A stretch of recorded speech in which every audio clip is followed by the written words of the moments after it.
Back to Crime Time with Jess. But today is Friday. Um, well, technically now it's Saturday, but even so, I'm still celebrating Friday. Okay. So I'm live. I don't really have anything in particular I want to talk about. I'm just bored to hell, to be honest with you. um, I would love to just chat it up with you guys and cut up like the old days, like we used to. But it seems like for quite a while, those days have been dead. Anyway, what's going on? What's going on in the YouTube world? What's going on with you guys? I have my bourbon. I've been playing my game, which is boring as hell right now. Um, but yeah, I don't really still been watching the stuff with Jared and all that. Still not giving Doug Bishop a pass. I'm not. I see a lot of people doing this, and I refuse to do it. I feel like this guy is just as shady as Jared. There is so much evidence to this. Now, maybe he's not, hey, Colleen, maybe he's not a child rapist. I don't think that he is, obviously, but you know, Sam and his son pretty much just laid it right out that they they they made up shit. They went to locations that they knew they were not going to find anything. And Sam would, per his own words, have to ask Jared, is this a show day or is this an actual work day? Because they fabricated things. What they did with the Kylie Rodney case is damn near criminal. It is damn near criminal. It really is. Think about that. If your child died driving your car, intoxicated into a body of water, and you have these guys that find her, and then they make this big thing. Is it murder? Is it not? And then they're panel hopping all around and doing all this stuff. They persuaded so many subscribers, YouTube creators, just people that this was more than just an accident. Did they not? And Doug Bishop was the face of that. Was he not? He was. So, people like, oh, Doug, take over, do this. He can't. It's not his business. It's Jared's business. He can't take over even if he wanted to. And why would anyone want that? Do you not see that like in his statement that he finally made, Doug Bishop, with Adventures with a Purpose? Could you guys not tell that it was extremely self-serving? Because it was crazy self-serving. He didn't say, what did he say? I live by a code. The code was broken. Yeah, okay, bro. Whatever you say. Sam, in my opinion, had the most genuine statement of all. I mean, he focused on the victims. That's what he did. He didn't make it all about him. I mean, he said what he said about AWP, and I believe him. But he really wanted to put the focus on the victims like it should have been. Doug did not do that. Doug did not do that. He mentioned a code.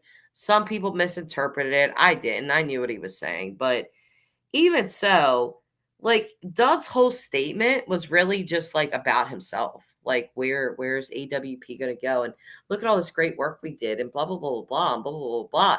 Dude, the guy that you idolized, the guy that was your mentor, yada yada yada, is a con. And you were his right hand. Again, I'll say it again. I do not believe for 2 seconds that Doug Bishop did not know about these rumors about Jared. I don't believe that. I'll never believe that. It's just unrealistic. Unrealistic. There are people like myself and many other subscribers and YouTube creators alike that knew about this. It just was not confirmed. It wasn't. But now it is because there's an indictment. So you can't tell me that Doug Bishop, being Jared's right hand, all of this stuff, had no idea. He knew. He knew. And then when it was time to stand up and do the right thing for victims, because, he's all about families and victims and this and that, is that what he did? Because again, his entire statement was just completely self serving. I think Doug could honestly care less from what I get from him. I think he could honestly care less about the victims. I think he cares about himself, how much money he's going to make, and where he's going to go in life. That's what I think he truly cares about. That's my opinion. You're welcome to your own, but that's what I get from this guy. And I think eventually you're going to see that. I really do. So speak now, forever hold your peace. But either way, I don't think Doug Bishop should get a pass. Not at all. Not even close. In fact, I even found Nick Wren's statement telling. It was weird when he said, I don't want no parts of this. I'm out. Before they start, asking questions and interviewing people, I'm out. What do you mean? What do you mean you're out? Yeah, before they start asking questions.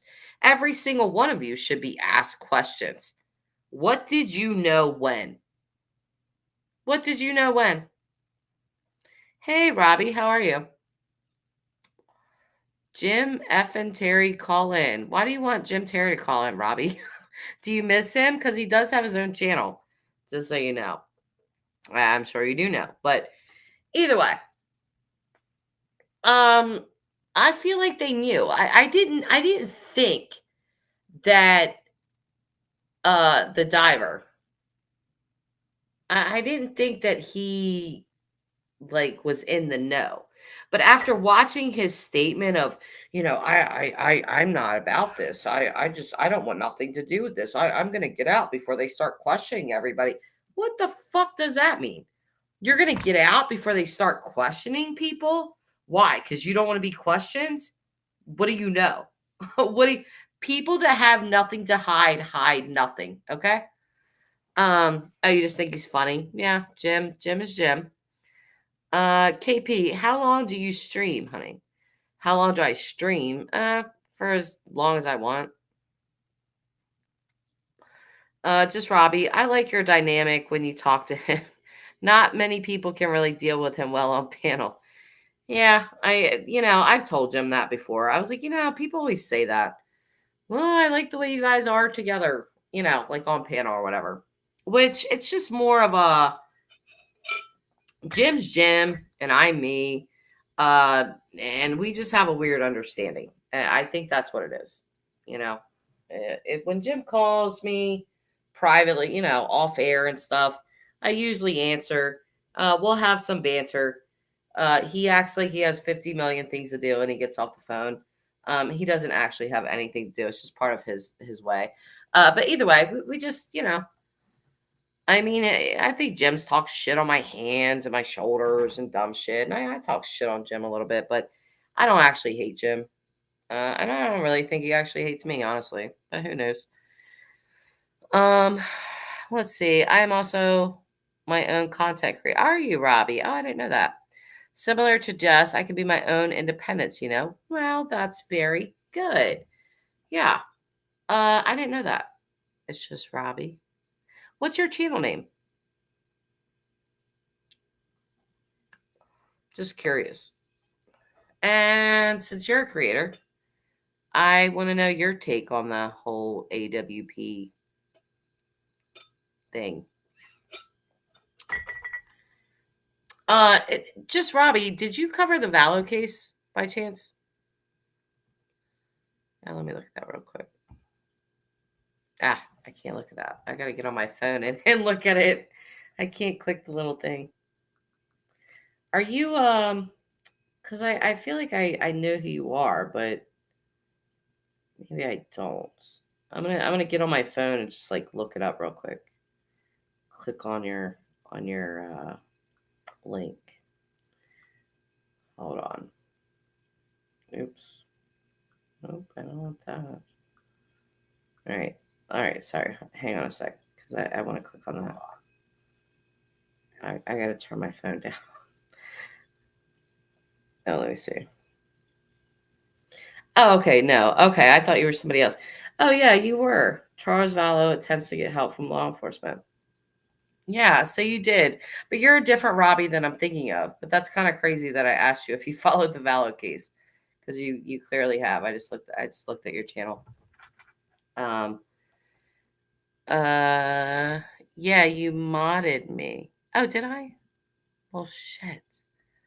You know, forgive me, Robbie. Forgive me because I was off for like a month. My death in the family and personal strife and all that going on. I couldn't deal with YouTube, but I'm back. I am back and better than ever. So, you know, not many things can keep me down. My aunt, the one that died, she always told me, she was like, Dust, you're like a cat. She was like, no matter how you fall, you always land on your feet. And like she said that to me when I was younger. And I was like, ah, okay, thanks, you know. But as I've gotten older, I'm like, that was such a big compliment.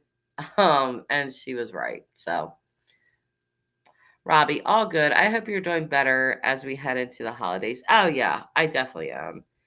It's just grieving. Grieving is a process. It's not over, but it's just gotten better because it was just such a shock. I really I don't know. I don't even want to get into it honestly because I'll get all emotional about it, and I'm trying to like get on with it. I don't think that my aunt would want me crying it up and then caring about like that. So, but anyway, what's your take on the AWP stuff, Robbie? I haven't watched anything today on YouTube because I've been on my game all day. Well, not all day, but most of the day. So, yeah, yeah. But I haven't watched. Like, is there any new developments? Anybody else come out with a statement? Because like everybody and their brother is like coming out with statements. I'll call you. Yeah, sure. Call in. Hey. Hey, so it's Robbie. Oh yes, Robbie. You know what? Now that I hear your voice, I definitely remember you. Yeah. Yes, good evening, good evening. So I'm blown away by the whole Adventures with Purpose thing. It's really damning for the fact that they are some of the YouTubers that are actually giving credit to finding people and solving these cases, and like all that kind of gets really diminished from this all coming out, and it's like it's like you really would like I personally would like to separate the two and be like, okay, well, on one hand, they do really good work and everything, but at the same time, it's just inexcusable, which I think all the members of their team have actually done a pretty good job stepping away from the team, rightfully so. They can't be associated with well, this name. See today as far as updates was team members stepping away from Adventures with Purpose.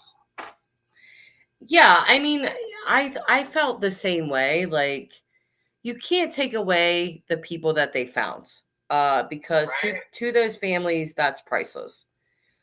But what's interesting is there are families that are very unhappy with them, and it's because of Right. the way they were treated.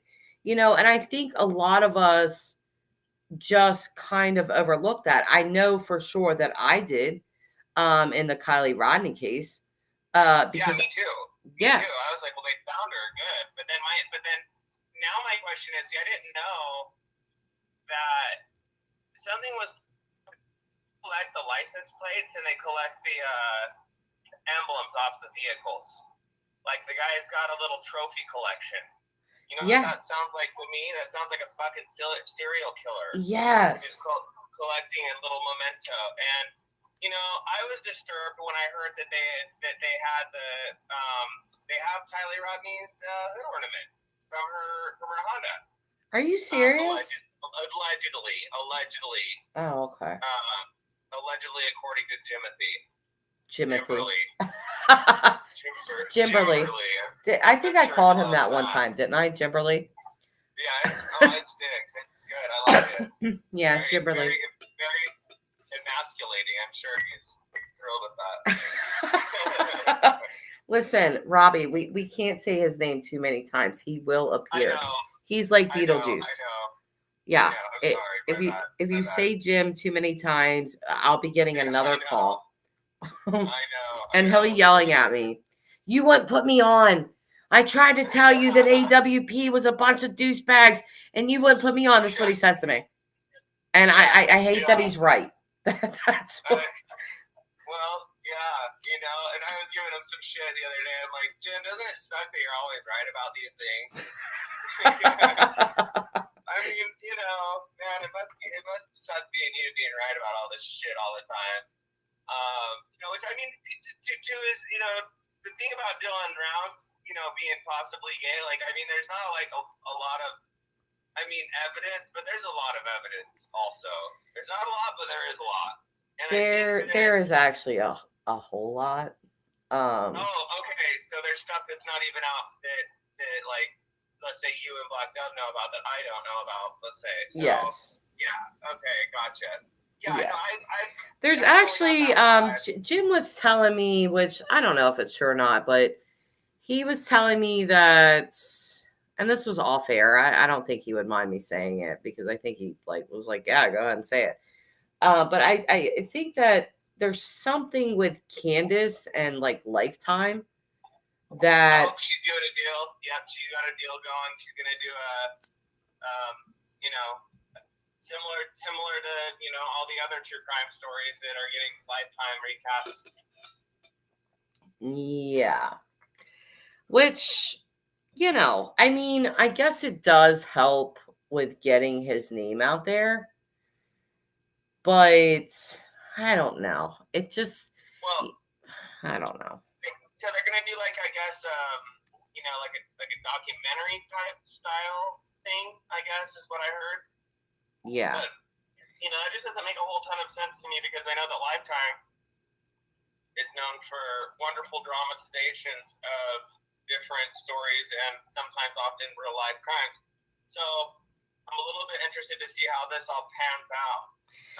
I'm interested to see if they're actually going to show the reality. Like the gay stuff and like. Well, no, there's a lot of family stuff that went on and things like that. Like, I really never think it's a good look to like besmirch the family. I always say that, but it's really not.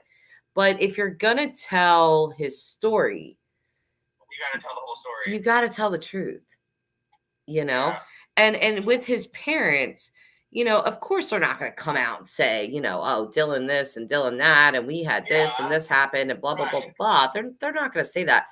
But again, if you're gonna tell a story, you're gonna have to tell the truth of how and why. Okay. Oh no.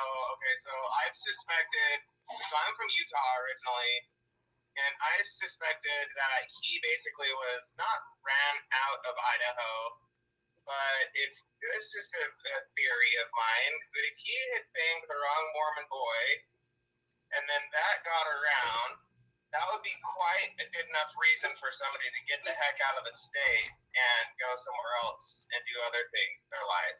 You know what I mean? Depending on who it was. Yeah. And I kind of got that vibe, like, interesting, like, because it only takes a couple of those. Bye, KP. Hang on, Robbie. Hang on, Robbie. Just hold that thought. Bye, KP. I'm not promoting Jim. Okay. If you don't like this live stream, get gone. It's as simple as that. You don't have to be here. You don't have to watch that. You threatening me with your out. I don't give a shit. Okay. If you don't like Jim, fine. If you like Jim, fine. I don't care. You're an adult. You can make your own damn decisions. Me and Jim aren't best friends or anything like that. We do have a common interest in Dylan's case, and that's what it is. So get off your pedestal, okay? Get over yourself and keep it moving. Goodbye. Anyway, go ahead, Robbie. It just reminds me of like, oh, I don't like this person, so I'm not going to be friends with you because you're friends with them. And it's like, well, fuck, that person never really ever did anything to me. Like, I don't have anything against them. Why would I? Everybody should be able to make their own decisions. No, it just kills me when people like throw all their toys out the pram. Oh my God, I'm going to stomp my feet. I'm out of here. I'm leaving. Yeah. We'll leave. Go. Well, this ain't an airport. You don't have to announce your departure. Just go. It's as simple as that. Say that she doesn't like Jim. We're not banning her or telling her not to speak up or whatever. We're letting her have her say. Like, I don't know, a lot of places, a lot of channels on YouTube, as soon as you start talking up and squawking about anything that's not very nice in chat, they'll ban your ass or block you or whatever. Yeah, I mean, I just let people make asses out of themselves. Like, go ahead. You don't like Jim. I don't really care. I don't. Jim's not my favorite person on the planet. He's just a guy that I ran across because I was covering a case that he was. So obviously I find him entertaining. I'll be honest, and I don't care who knows it. I mean, that's just me personally. So I mean, Jim's always quote unquote on. He's just always on. He's like always live. Right. No, and I find this live streaming thing. This is my hobby. I've been to like 4 Twitch cons. And trust me, I've got people on that platform that I don't necessarily like, but you know what? I don't go into our mutual friends, Twitch channels and go, oh, you're talking about Brenda again? Well, I don't like Brenda because she copied my purple hair last convention and blah, blah, blah. You know what I mean? I don't do that shit because it's like, I'm 30, I'm in my 30s. So, right, exactly. You're an adult. So yeah, it's just no, it just always kills me. Like when people say stuff like that, I'm out. I'm leaving. You're talking about somebody that I don't like. Grow up. Yeah. Shit. Right. It's annoying. Right. And this is the whole reason why I like stayed away from YouTube. I was going through all my grieving and all of that stuff. Just because of people like this. They think that they can like run your chat and like threaten you. Oh, I'm gonna leave. Bye. Hey, who is this fucking asshole talking about your husband's name is Tyler? My husband's name is Tyler too. Should we ban this asshole? Tyler is an F boy. So well, he's her F boy though. Whoever you are. I don't care. Tyler could honestly give a shit. He really does not care at all. Like, say whatever you want. Be nice. I can't have people just fucking be nice and take a chill pill. They can't. You know why? Because they're behind a screen. It's so easy to just type whatever vile shit you want to type. But if you were in real life, these people wouldn't be talking like this. No, they wouldn't. Yeah, because I'd be coming out. I'm like, who's gonna check me, Bill? You know what I mean? But like in real life, like who's gonna check me, Bill? So it just, I don't know. People like that are annoying as fuck. That's what I have to say. It's Friday, so I can say fuck. Sorry, I'm saying it. Yeah, sorry. And I've already broke the seal. My bad. I'm just kidding. With my shift. I'm a weed delivery driver, and then I also own a business. That's why I'm a weed delivery driver. Is because the business I own is slowed down because the housing market has crashed. Basically, it's come to a crawling standstill. So this is just to get me by until hopefully that picks back up again. Why is my mother in the chat asking why she can't see me? Mom, because I don't have my camera on, because I'm not camera ready, Mother. She's like, why can't we see you? Clearly, I have my camera off, lady. Yeah, no. Do you know about the SnapCam for Windows or Mac? It's a free download, and it's basically like the Snap filters on your phone, but it does it on your computer, and you can stream with it. So really, yes, I love it. Yes, and highly recommend it. It's free download, and it is a pro tip. But you should email me. with that I because will. I've never I heard will. I will. of that. Yeah. I do have your. I do actually have your email because I funny enough, because I meant to email you during the Kylie Rodney case, Yeah. and the email that I meant to email you, it was as like kind of going back and forth between like different things, like one time like multiple tabs up and just and I've got a little bit severe ADHD, so I'm like all over the place. Anyways, I sent it to a potential employer, and I'm like, oh, You sent it to your employer? Potential? no, to a potential employer, yeah. It's like, because I had like a nice professional email going, or I was gonna create one at least, what the plan was, and oh my lord. So What did you anyway, send them? Hey, Jess. I was like, hey girl, yeah, no, I just wanted to touch base, here's my contact information, kind of thing, and then like definitely like the thing about Kylie Rodney or something weird, and not really weird, but I thought it was like if I was a potential employer, like, oh, I'm that freaking weirdo. That's hilarious. Like, I clearly didn't mean to send it to them, or I might be like, that guy is funny. Are you telling me that I cost you a job, Robbie? No, sweetheart, no, you didn't. No, not I'm at joking. all. I'm joking. No, no. That's hilarious though. My cousin actually yesterday, she's a dental hygienist, right? So like Yeah. every Halloween they do this like big pumpkin contest. It's got like bigger and bigger like every year. They like all the dental hygienists like try to outdo each other. And they do That this. sounds cool. Well, listen, you should see the pumpkins they come up with. Well, she was trying to send me a picture, like pictures of the different pumpkins, and she was like talking shit about them. Like this pumpkin's shit, like my pumpkin's so much better. She sent it to her boss. Oh And she was like, no. "Oh my god." I was like, "Delete it. Delete. You can unsend messages. Do it. Do it. Do it." She was like, "No." She just saw it. I was like, "Fuck." And she was like, "Yeah." No. And her pumpkin didn't win. So Oh, of course not. Of course not. Don't you hate when you do that? Yeah, Yeah. no, I do some like inadvertently like that sometimes, and I'm like, God damn it. I know, right? So like with Kylie Rodney, just to yeah, do you, circle back to bring it back in. Yeah. yeah, let's bring it back in. Like, do you think this was an accident? Because I do. At this point, I do. I do. So I don't know if you remember, I don't know if when I spoke with you last time I called in, but I actually went up there at night and it was pitch black. And I mean, I really feel like either she overdosed and those kids put that vehicle in the water, or she was pretty drunk and she put her vehicle in the water, because it's pitch black out there. I'm serious. You can't even it's the trees are so tall, the moonlight and the light, and there's no lights out there. There's no at 12 at night. There's nothing. It's pitch black. Well, I think Donna Serafina like had a good point, because I guess like the night that this happened, like the moon was like pretty full. Yes. So it wouldn't have been pitch black like that night. Well, Donna had me go at the same time, specifically to see, and it was pitch black. Really? Yeah, because the trees are so fucking tall. That was the question. Like, I've got it. I'm almost home. I think I have it on my computer. Like, I've got like the dash cam, and then I also took, I took a drone thing, but I didn't. I think I already formatted that card because I did something else with it. So you like you live out there, because somebody in the chat said there's another teen missing in Truckee.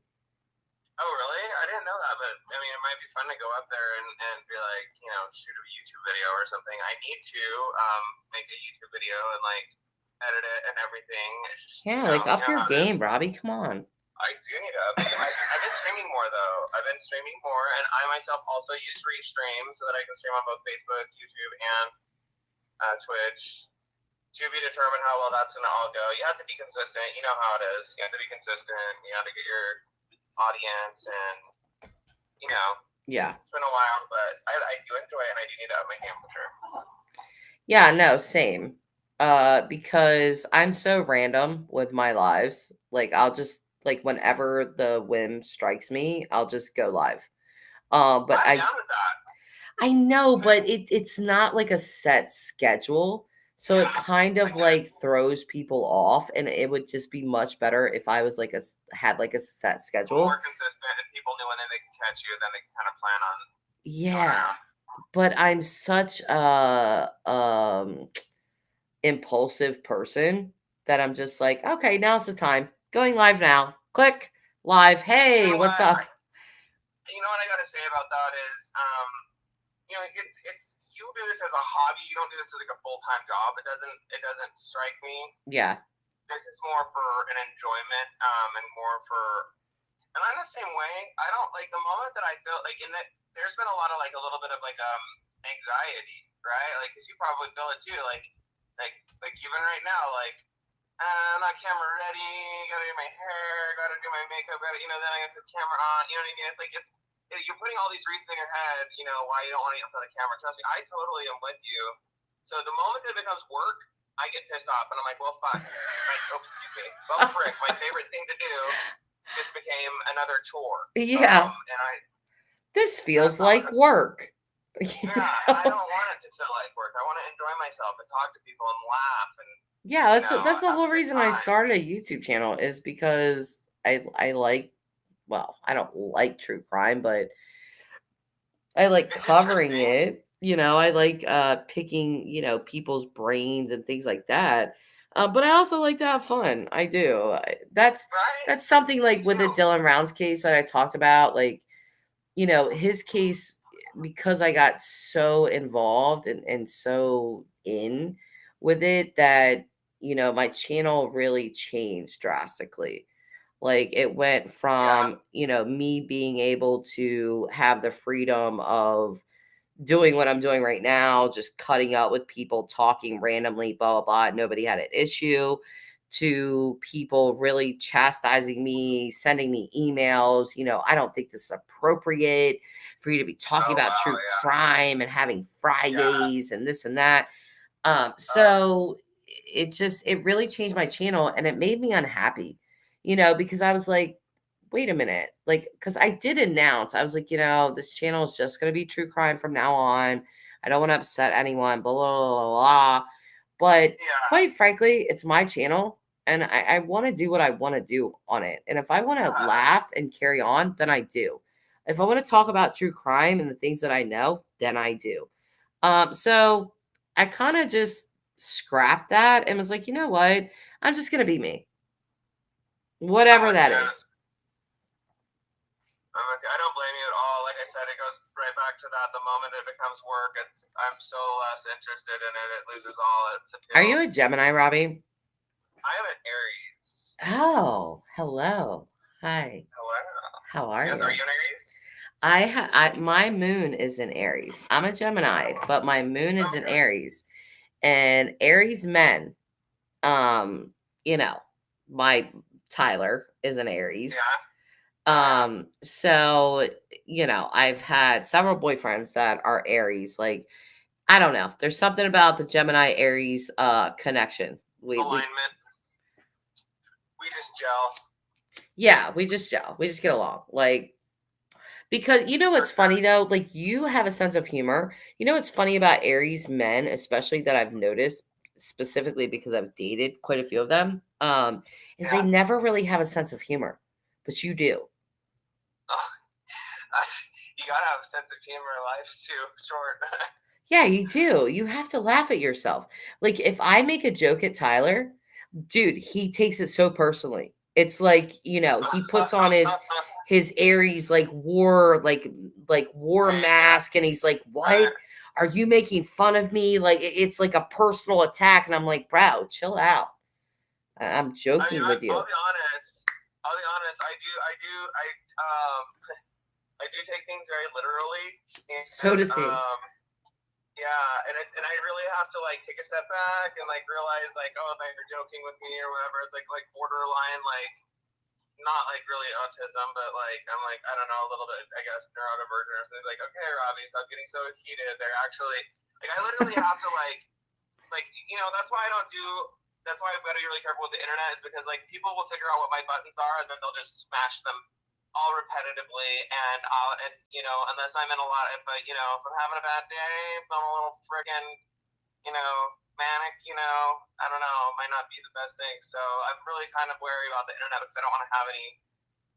Yeah, because you might want to rip somebody's head off. Like KP. Yeah. Yeah, I am a damn good housewife, KP. And also you can get the fuck out of my chat.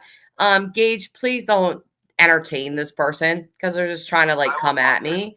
Go fuck yourself, KP. Okay. How about that? Use your hand for something good for once. Instead of typing, put it on your penis and do something right with it. Okay. Get off and get the fuck off my stream. How about that? There's that Aries moon coming out.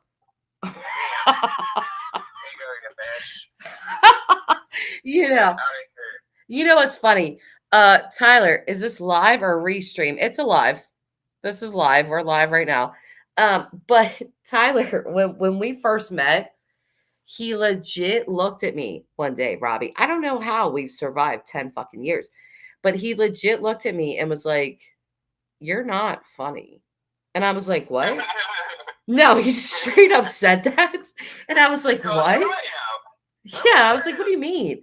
I have a great sense of humor." He was like, "No, and he was dead serious. He was like, "No, I really don't think you're funny." And I was like, "Okay, well, fuck you." Now, 10 years later, like I can make him laugh so easily. Like now that he gets my sense of humor, he's like, "You're so funny, babe, blah, blah, blah." And I'm like, "Yeah, thanks." But you guys are probably on the same page too, so you already know like what's funny to one another. You kind of have like that programmed in.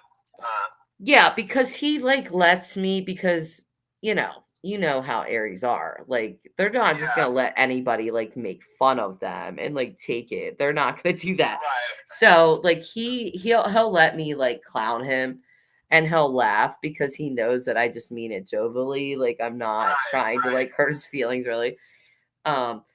Hey, Allie, you are not late, Bill. You are not late. We were just getting started. We got Robbie on here, and Robbie is entertaining as fuck, okay? Good evening, Allie.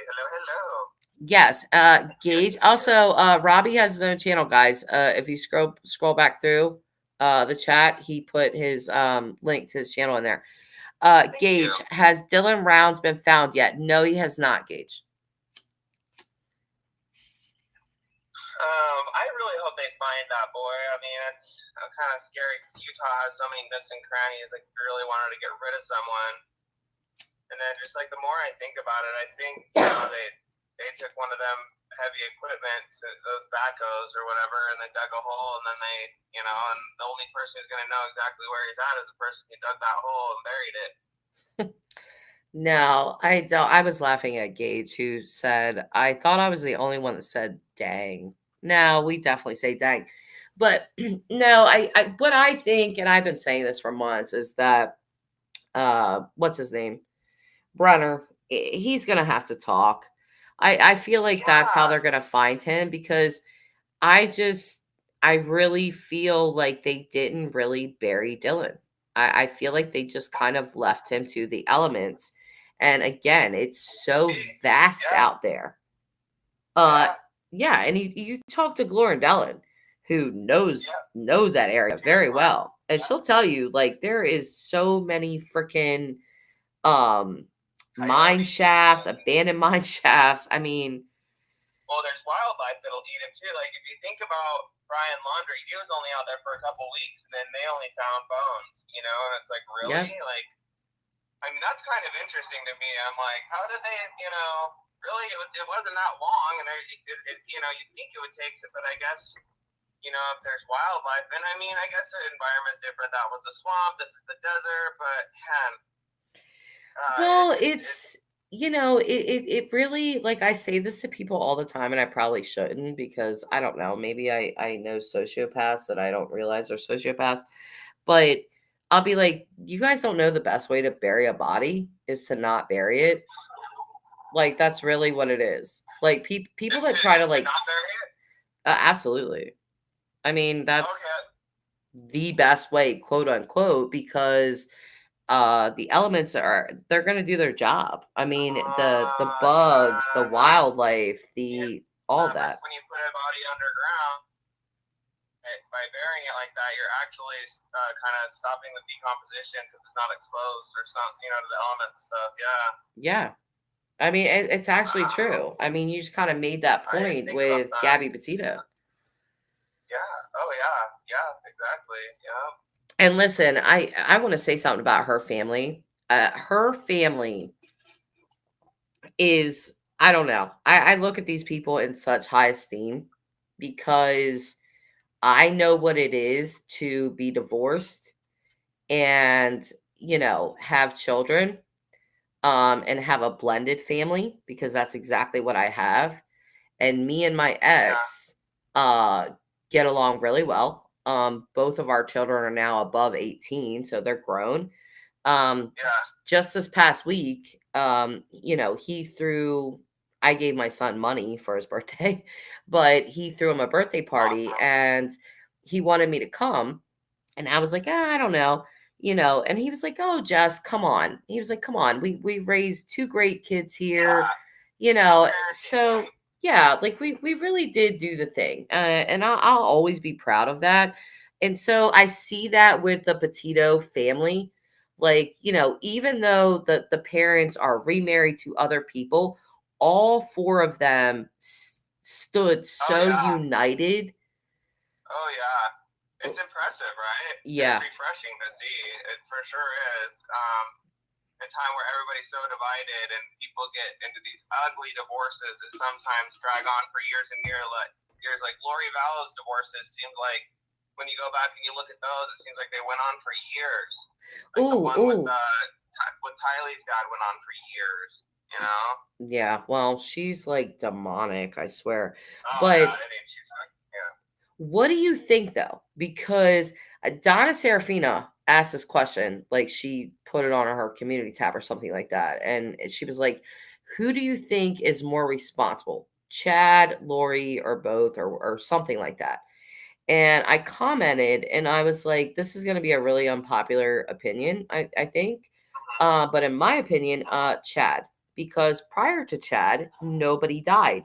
It's when he came into the picture, with all his lustful Yeah. ways and all of his, crazy religious Right. nonsense, people started dying. Voodoo.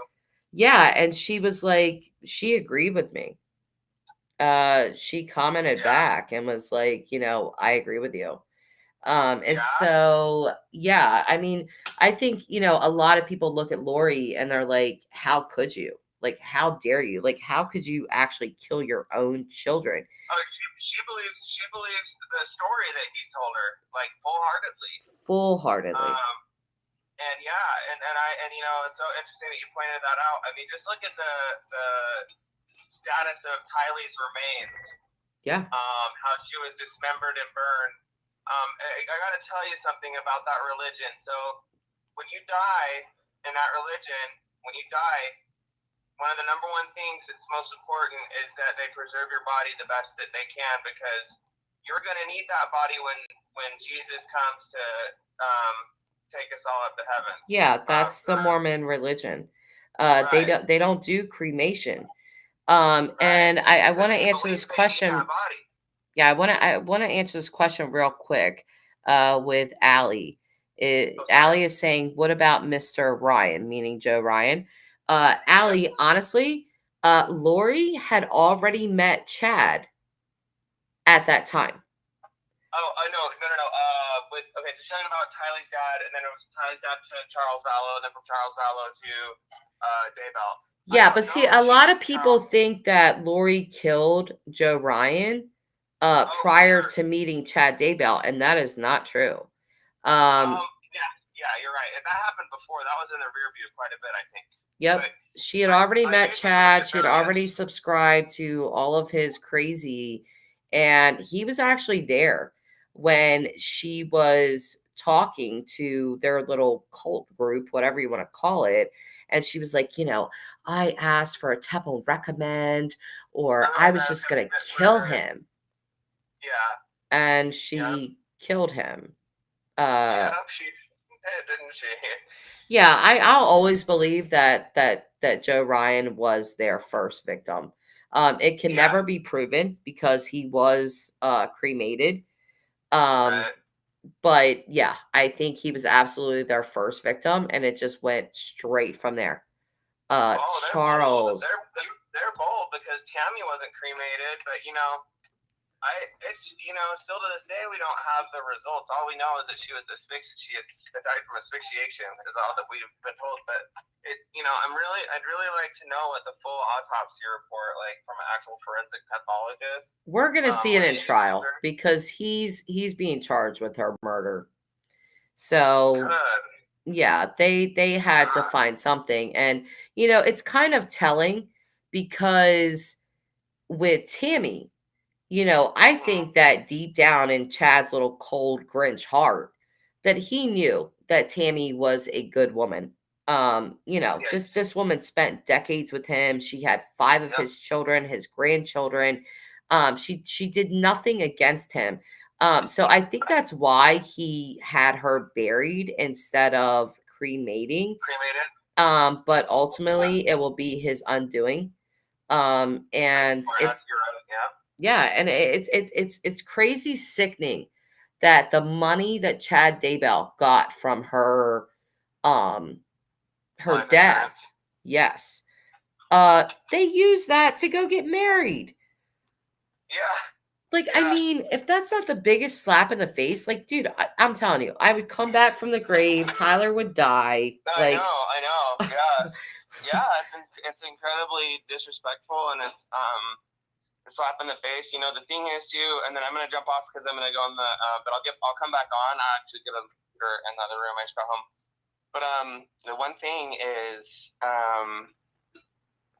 yeah. So sorry, I just had a yeah, I don't want you to leave. Like, I love bantering with No, you. I'll come back. I just barely got home though, so I have to and then do you have a Discord link, or do you use Yeah, StreamYard, or what do you use? yeah, I have Discord, Okay. but I use it for gaming. Okay. So Well, I mean, whatever you use what do you use to talk to people on panel besides just the call-in number? My email is in my about. I don't put my Discord link on there, but I'll Okay. No, definitely it's send okay. it to you. It's not a Well, big deal. give me a few seconds to get all settled in here, and I will jump back on, and I'll either call in or I'll send you my Discord, and you can add me there or whatever. I'll figure Yay. it out. Okay, Okay. well, All right. come back because Oh, I I will. missed you already. You're not even Okay. gone. All right. I'll be right back. All right, bye. Okay. All right. Bye. Ah, I love that man. Isn't he entertaining? I really like Robbie. If you guys, am I subscribed to Robbie's DM channel? Jesus Christ, I am such a terrible friend. I'm gonna have to hop on here real quick, hop back on my channel on my phone, scroll back through these comments, and I need to go subscribe because he just like entertains me. Where is he at? There he is. Okay. Up, subscribe. Boom. Okay. So yeah, if you guys scroll back through the comments again, it's just Robbie did put his channel link in there. You guys heard him. He's just entertaining, right? So if you want to subscribe, feel free. I just did. So anyway, Tony is saying, do you know who Robert E. Massey is? I do not, Tony. But if you would like to call in and tell me all about this man, I am all ears, girl. Gage, that's why I don't mind GPS where my family and I go because you never know. Yeah, you know what? My best friend has the Family 360 app, and she does use that with her family. And I like clown her a lot, and she gets really mad at me because like she would know like when her boyfriend's phone was at like 5%, where he was, all this kind of stuff. I'm like, why do you need to do that? Like, who needs to know all that? And she's like, it's helpful. You never know like what could happen. And she's actually right. I just look at it more like an invasion of privacy, but maybe that's just me being a paranoid freak. I don't know. Hey, Ray. Ray, you're always a pleasure to see. Ray, you know what? I think I hold you in such high esteem because you're never drama. You're always on point. You are the very first person that ever sent me a super chat. I'll never forget that. I'll never forget seeing a super chat come through and I was like, oh my God, did someone just send me a super chat? What is that? I'd never seen that before. And yeah, I mean, you're just always like a really good person. So thank you for being you, Ray. I guess I just want to say that. Tony, let's talk about Quentin Simon. You know what, Tony? I'll be very honest with you. I have not followed that case really at all. The only thing that I really know is that his mother is the prime suspect. He has not been found. And I believe he lived in the home with his grandmother, Billy Joe, and his mom and the mom's boyfriend. That's about the extent of what I know about Quentin. If you want to call in and fill me all the way in, I am all ears, like I said, but that's really all that I know. Also, Dolly, I think, got arrested with something pertaining to Quentin's case, ripping I don't know what it was, camera, something out of some lady's hand. So I'm not really sure. Um, I haven't really followed that case too much. It seems really off the wall to me. Um, especially that they were like searching a landfill. I believe I see that.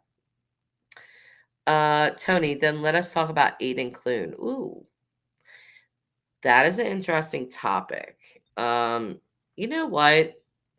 You just like made a light bulb go off in my head because Aiden Clune, ever since Dylan Rounds' case, has always stayed in the back of my head. But I've never dug into him, like into his disappearance the way that I wanted to. Um, and Colleen is saying whatever happened with Aiden. I don't know. I honestly don't know. The only thing that I know for sure about Aiden was I think there was some mental health issues going on, and then the footprints, like in the woods, boot prints, footprints, like he was taking off his shoes, putting them back on. I don't know, and then it just kind of goes dry. Um, I'm not really sure. If somebody was in like a really manic state and did something crazy, I guess you could say, maybe, but if people don't just disappear unless they want to. So I don't know. His case is really interesting. And actually, to bring up Jim Terry again, he has said to me, I have no idea, like, this is what he said. I have no idea, like, why you're covering Dylan's case because Aiden's case is way more interesting. And I was like, really? Um, so I don't know. Maybe I will get more into that because he really was left behind. I feel like, Dylan's case really overshadowed that.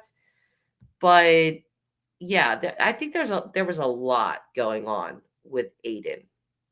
So Tony's saying, I'm here to listen to you and your thoughts on that.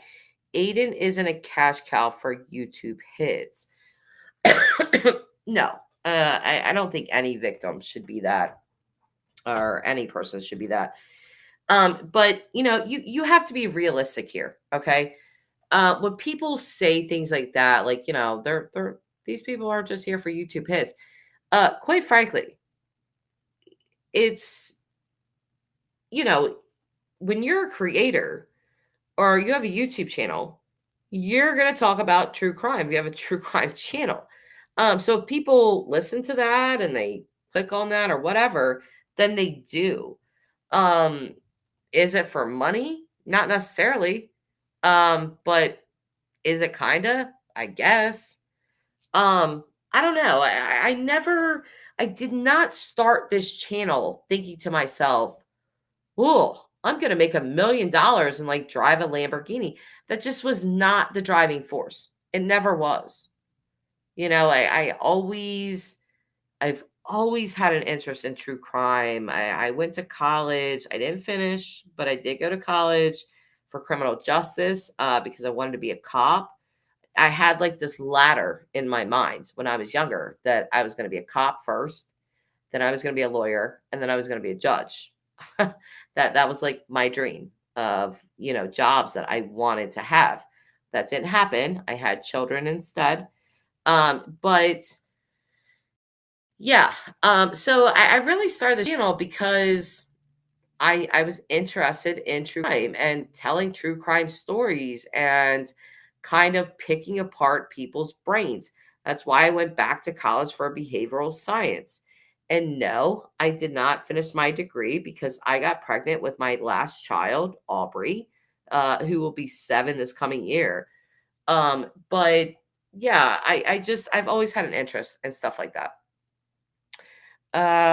Let's see. Tony, I don't think JT is credible.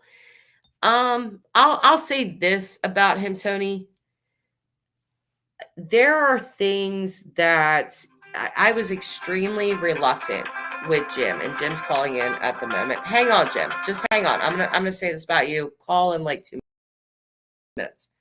I was extremely, and he'll be able to tell you, I was extremely anything he said. I was really rough on him. The first time he called me, I didn't take Jim's shit. I was like, you are not coming on my channel and telling the masses of people that this young man was gay with zero proof. I just refused to say that, or let anyone else say that. But over time, I can tell you that things that Jim and I have talked about, Jim has absolutely talked with people behind the scenes in this case. There is zero doubt about that. And Jim and I, at different times, completely separate from each other, have talked to the same people in Dylan Rounds' case and have gotten the same stories from them. So I do know that some of the things that Jim has said are credible. And, like it or not, it is what it is. You could take that information and do what you want to do with it. Jim can be extremely abrasive sometimes, but don't watch that part. I don't know what to tell you. We're all adults here, like I'm saying. Jim, Tony, just because you don't like me, don't mean I am wrong. That is true. It just is. And again, I'm going to tell you that yes, there is absolutely things that Jim knows and people that he has talked to behind the scenes that I know is fact because I have talked to those exact same people. Jim was not involved in that, and we've gotten the same exact stories. And actually, Jim knows this. Jeff Ross, the lead FBI investigator in Dylan's case, wanted me to get Jim to talk to him, to call him. And that happens because Jim does have information. Just because people have information, you might not like their character. You might not like the way that they go about things. And again, Jim can be very abrasive. I'm aware of that. I'm not stupid to him, I'm not blind to it. He knows that. I know that. It doesn't mean that the information that he's given is false. Tony, you are wrong, but you do not admit it. Tony, if you could elaborate on that, I don't know if you're talking to me or Jim. But if you think I'm wrong, please tell me how. If Jim's wrong, you can go ahead and tell him how. But I'm just curious. And listen, Tony, I just want to tell you that I understand why you have an aversion to Jim. Again, Jim is abrasive, and I don't even think he would deny that. He very much can be. And, you just sometimes in cases you work with people that are, abrasive or blunt or over the top, or you get all different types of people. But again,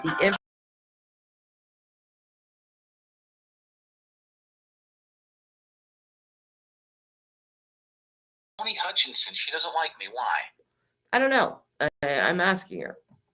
So I would imagine, Jim, Why don't they call up and talk to me? Why don't they invent a little bit? Well, because every time somebody calls you, you ask their weight and height and what they look like. And nobody has time for that shit. That's why. I see what she looks like. Because here's the deal, okay? It doesn't mean he's right about some things. He's wrong and he just doesn't admit it. But nobody ever tells me what I'm wrong about. And by the way, did you hear any of the 3 Chase Venstra phone calls yet? Not yet. Interesting. Ty Corbin went and visited him today. What? He had no idea he was no longer a suspect. Oh, there's so much going on, you have no idea. He's got the golden key. Fill me in. Well, so I've spoken with him 3 times. We put money on his books, and the amount of stuff he has not been kept up on is incredible through his attorney. He still thought he was being looked at as a suspect. But he's not, for sure. Crossed off the list. Wow. A long time ago. Well, I don't know, because remember when Candace was like, they won't tell me if he's a suspect, if he's not a suspect. And I'll tell you this, I don't think I've ever told you this. But and there was other people on this call, but the last call that I had with Jeff Ross, I said to him, I was like, why? Because with the Texas between Chase and his baby mama, Chase tells her the last thing I said to Dylan was to stay away from Kurt Wadsworth. So I said that to Jeff Ross. I said, why would that be the last thing he said to him? There had to be some type of conversation going on for that to be his last words to Dylan. And Jeff you could almost feel, and you've talked to him, definitely. So you could almost feel the smirk behind the phone. And he was like, I don't think that was a conversation at all. AKA, Chase is lying.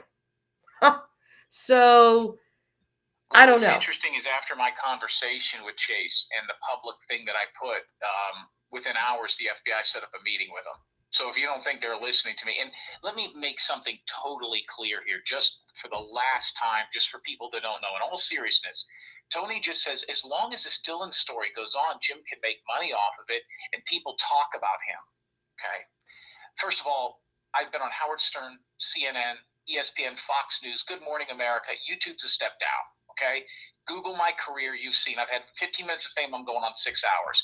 That's just the realism. I don't need people I'd rather people not talk about me.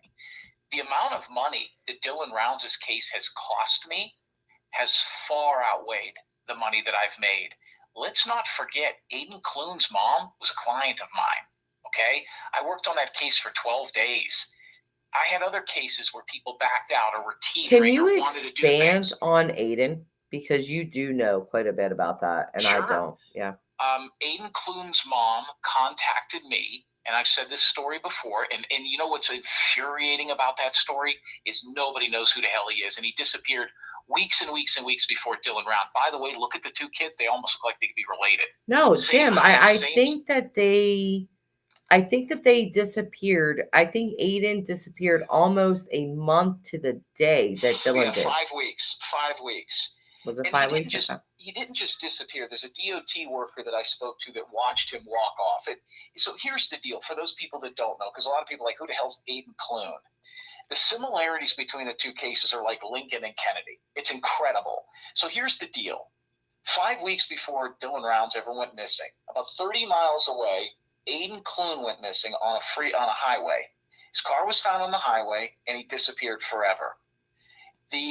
About 5 or 6 days into the disappearance, when I was working on the case, and the mother, Dylan Rounds' mom, now knew who I was. A lot of people don't remember. The parents of Dylan Rounds were not to know that I existed on this case via the grandparents and the aunt for about the first 4 or 5 days until it was too overwhelming. There was just too much that I had to talk to them about. And I says, we got to get them on the phone. So, and what was interesting too is I would find things out about the case. Like, let me give you an example. The phone, Dylan Rounds' phone would FaceTime, but it wouldn't ring. I'm the one that did that. Nobody thought to FaceTime it, and it was ringing 11, 12 times. I would see things in the press where the mom would say, I found out his phone's ringing. I told the family to do it. And I'm like, whoa, wait a minute. I told the family 3 days to do she was taking credit for things that I was doing, but didn't realize I was working on the case. And I knew that because I'm sitting back and watching. So I knew something was fishy. So those types of things were going on. Now, Aiden Clune, about 6 days into Dylan Rounds' disappearance, I get a phone call from his mother. And she's frantic. I was actually driving through Michigan. And she said, I need your help. I want to hire you. And I says, well, wait a minute. Who are you? What is this?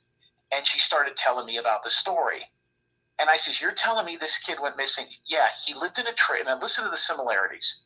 She goes, he was previously living with his grandparents in a trailer near their property. Mm-hmm. He's 19 years old. He's 5'10", 135. He's got dark hair. And she sent me a picture. And I says, wait a second. This is the same kid, right? She goes, hold on, let me send you another picture. Then she sent a picture with blonde hair, kind of like Robbie has. And I'm like, okay, this kid went missing? And she said, yeah. She goes, nobody will help me. The cops won't look for him. They found his guitar. I'm like, his guitar? So I started looking into the case. And she says, and I says, well, tell me 2 things about this kid missing that nobody knows. She goes, he was battling some mental issues that I didn't know about till recently. It was kept from me. Number 2, his dad's in Las Vegas and won't come help look for him. Now, that's also where Dylan Rounds' father was when he went missing. It's just, it was so weird, all the little intricacies.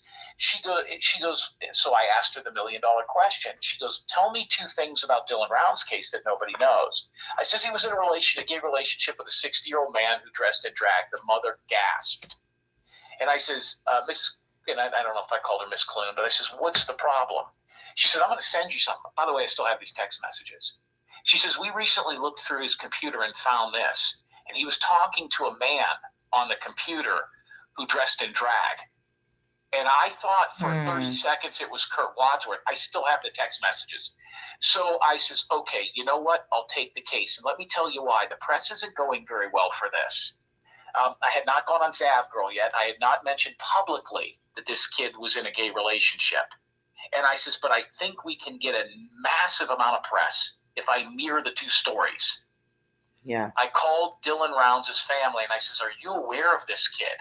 I'm going to take the case. The mother had a third party pay me. She couldn't afford it. So the mother paid me. We went down it for 2 or all of a sudden the mother's calling me with details. And I could tell all of a sudden Dylan Rounds' mom had been in communication with her. Also, another private investigator in a missing persons case in Utah had reached out to Aiden Clune's mom because now it was out there that I was working with both of them. And I called the Rounds family and I says, here's what we're going to do. Is it possible? This is where that gay militia comment she made comes in. I said, listen, I've got about 15 to 20 people that say that there's a roving patrol out there of men that are patrolling the desert, putting guns in people's faces, almost like a militia or a neighborhood watch. I says, and I'm hearing that it's the Wadsworths. It's Troy, it's Kurt, and there's some other people. Now, good people had called and told me they were camping out there and people put guns in their faces. Later on, months later, I think even on your show, Kurt Wadsworth admitted this, but he called it a neighborhood watch. Yeah. Candace Cooley went on the news station and said, there's no gay militia group up there. That guy's a conspiracy theorist. 2 weeks later, we now know after that she was lying or just didn't know. And let me give a news flash to everybody out there. She does not know the most about this case. She didn't even know Ty Corbin was out there when the phone was found. She has specifically her husband, ex-husband, has specifically been told, we're not telling her everything. We'll give it to you because she goes right to YouTube. So I can tell you that the husband, Justin Rounds, knows far more about this case than her. It's why she's late on everything. It really is. Yeah, I think so too. I think he's more aware of stuff. So I started working on this Aiden Clune thing for about 4 or 5 days straight, and I started telling the mother things about her son, and she started getting irritated. For example, she didn't want me talking to a DOT worker, so Aiden Clune pulls his car up to the side of the road. I forget the road. What is a DOT worker? Department of Transportation. Oh, okay, pick up road kills, the red cones. Okay. They drive up and down this highway. The last person to see Aiden Clune alive was a DOT worker, Department of Transportation. and his truck went by. They also would like plow for snow. They do a lot of different things in that neck of the woods. So I interviewed this guy, and she got irritated that I interviewed him without talking to her first. And I says, well, ma'am, this is what I do. I says, I need to talk to him. The man and his wife both told me that Aiden Clune was going back and forth to his car, back and forth to his car, back and forth to his car. The DOT worker said he drove by Aiden Clune on the side of the road about 3 to 5 times and saw him every time before he walked up into the woods. Now, they found some of Aiden Clune's stuff about 9 miles away in the desert. So hang on a second, Jim. Sure. But Tony, you're still here. That's the question. What's the problem? I don't know. Tony doesn't like you. And Tony, I'm going to say this to you very, very sincerely. If you do not like this chat, you are very welcome to leave. Okay. Nobody's holding you here. So if you're just here to, throw daggers at me, throw daggers at what Jim's saying, Jim is not saying anything obtruse. Okay. So, you know what the door is. Find it. Well, let me ask you this. Instead of doing it that way, I'm not going to ask her height and the weight. I would listen to her. If she wants to have an intelligent conversation about this, you know what I mean? It sounds like she's somebody who probably has a gay nephew, and she's mad that I'm saying Aiden Clune was looking at drag. See, that's the trigger point here. And I don't have the luxury of worrying about whether Tony Hutchinson is offended because Robbie's the gayest dude in the world. And he'll even tell you, he's got a husband. He comes on my show. He's part of what I do. He's cool. He's cool as shit. Never, he's not offended at all. No, I love Robbie. I do. Robbie's great. Like, I wish Robbie would call back in. I like him. Tony is saying he disrespected our Jess.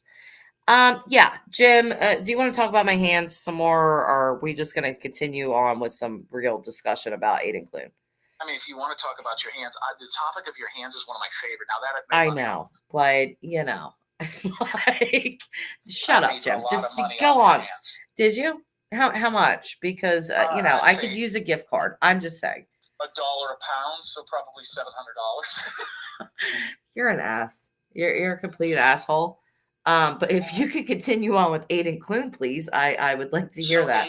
So here's the deal. So Aiden Clune's case I worked on hard, and I says, I'm going to wrap the two together. So the mom calls me, and she says, what are you going to do? And I says, I'm going to go to the press, and I'm going to let them know that there's some similarities in the two cases. Not that they're connected, but similarities. There's just way too many.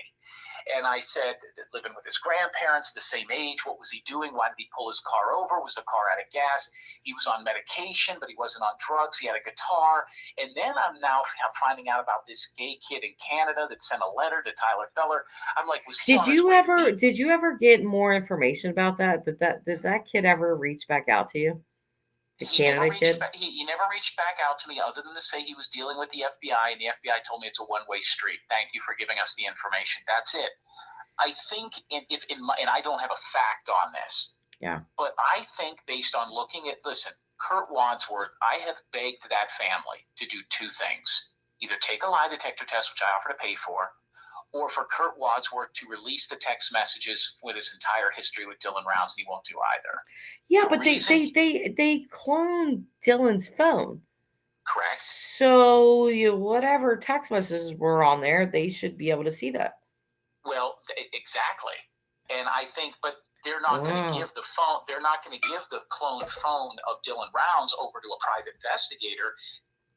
Kurt Wadsworth also had to give his phone and did, and they found out the text messages. Here's why that's important. If they don't believe Kurt Wadsworth is a murderer or has something to do with the disappearance, they're not going to say, hey, everybody, okay, listen, he doesn't have anything to do with the disappearance, but by the way, they were talking about blowing each other, or he slept in the same bed with them. They're not going to out the gay thing if it doesn't have anything to do with the disappearance. It doesn't mean I'm wrong. It's kind of like if you're looking at my brother.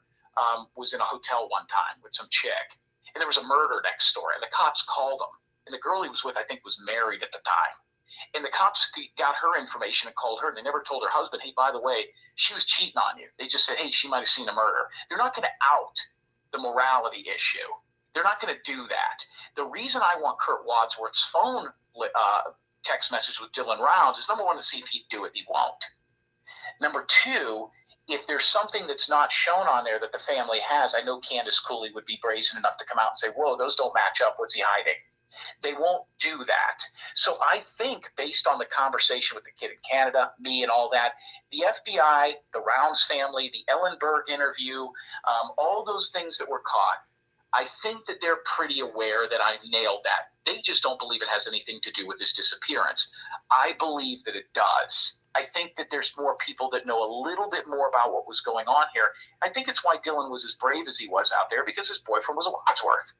You know, if that offends people, tough shit. But Clune's a little different. So Clune is on the side of the road. So I start telling the mother, listen, I'm going to go to the press with this. I'm going to marry the two cases. It'll get you double the press. It'll help both of you. And 2 is better than 1. Nothing. I'm not going to lie. I actually had the same thought. When I seen the similarities in the looks, the height, where they went missing, almost a month, to the day. You say 5 weeks, but very close. I was like, these cases are both living with their grandparents. Yeah, there's so many similarities. Both walk into, both. Oh, by the way, how about taking off the shoes? So that was the other thing. So right before I'm getting ready to go on Zav Girl and put both cases out there, I get a call.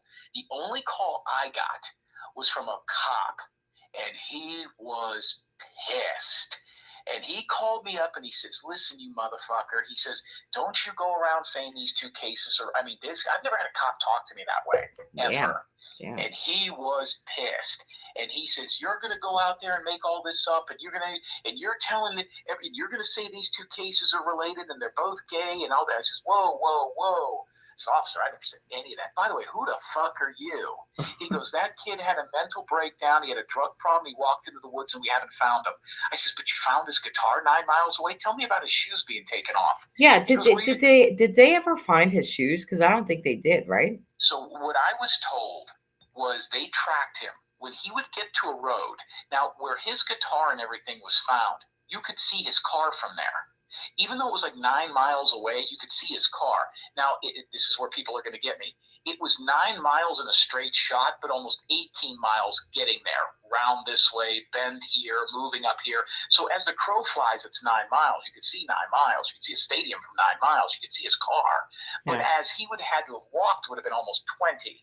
So what they said was they could see, and with the dogs, that when he would get to a road, he would take his shoes off, cross the road without his shoes on, then put his boots back on the other side. I says, wait a minute, officer, boots? He had boots?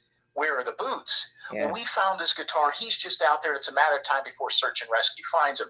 You're saying the cases are similar, and that you're going to, and I says, what? So the mom calls me. About 10 minutes later, she goes, are you still going on the news tonight on these YouTube channels on Zav Girl? And I said, yes. And I says, but I heard the cop called. The cop that's on your son's case called me, and he's pissed. What did you tell him, Miss Clune? She goes, what cop? Hang on one more second, Jim. Actually, Tony, I'm going to tell you this. I believe I'm one of the first people that Jim called with Dylan's case. Okay, yes, my channel is smaller, but he definitely called me like first and wanted to come on my channel first. Okay, so I have been talking to Jim for months, actually, about Dylan's case on and off. This is not new. So you saying that's why? I mean, I was on Icamel the other day. Oh, were you? Yeah, I like Icamel. By the way, 2 shows ago was my highest monetized show in history. My numbers have dropped because I'm not a true crime channel. People came over for Dylan Rounds. Yeah. I've never talked Kylie Rodney. I've never talked any other cases. So I've never even really talked Aiden Clune on my channel. I go on channels where I think people are interested in this case. And let's be honest, there's not too many people covering this anymore. No. Nope. There's not. I called you first. You're the only person I called first. How skeptical of you was I, Jim? Extremely. Yeah. I was like, no. Who are you? Like, what are you saying? No. What's cancer? I see you're saying I'm spreading cancer. What have I said that's untrue? How is this cancerous? This is Tony, only gullible housewives trust him and send him money. Tony, quite frankly, I've never sent Jim a dime and he's never asked me for one. but I will ask you for the last time to cut it out, or you can get the fuck out. And that's how I'm gonna say it. Okay. Let me tell you what that is. Okay, let me tell you where that venom comes from, because it's not about what I'm saying. She's not saying, "Hey, listen, I knew Dylan's girlfriend; he wasn't gay." She's not saying, "Hey, Aiden Clune didn't have a guitar." What happened? She doesn't like you. Okay. Well, I'm going to tell you why. Wednesday morning, I get more venomous shit than everything, because people watch $200 super chats, $99 super chats, $25 super chats, and they're sitting there saying, how did this guy just get $1,100 in super chats for watching a fat guy in LA eat a stick of butter? Like, how the hell did that happen? And they're thinking about it, and they stew on it, and it irritates them because they got to go into work at Arby's in the morning and work 8 hours, I'm not gonna lie. I was watching that shit. Like, what in the hell? You and Michelle, actually, I'm not gonna lie to you. I watched for Michelle. I was interested in Michelle. I know you guys had a falling out. She's been on my show the last 2 times. She was on last week. She now has a camera. What? Her neighbor's head got blown off. Shut up. Why? Robbery. She lives in an assisted living facility, kind of like it's like I call it the handicap factory. It's like the Willy Wonka's chocolate factory of people in wheelchairs. And she lives there, and some man, her next door neighbor, is 83 There years is old, something got murdered. fundamentally wrong with you, but go. Her next door neighbor was murdered. So she broke her computer. Salty Pancakes gave her a bunch of money, but gave her the money and didn't buy her a computer. So it took her, she spent the money on other things. And so there was a little bit of a fallout there. And then people said maybe she was trying. But listen, she gets treated the same on my channel as everybody else, no matter what her proclivity is. Well, that's why it works, because you treat her, I'm not going to lie. I think you said something like, oh, what would you like? I don't, something about her boobs, like her show, because she's gay, so something about her showing her boobs. Chicks. Yeah, she likes chicks. So I think you said something like that, and I kind of pearl clutched, and then she was cracking up, and I was like, you know what?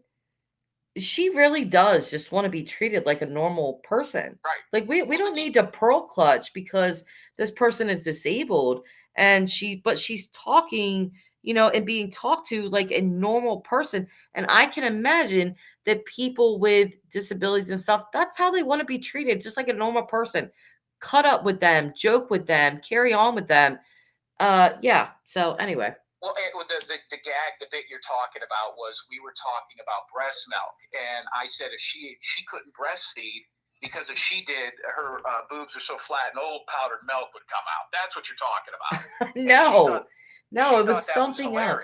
Yeah, she thought a lot of things were hilarious, but seeing her reaction to you, and you just, treating her like a regular person, without, tiptoeing around her because she had a disability, like you could really see that she liked that, she wanted to be treated normally. And even in your, abrasiveness, you did that. So it worked, and I don't know. I liked it. I'm not gonna lie. Well, she's every demographic. So she's an African American. She's a lesbian. She's a senior citizen. A lot of people don't realize how old she is. And she's not sensitive as fuck, and that matters. She's every demographic. So people can't say, well, Jim doesn't have blacks on his show. Jim doesn't have gays on his show. She nails it out of the park for everything. The first time I saw her was Tyler Feller, and he put her on one time, and I thought she was acting. I thought she was like from New Jersey and was just screwing with me. So then we were going to do a lot of different things with her. And but most people have clung to her. She's a great character, but other people won't put her on the show because they're scared to be normal to her. Because the first thing that comes up is, okay, what the fuck? So when she told us her neighbor got killed on the show, and we saw it on the news, and we played the news clip, and she said, I had to, I saw a police report, and I says, God, I feel sorry for the cops that had to take that report. She thought that was hilarious, but see, it works if you just treat her like a regular person. Yeah, it really did. You kind of, in a really weird way, kind of changed my views, honestly, if I'm being honest with you, because again, normal me would be like, oh, I gotta treat this person with like kid gloves, but that's Yeah. not the case, and that's not even how she's a mature woman, with sexual preferences and things like that. Like she just want to be treated like a normal person, and She you, went on a date the other night with a 70-year-old black lady. And she said the black lady's real hot. And I says, well, get her on the show. And she said the majority of the date, I told her that, I go on these shows. Do you want to come? Jim's going to want, when I tell him about you, he's going to want you to come on the show. So it becomes part, it's become part of her life. The other thing is, too, is her mom died 3 years ago. Her brother is not really in her life. She has nobody around her. Her entire existence is YouTube true crime. I'm not a true crime show. So it's a shame that those people won't give her a shot. But, I'm a dirtbag. What do you want from me? no, actually, I think you're the best person to deal with it. I actually do. True crime or not, I think you're the best person to like do that, because you have that ability to sort of overlook all of those things. Just be like, yo, this is a normal person. I'm gonna talk to her like she's a normal damn person. Yeah. And she appreciates it. So I liked it too. I was just like, you know what? He's on to something here. She had a video. She had a video where somebody was talking to her, and it was out there. And I don't know, some other YouTube channel sent somebody to her house or whatever. And this is how they were talking to her. Now, Michelle, here's the money for the computer. And I'm like, she's not deaf. And then other people are like, oh, Jim Terry's taking advantage of that mentally handicapped woman. She's not mentally handicapped. She's physically handicapped. Yep. Her mind is as smart as anybody else's, probably more so. She just can't physically get it out. And that's what what's interesting is the longer she's on the show, the more you can understand her. Like we were trying to put we had an app where we were going to put words on the bottom of the screen with a ball that bounced. And I said, will you tell us what you're going to say ahead of time? And we'll put the ball and the words on the bottom of the screen. She was all for it, and so we go over some of this stuff with her way before. There's more that goes into my show. We just don't put her on and start cutting up. Yeah. I mean, but it seems natural though. It does. Like I haven't watched your show in a long while, I'll be honest. But when you first had Michelle on, I did watch, me and Tyler both. And I kept looking at Tyler and I was like, holy shit, did he just really just say that to her? And Tyler's cracking up. He could not stop laughing. I was like, are you okay? Like he was like snorting almost. And I'm like, okay, but the more I watched, I was just like, this isn't bad. This is a person that is treating another person that, like you said, is physically handicapped like a normal person. There is nothing wrong with that. Actually, that's what I would assume that handicapped people want. And, that I've read online and stuff, that they just want to be seen as normal damn people. Her dream in life, and she told me this off the air, was she wants to be a private investigator. And so we told her that hang on, Jim. She could be. Robbie, please exercise or Raybird, please go ahead and exercise your wrench. Cleo's got to go. Please. Why? What's Cleo saying? Cleo's saying that to pay your child support. I don't know. Yeah, something about your wife, or I who knows. My wife. Yeah, I don't know. Can you just get this person out of the chat? They're just not. They don't bother me, but I didn't see it. But I can tell you this, that and I don't know if you saw the most recent, but I had the mother. We had the mother of this illegitimate child on the show, and it was Michelle. Did you see that? No. Oh, that's probably what they're referring to. So Michelle came on as the mother of the child, and that's where we talked about. And Michelle and I talked about how we had a baby together, and I asked her how dark it was. Yeah, so I don't know what. For fuck's sake. Because that's what they did to Meghan Markle. I was gonna say that's Meghan Markle and Harry. So you guys reenacted Meghan Markle and Harry? That's exactly what we do. And people are like, Jim Terry asked how dark his baby is with her. And I'm like, we joke that that's why she's in a wheelchair. So, these people, they can say whatever they want. They can do whatever they want. I have never had a person call my show up, and I've got 2 phone numbers, and motherfuck me. Never once. They do it on other shows. They do it in chat rooms. They do it with fake names. But they get irritated. They get upset, because a lot of it works. It just works. But I'm not a true crime channel. Never have been. And by the way, No, but can you tell me, because you demanded from me to tell you that you were right about AWP, and you were. But I did tell you. I was like, Jim. Pedophile for the purpose. Yeah. Oh, okay. Well, we can go with that because it's true. But I did tell you. I was like, Jim, with channels like yours, I'm gonna tell you what's gonna happen. There's gonna be a whole bunch of watchers, and then everybody's gonna drop off after a while because they get sick of drama. Was I right or wrong? You were 100% right. Yep. What we've done is we've tried to go. The goal was always to do it outside of YouTube. And what we've done is now the VIP Plus membership is so Tyler Feller's been doing it for years, and we've almost passed him in membership. And I've been doing it for 100 Jim, hang on a sec. Chris, please chill. Okay. I love you to death, but just please chill. I like Robbie. No, hang on. I'll deal with my chat. I like Robbie a lot. Jim and I are clearly just having a discussion here. Please be respectful of my chat. I like you. We definitely know each other, so please be respectful. Please.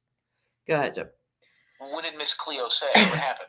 No, it was just it's somebody that I know and that I'm very fond of. My chat, Jim. You do come in here with armor on because they never give you a very warm welcome. They know me and they know you, and they never give you a warm welcome. There's only a few that do, but I think that you and I have an understanding. Not to make this any more than it is, we are perfect strangers, but we were brought together by case, Dylan Round's case, obviously. And, Jim's Jim and I'm me. But we're able to have a cohesive conversation. Okay. So whatever Jim has done on his own channel or other channels, yes, I've seen Jim act like an asshole. Jim, I have. But when Jim's on my channel, he is respectful. And you guys have to acknowledge that. And that's something that him and I have talked about behind the scenes, that, listen, you're going to come on my channel, act right. And he's capable of it. And he's doing that. So when he's talking about cases, true crime cases, you would do well to just listen. Okay. And if you don't like it, and if you don't want to listen, again, you do not have to listen to this stream. Nobody is holding you hostage here. Okay? Go ahead, Jim. Well, I just like how the backhanded comment towards you.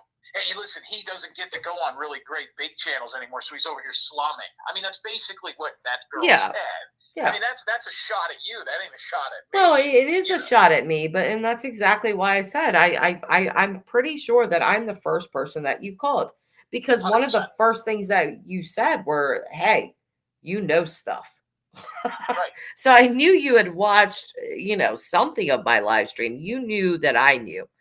And I was averaging 16 hours a day of YouTube streams, and it was over. Now I don't watch virtually anything.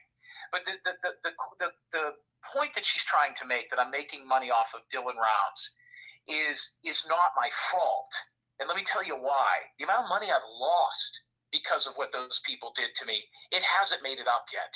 If that family just would have called me and said, "Hey, listen, asshole, we made a mistake here. You might be finding shit out. We want to go in a different direction. Don't go on any YouTube channels." They didn't do that. They released a private phone call to another YouTube creator and then did a cease and desist order without giving me a rebuttal. And they did it publicly to bury me, because what I was saying they didn't want to get out, which, by the way, nobody has disproved. Yeah, I'm going to expand on that, because the hours that I've put in with Dylan's case have been extensive. Hours and hours and hours and hours behind the scenes that have never touched my YouTube channel. There's still information I haven't even shared with you, Jim. But there is still information that has not been released that I'm aware of. So, you know, I haven't been paid for that. I wasn't paid for that. There is still a person right now as we speak out there. Okay. And I'm just going to say out there. I'm not even going to give a location, but he is out there. And this person has searched and searched and searched for Dylan. I am the only person that he has talked to besides the FBI. I put him in contact with the FBI. And Jim, you know I can do that because I did it with you. And I did the exact same thing with him. That person has never come on my channel. I've never released his name. I've never released where he has searched or the things that he's done. This is the most that I've ever released about this person. And again, I will not say his name. I will not say anything more about him. But there's a lot behind the scenes. I have spent so many hours on the phone with people directly involved in this case. I don't get paid for that shit at all. And because I care about the case and because I care about Dylan, I don't come on my YouTube channel and just spew every last damn thing that they said. There is so much that I have kept to myself behind the scenes to not jeopardize this case.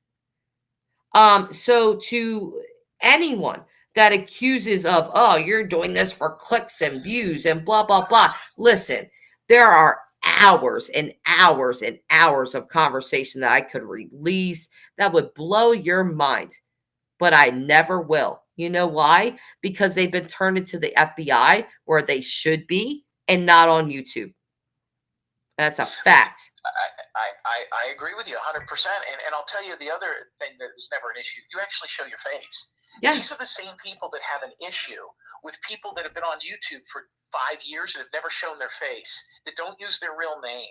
They're going to go watch a picture talk for 3 hours about just opinions, and the person lives in Kansas City. It's just, you know, listen, the money thing is a big issue. First of all, the first to say, I'll beat them to the punch. I would not be on YouTube if it didn't make money. I would not be on.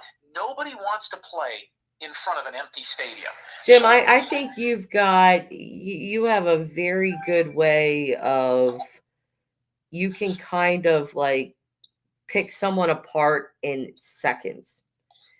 I promise you that I did not start this YouTube channel for money. And I think that you would believe me in that, just knowing me and how much you've talked to me. Initially, I thought that would be great to have a YouTube channel that was good for a platform to get my cases out there. Yeah. And then I realized, so with the cases I've lost and the people that have defamed me and the things that are on Reddit pages and YouTubes, I am so far behind the 8 ball financially because of what this case did to me that I have no problem if some desperate housewife in St. Louis thinks I'm somewhat cute and wants to send me $100 because I'm talking to Michelle for 2 hours. If that's what they want to do, that's fine. I didn't create this. They created this.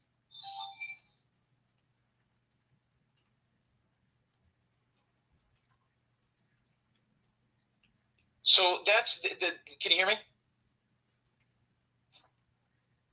Did I lose you?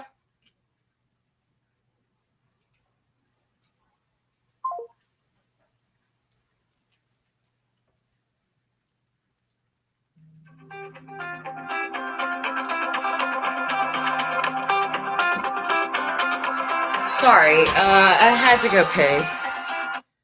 Hey. I lost you or something. No, I had to go pee. Sorry. But yeah, the last thing I heard you say was that this case wrecked you. Well, no, it didn't wreck me. It cost me. It's cost me more money than I. No, and I understand exactly what you're saying. Yeah. Even if no one else understands that, I do, because this case did wreck me. Let me tell you who is going to profit on this thing once it hits the television networks is the mom. You know, she is. And you know what's interesting is I talked to Ross the other day. He wasn't aware of the television show. He had no idea about a lot of that. I just think that they're in a situation where if Jim Brenner does not talk, they may never find that kid. Just don't think they're going to. I said the same thing. Yeah, they're going to find out more about this. But, there's a very big uphill battle in this case. And a lot of it has to do with religion. A lot of it. A lot of it, dude. I talk about Mormonism so much. So many insane cases are related to that religion. Yeah. It's nutty. But there was something else I was gonna say. What were you saying before that? Sorry. Well, the thing that I left off on was with Aiden Clune. I had that cop call me and motherfuck me. And I called his mom called me and said, "Are you going to go on the press tonight?" And I says, "Well, I was until you had that cop. You told that cop all of the information." I says, "He called and yelled at me." And Aiden Clune's mom said, "What cop?" I talked to no cop. And I says, "You told the cop about the drag stuff. You told the cop that I was going to take the two cases and put them together." He called up yelling at me. She goes, "Jim," she says, "Jim, I've been out of town for the last day and a half. I've never spoke to a cop." And then it dawned on me. The one that called the cop and shit all over me was Dylan Rounds' mother. Yeah, it was Candace. It was Candace. I actually knew that. I actually knew that. She didn't want me to mirror the two cases because she didn't want any press taken off of her son or put into the case instead of getting double the press. And I mean, I get that. But I'm going to go back to Gabby Petito's case because her family still, and I think just recently, they shined a light on Dylan. They are still shining the light on missing people.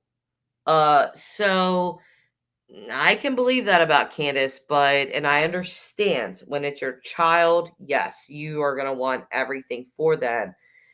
But selfishness, it can be a hindrance, a huge one. And I don't think that's a good look. I am very interested. I was talking earlier about you telling me that she had like a 2-part docuseries, Candace, with Lifetime.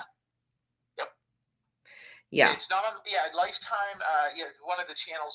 In fact, I spoke with a lady today in the press. She worked on the show. It's backed by Tyler Perry, the guy dressed like a woman. Oh, really? Tyler Perry. Medea. I love Medea. Okay, so his production company is the one that's behind this series. And from what I understand, the blueprint of it is going to be, the first show of the 2-part, because Casey Anthony's got one that's 3-part coming out. The one that's screw her, by the way. Oh, she is so hot. That's why everybody's pissed at her. Dude, she's hot, but she killed her daughter. I don't give a shit what she looks like. Everybody ages. Is she still gonna be hot when she's 50 and she's a freaking child murderer? I mean, I am. So here's what do you mean you? Oh, wow. It is friyay. Well, what do you mean you are? What do you? Have you killed a child, Jim? Are you admitting something on the channel here? What's going on? No, I'm almost 50. So here's the deal. She's got a 2-part series coming out. And if you noticed, I could kind of guess when she probably signed the deal. And I'm going to guess she signed the deal right around the time that they did an interview on top of the dirt in the shed where her kid was probably killed, which I thought was the most disrespectful shit ever. But what do I know? You can kind of tell she started to get tan. The nails started to get done. The hair started to change. That there was just a difference of, I'm on TV now. And so the series is going to be set up. It's not a series. The episodes will be set up where the first one, from what I understand, and I'll know more about this because I'm directly talking to people that are involved with it, who, by the way, knew nothing of me, which I find very interesting, is going to be what a great mother she was, what a great family they are, and how he was such a hard worker and didn't deserve to go disappeared. You and I both know that that's not true.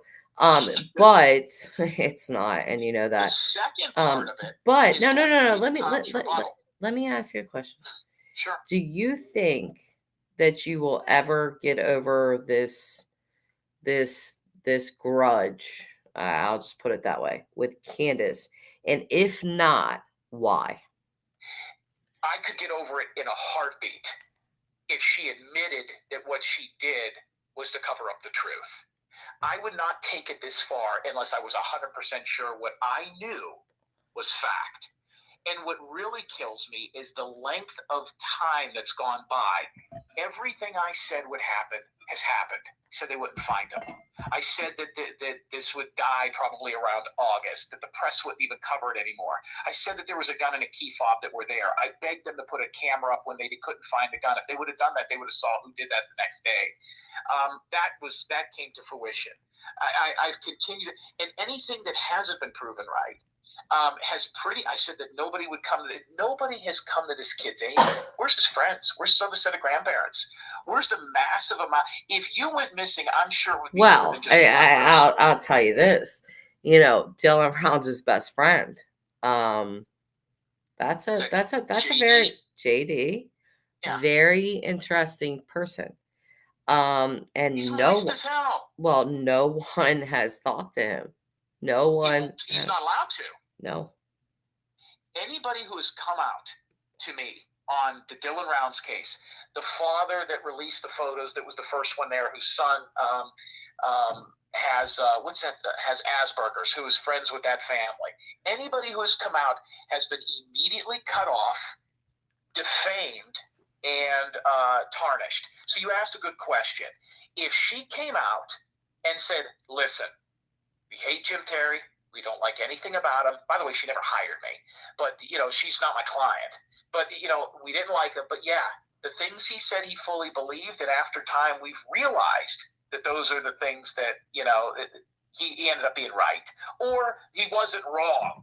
Okay, and he wasn't doing it for likes and clicks back then because I didn't have a YouTube channel. I think we can begin to heal.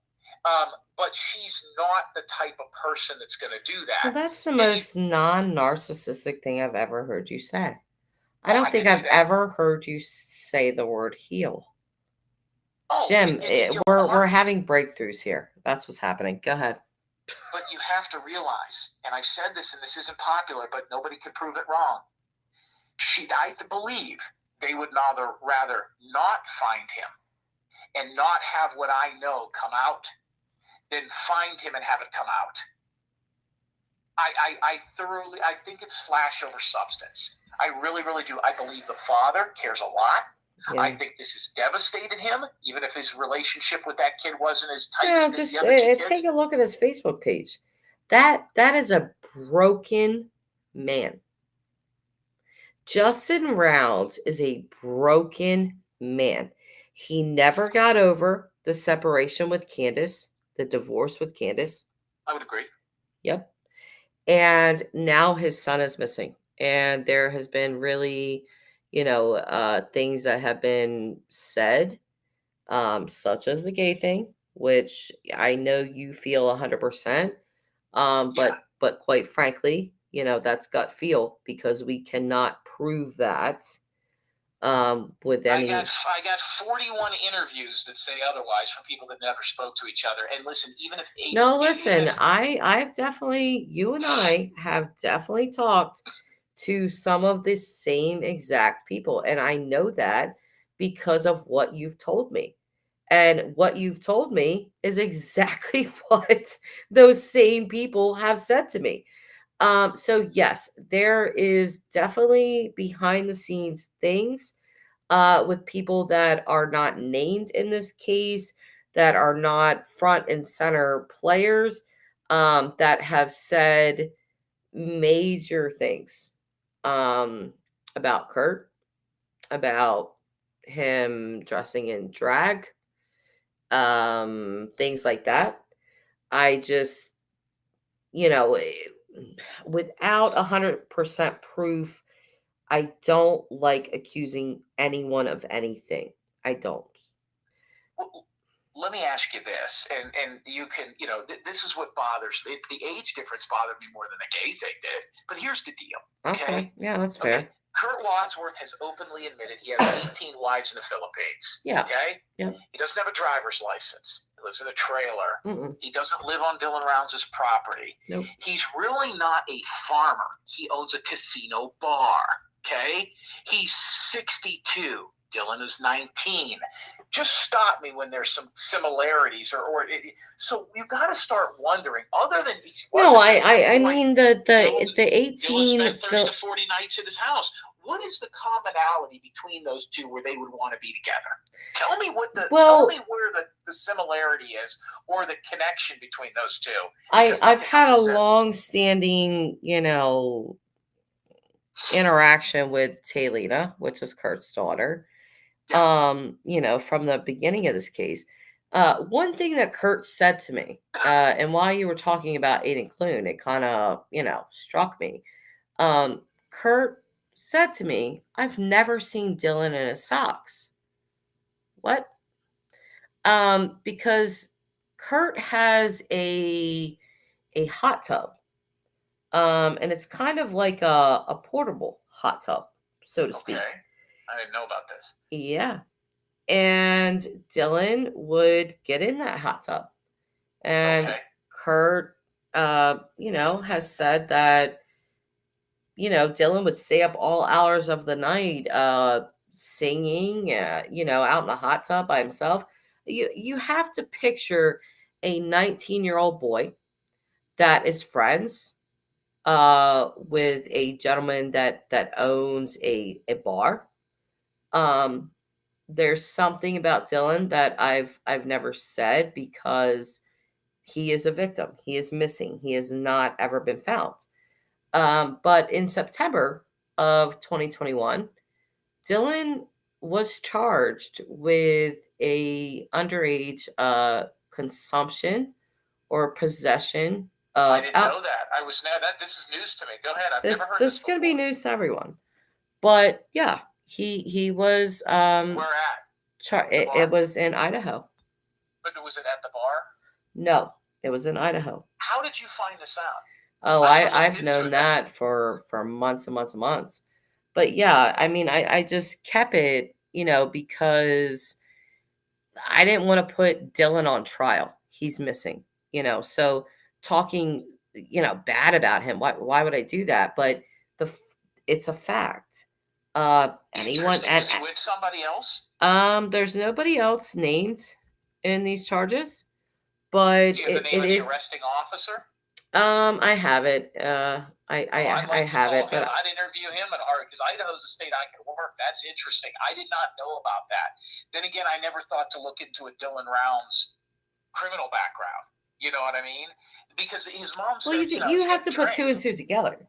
Again, you've made the point that he was friends with Kurt. Kurt owns a bar. Dylan definitely What's the attraction of a 60-year-old man and a young kid? Well, and Kurt told me off air privately that, Dylan drank a lot. That was not a secret. It wasn't a secret from his family. It was a secret from anyone that knew him. He did. He was a young kid and he drank. He would go to Idaho quite a bit. He did have his best friend there and other acquaintances. And Kurt told me that, he would come back with what he describes as racks of beer. And he would just have a bunch of beer, like all in his trailer. So yes, Dylan was a drinker. That's just, it is what it is. He was. But with this hot tub thing, Kurt said that he would get in there and he would sing at all hours of the night, and Kurt would have to go out there and tell him, Dylan, like, tone it down. It's 4 a.m., blah, blah, blah. But I just found it interesting that Dylan's in your hot tub, right? So obviously he doesn't have a lot of clothes on. And Kurt said that he would be like in his boxers. Well, clearly you've seen him without socks on. But he also said, I've never seen Dylan in socks. Did Dylan not wear socks? Or what? That's bizarre. Yeah, once I had the initial interview on the phone with Kurt Wadsworth, the part that always bothered me about Kurt Wadsworth is in the Rounds and Cooley family is they've never talked with him. They've never, I mean, they did at the very beginning, but since everything came out, they've never questioned him about everything. They won't talk to him. They stay away from him. See, that to me shows that they know a little bit more, and I know that there's people like Ellen Berg. I mean, I remember the initial conversations with her. And, what she told me and what her son told me. And then people started getting scared.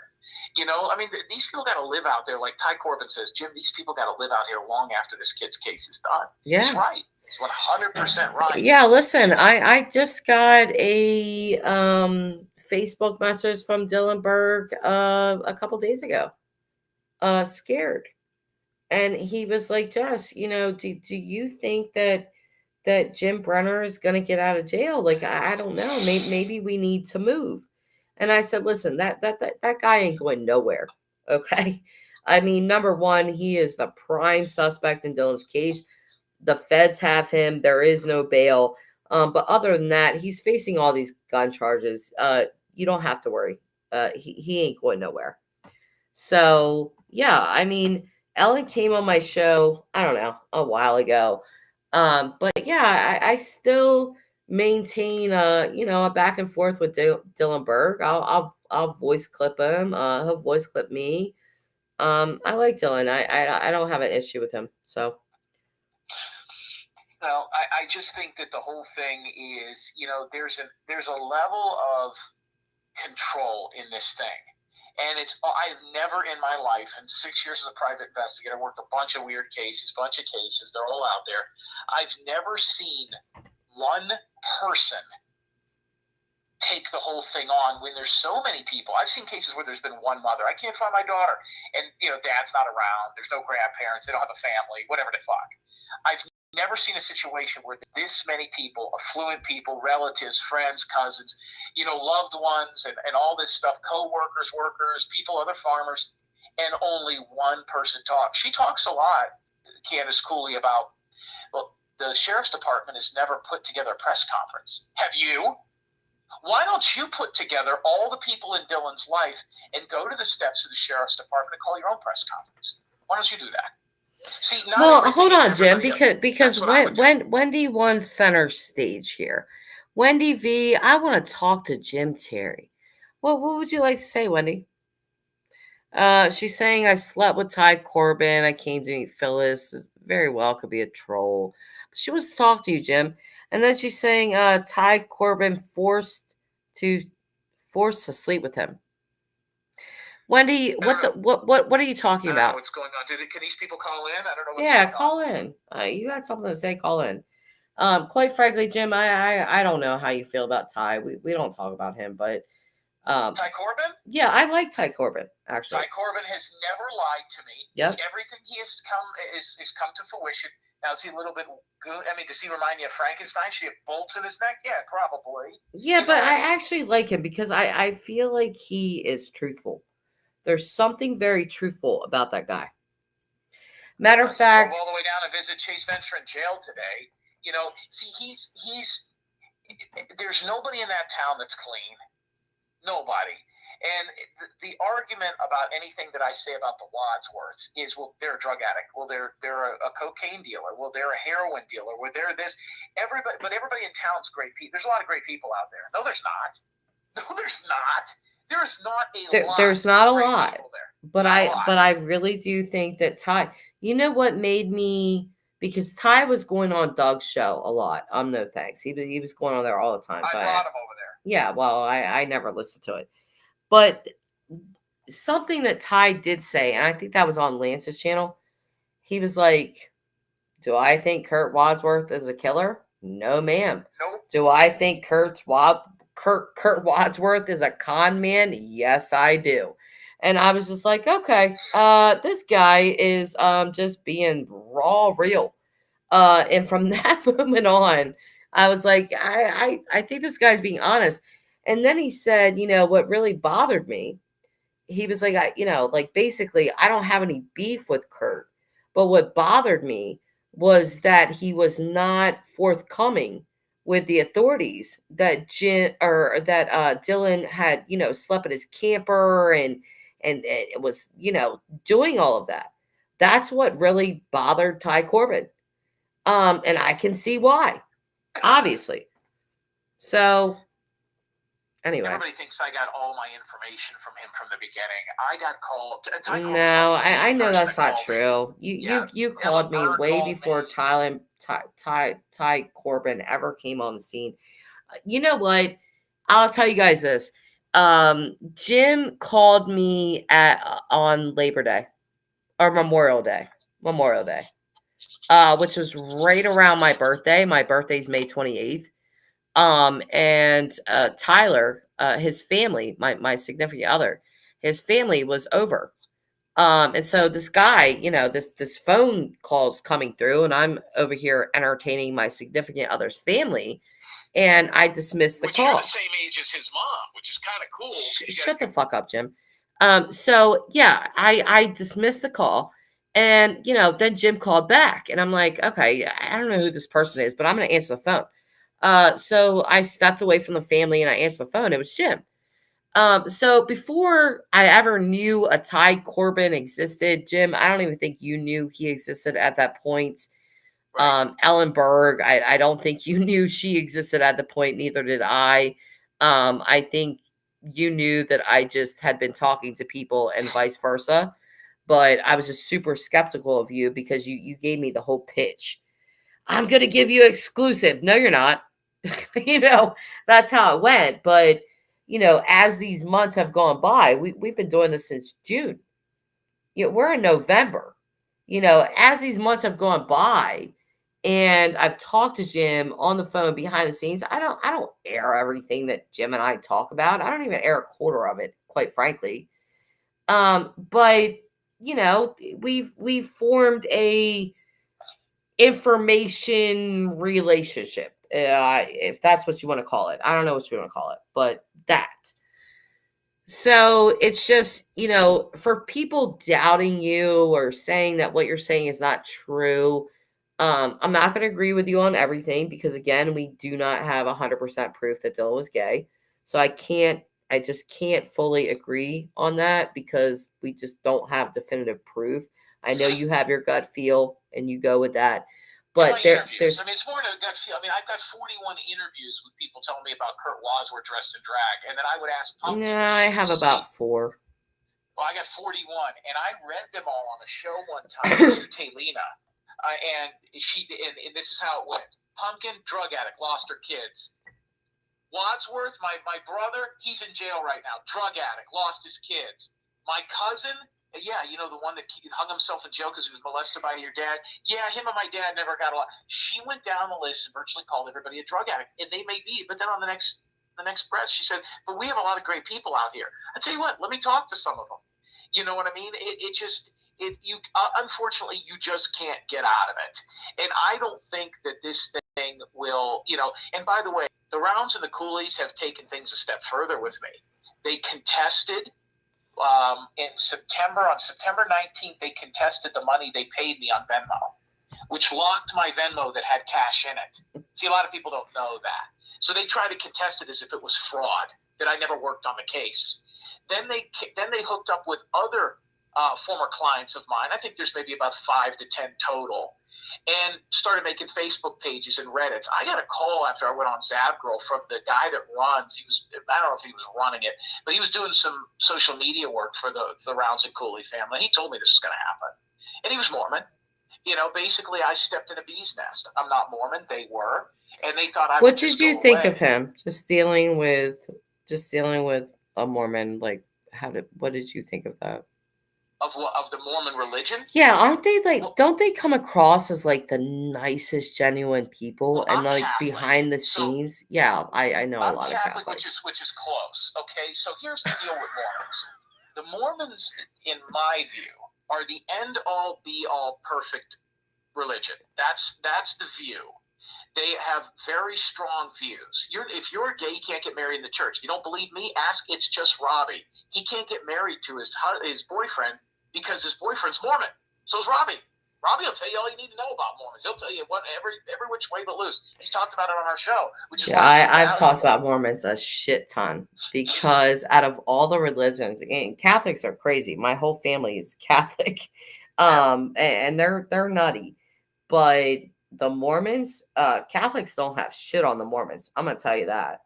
Like the Mormons take it like to the extra level of, there's different planets and you got to be exalted. You got to get married. You got to have all these kids. You can become your own god.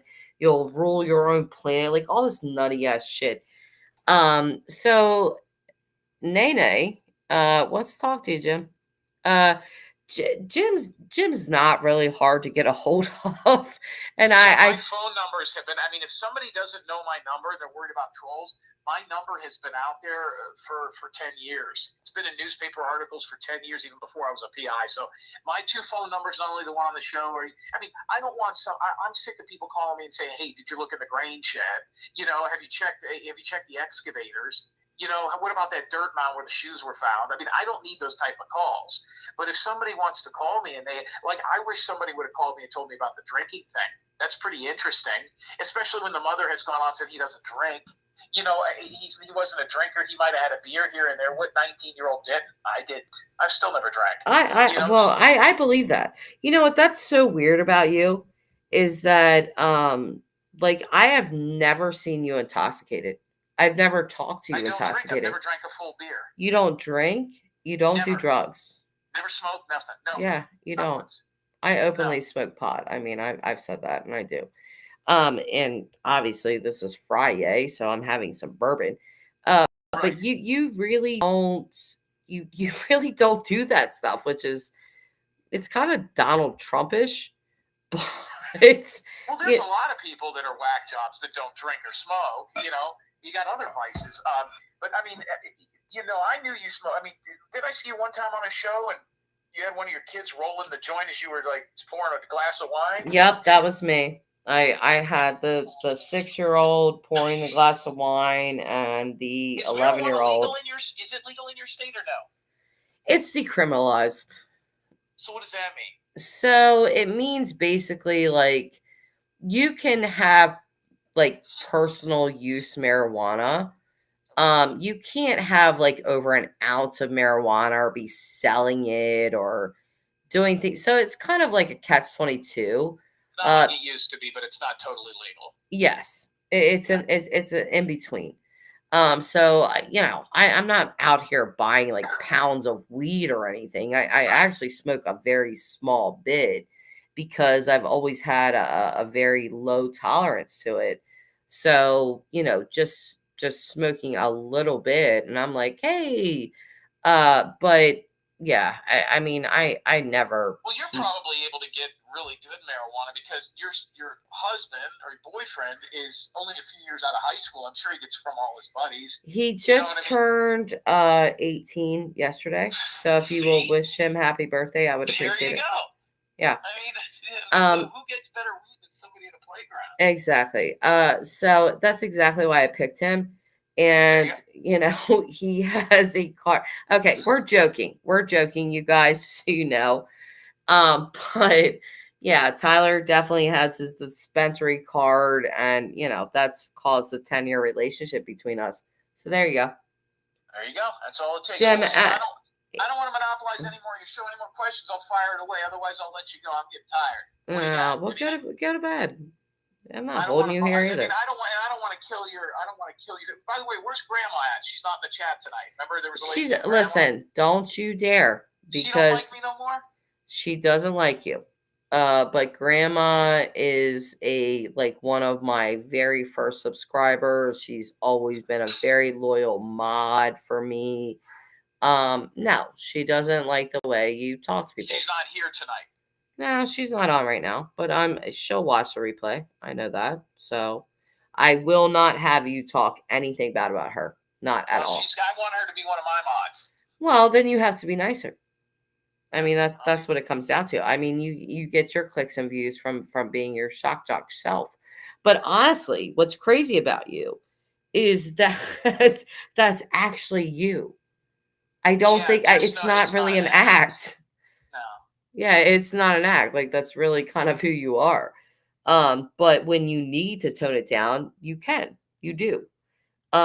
So that's why I don't have a problem with having you on my show, because you can act properly when you need to. And the information that you have again, I know is correct. Whether people believe that or not, that's up to them. I don't really care, because again, we have both talked to the same exact person, unrelated to, like you and I were not in this together or anything like that. Right.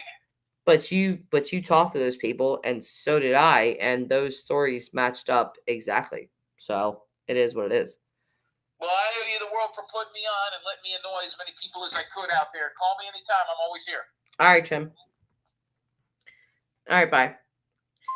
All right, so that was Jim, you guys. It is what it is. I mean, if you don't like Jim, don't watch his show. I don't know. If you don't like Jim, I guess when he calls in, don't watch my show. I don't really know. I mean, I don't let Jim just like run wild, but he does have information. I mean, that's just the reality of it. So I don't know what else to say. But that's just truth.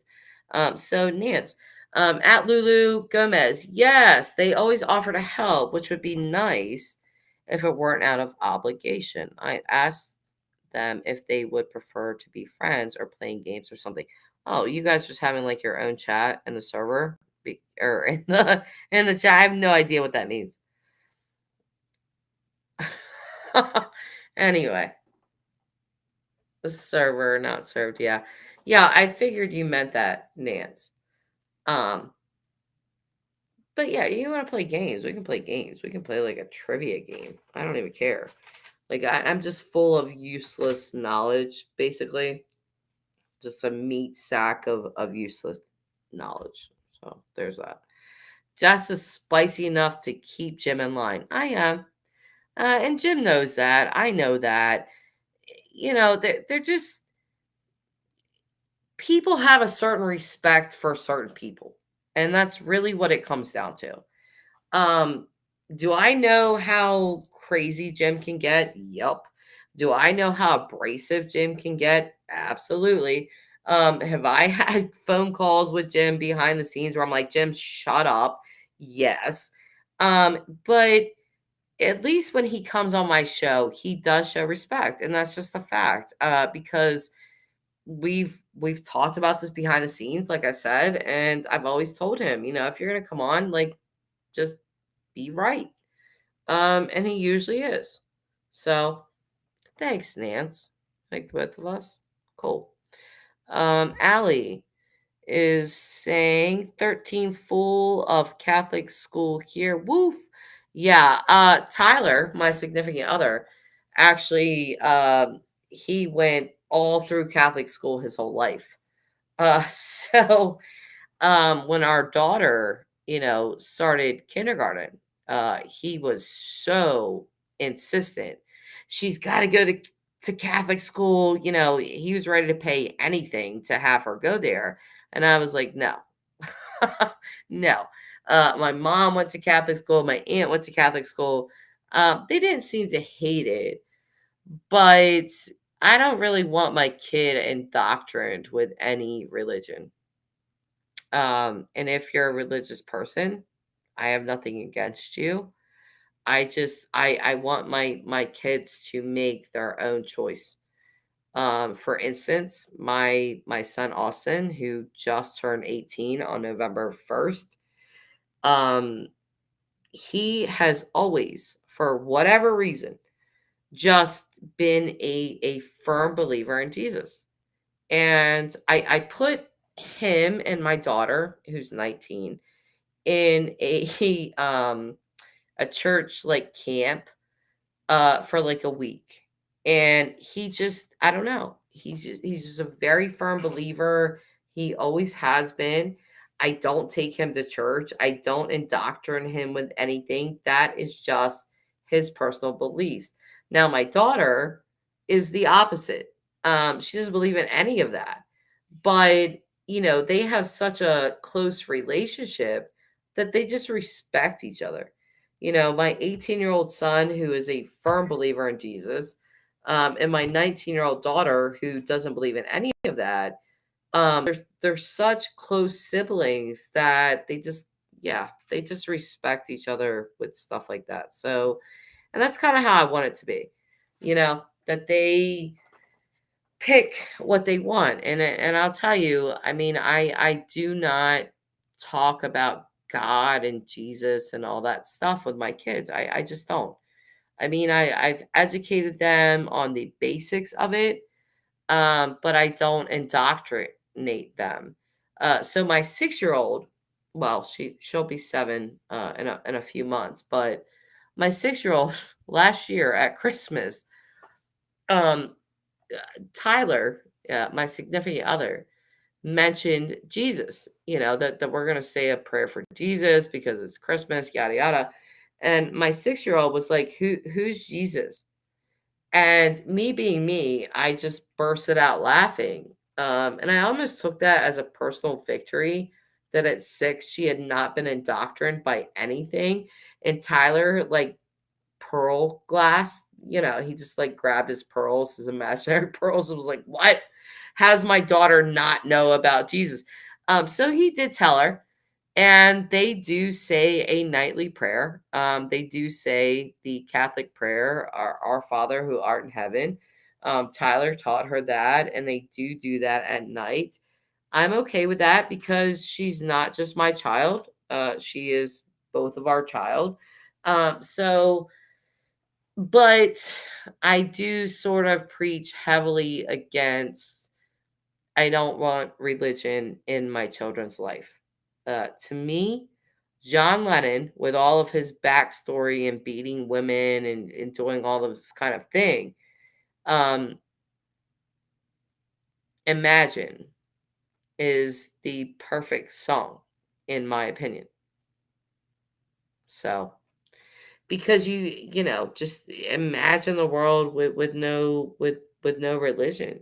Imagine the world with no borders. Imagine all of that. It would be so different.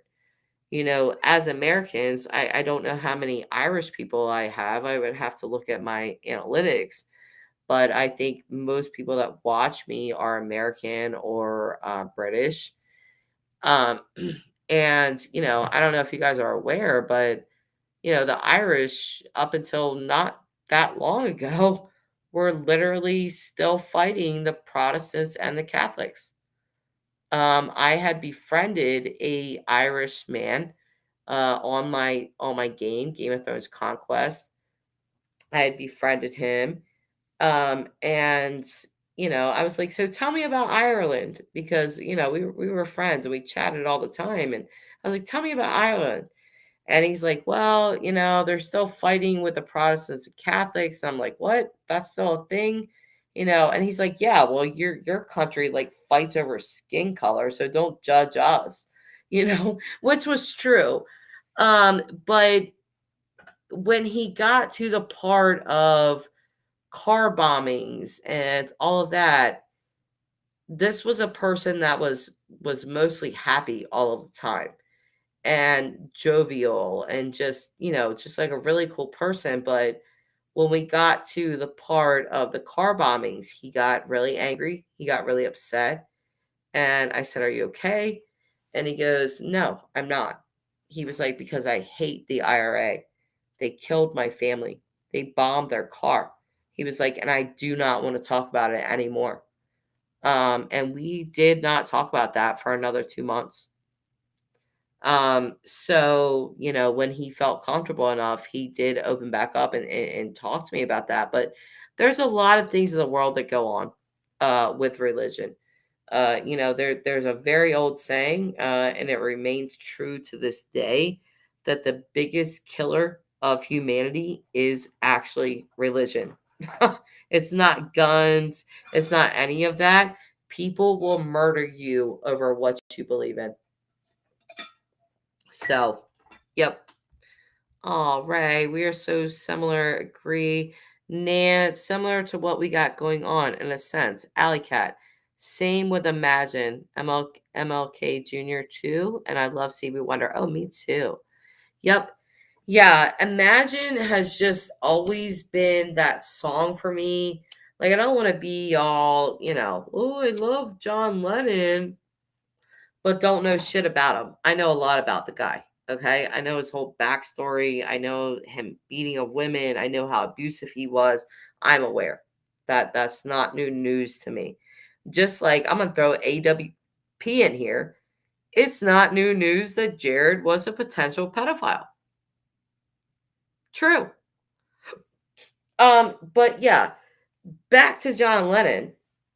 That song and its lyrics are perfect, in my opinion. It's just the perfect song.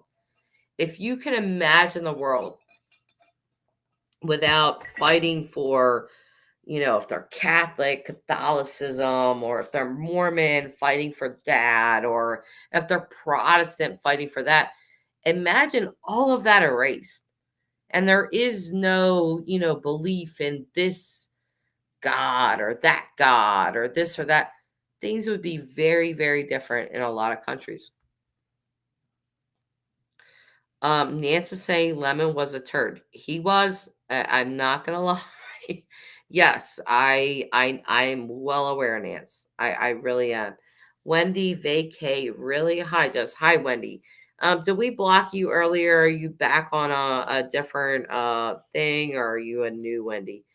But anyway, yeah, Lennon definitely has a very bad past and backstory. There is zero doubt about that. It happened. Um, but just focusing on the music, which I kind of feel weird about saying that because Michael Jackson was a pedophile. And there's so much proof of that. It's just ridiculous when people deny it. I liked Michael Jackson songs. Okay. I used to get down to some Michael Jackson songs. But everything that came out about him, I stopped listening to him. I did not want to fund that through my ears any longer. Hey, Holly, how are you? Nance is saying, let's see what Nance is saying. I occasionally wonder if not having labels would help us instead of hinder. I think it would absolutely help. In fact, I think this world is going in the wrong direction with so many labels. Yeah, I don't want to be labeled. There was a person in chat way earlier, just a good housewife. I don't want to be labeled, dude. I'm just me. I wear many different hats. Believe that. Housewife, yes. YouTuber, yes. Mom, yes. Worker, yes.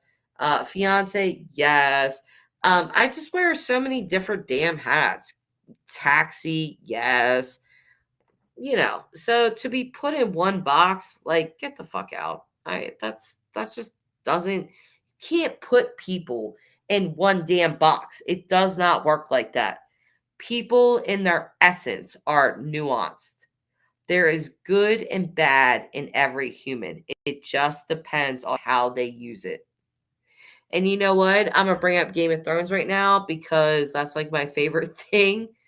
But if you guys have not ever read the Game of Thrones books or watched the show or blah blah blah, you should. But I will strongly encourage you to read the books before you watch the show. Because George R. R. Martin makes it a point to make his characters extremely nuanced. There's a lot of gray. There's a couple characters that are just completely bad, but most of the characters they do really good things, and then they do really bad things in life, and they do good things and bad things and good things and bad things. It goes on and on and on. And you really have to determine, like, is this person a good or bad person? And again, there's just a shit ton of nuance. And I'm kind of thinking about Jim Terry as I'm saying this because he's nuanced. There's good and bad there. Does Jim have the ability to get information? Yes, there is no doubt about that. Does Jim say things that are degrading to other people? Yes, there is no doubt about that. There's where the nuance comes in. So it's like good and bad, good and bad, good and bad. Any person that claims or acts like they are the perfect person and they're just so good, please automatically consider them a liar.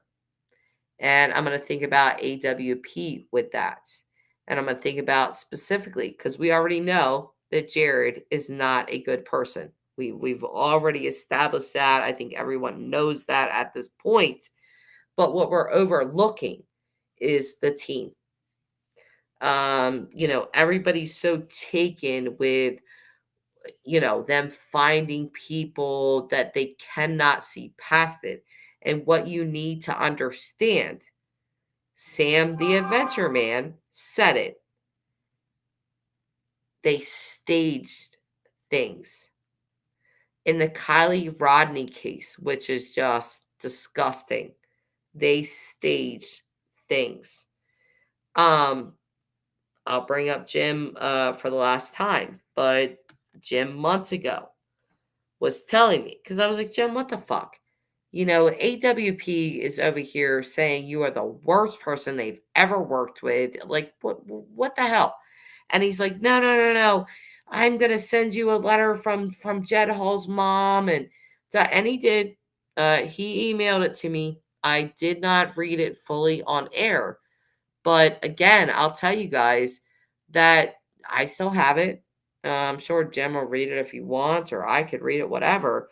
But Jed Hall's mom wrote a handwritten letter to Jim Terry and told him, you are my hero in this case, not AWP. And I read this letter in its entirety, and I was sort of taken aback. Because at that time, I was like, what do you mean? Like, Jim's clearly a victim or a villain, right? And AWP is like the good guys. So why is this woman saying this about them?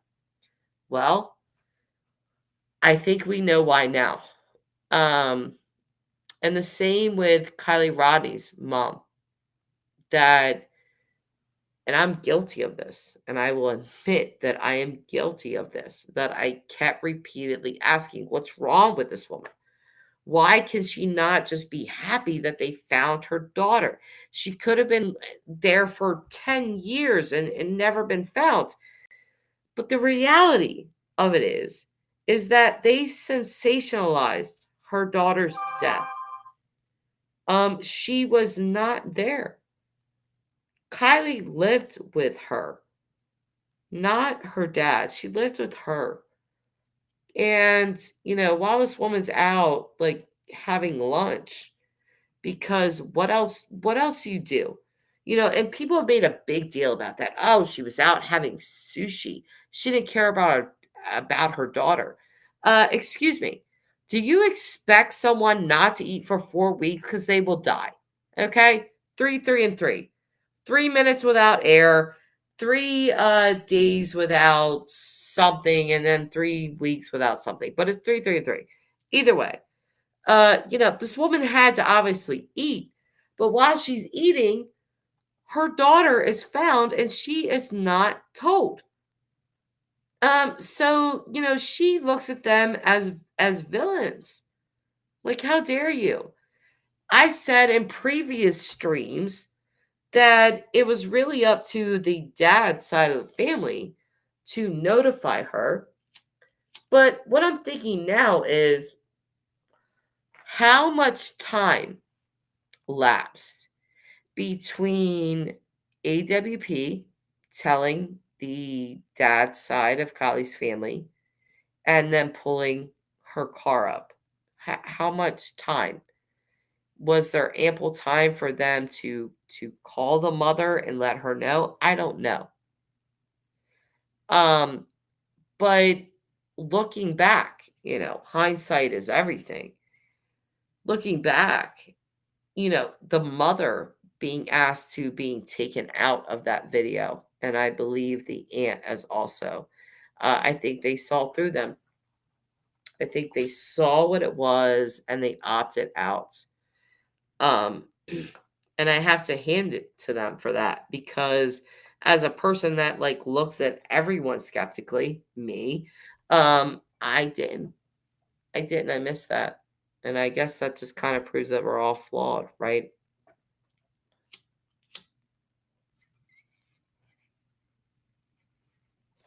Nance is saying, do LDS place men as leaders? Yes, absolutely. Big leaders. But it's much like other religions. Catholicism, Christianity, um, Muslim. The male is the head of the family, no matter how bad or good that male is. Yeah, they are. So, like I explained on the last live stream, it's like an umbrella. The umbrella, the top of it is God. The next step is man. The next step is woman, and the bottom is the children. So it's kind of how it works in pretty much every religion, honestly. But Mormonism, shooey,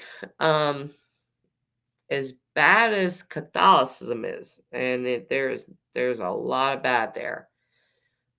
Mormonism, in my opinion, is worse.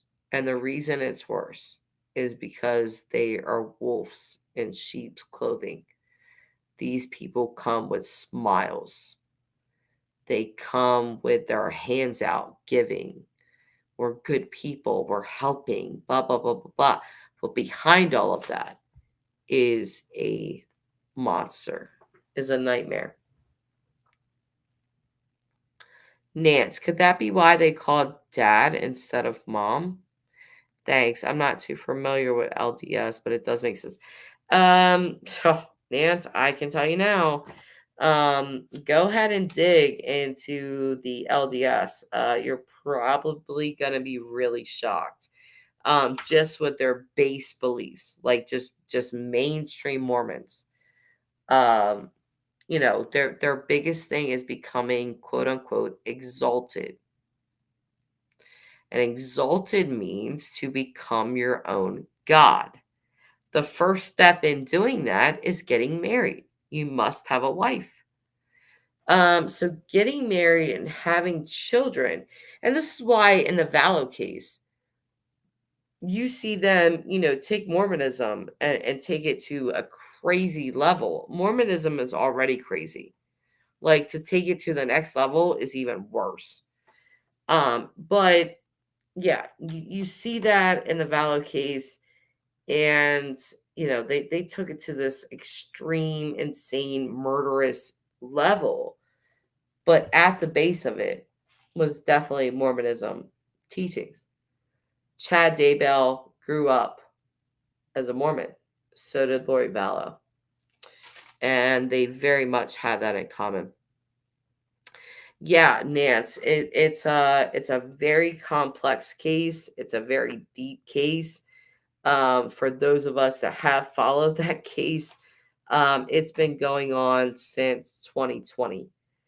The murders actually happened in 2019, but the case itself, when the authorities caught on to them, 2020. So I have been following this case since January of 2020.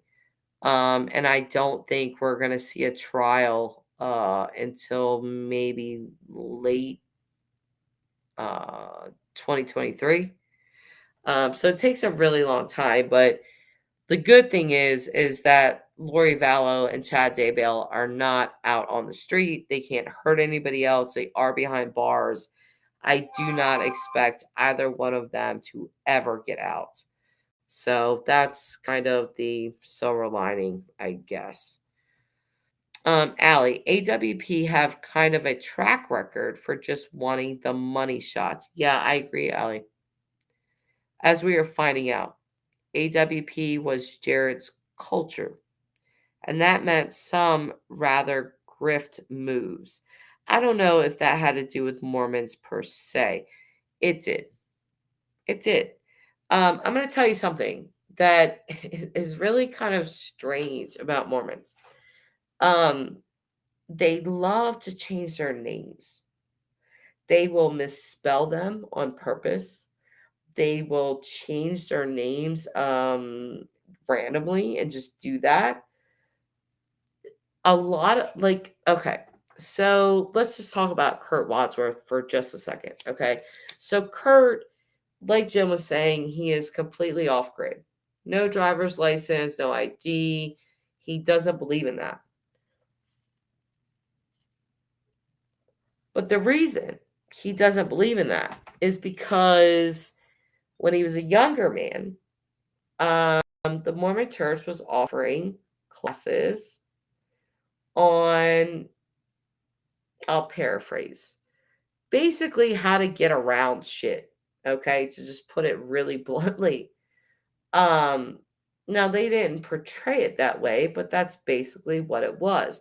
They were teaching their young men how to get from underneath the government of the United States. Kurt Wadsworth took these classes and he became very, very convinced that he had to get off of grid, and he did successfully. Um, yeah, he just doesn't have any documentation, tying him into anything. No social security number, no driver's license, no nothing. So there's that. Nance, I follow the case, but I'm not knowledgeable about the religion itself. Familiarize yourself, Nance. You're in for a shock. I'm gonna tell you that. I never looked into it myself. They're nuts. Yeah, definitely look into it. There is a channel that I am subscribed to. It is a husband and wife. They both grew up Mormon, and they were married in the temple, which is a big deal for Mormons. You can't be married in the temple, which is like a sacred thing, if you don't go to church all the time and get a temple recommend, and it's like a big deal.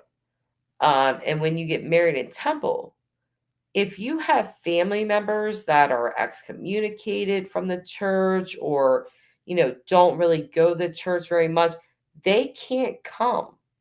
They are not allowed to come to your wedding. So it's just a really crazy thing. It's cult. It is a cult. It's very, very cult like. Um, Even Catholicism. I mean, you don't like the family member, you don't like who somebody's marrying, yada yada yada. You still come to the wedding. Christianity pretty much the same.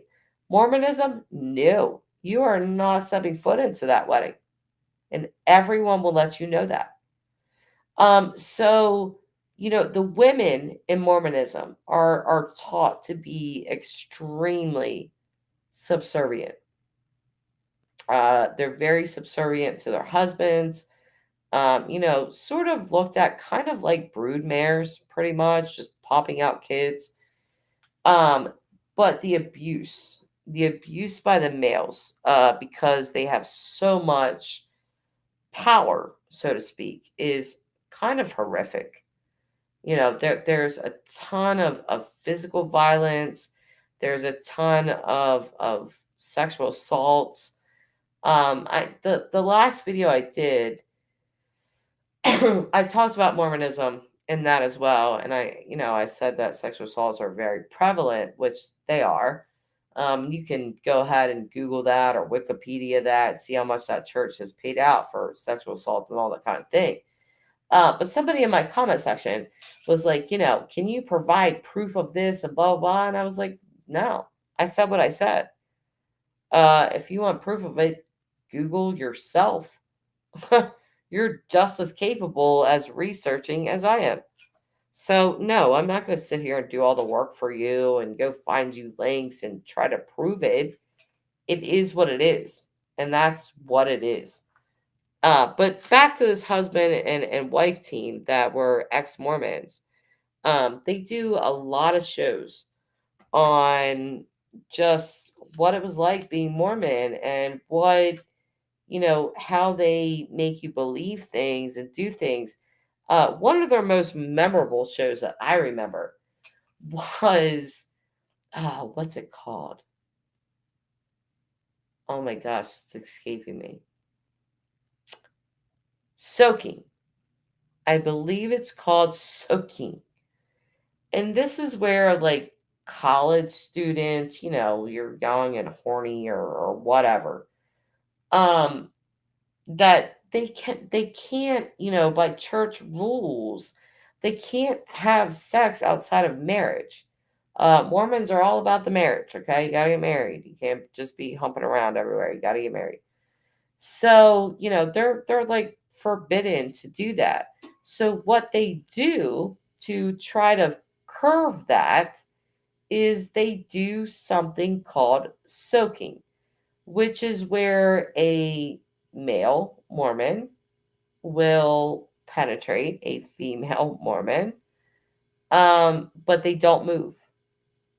They just sit there and soak. So there's no gyration, there's none of that. There's penetration, but nothing more. And they see that as a way. It's not accepted, I can tell you that. If you get caught with the soaking thing, you're out. You're not getting a temple recommend to get married and all that kind of stuff. But they try to justify it in their minds as we're not actually having sex because no one's moving. We're just sort of feeling this, but nothing else is happening. So it's kind of really sad, in my opinion, that college age students aren't able to experience things, because the only way you ever gain wisdom is by experience. You know, I don't have wisdom in relationships or children or life because I haven't experienced it. I have wisdom because I've experienced a lot. So, yeah, the soaking thing is really, really crazy.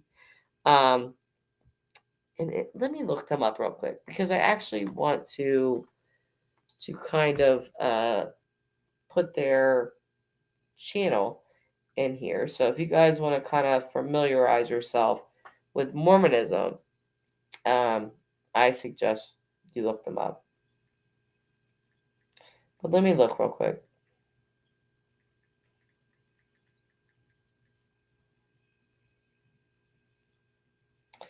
Okay, so the name of the channel is Jordan and McKay. You know what? Let's play it. Screw it. Let's play it. Not screw it. That was a bad choice of words.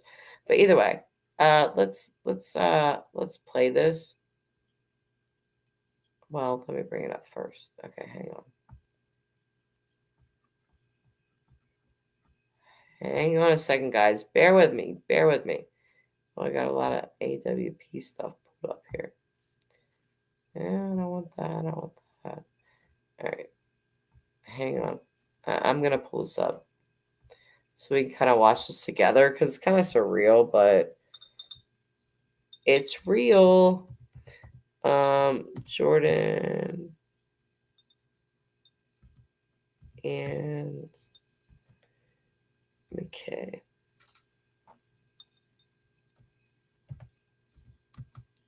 Soaking. I think that's the only word I have to like put in.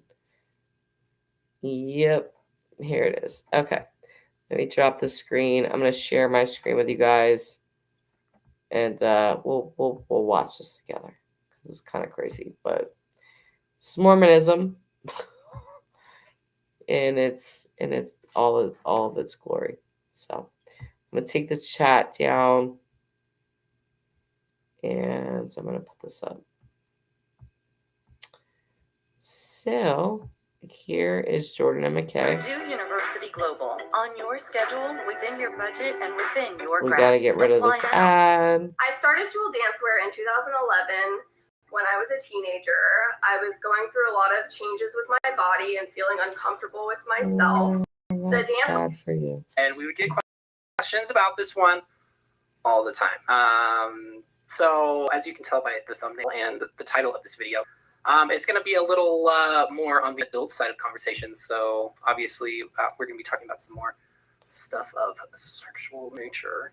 But we want to thank a lot of the people who interacted with us, asking questions on Discord. Shout out to the Discord. We had like a whole ass conversation about this afternoon. Today's Sunday. But yeah, and Jordan got like 1 million replies on her story about this thing. So on Instagram. So if you don't follow us on Instagram, go do that because I ask questions and your question might end up in our video. So yeah, at Jordan McKay on Instagram. You can find a link to our Discord in the description. Go hang out. There's a lot of cool people there.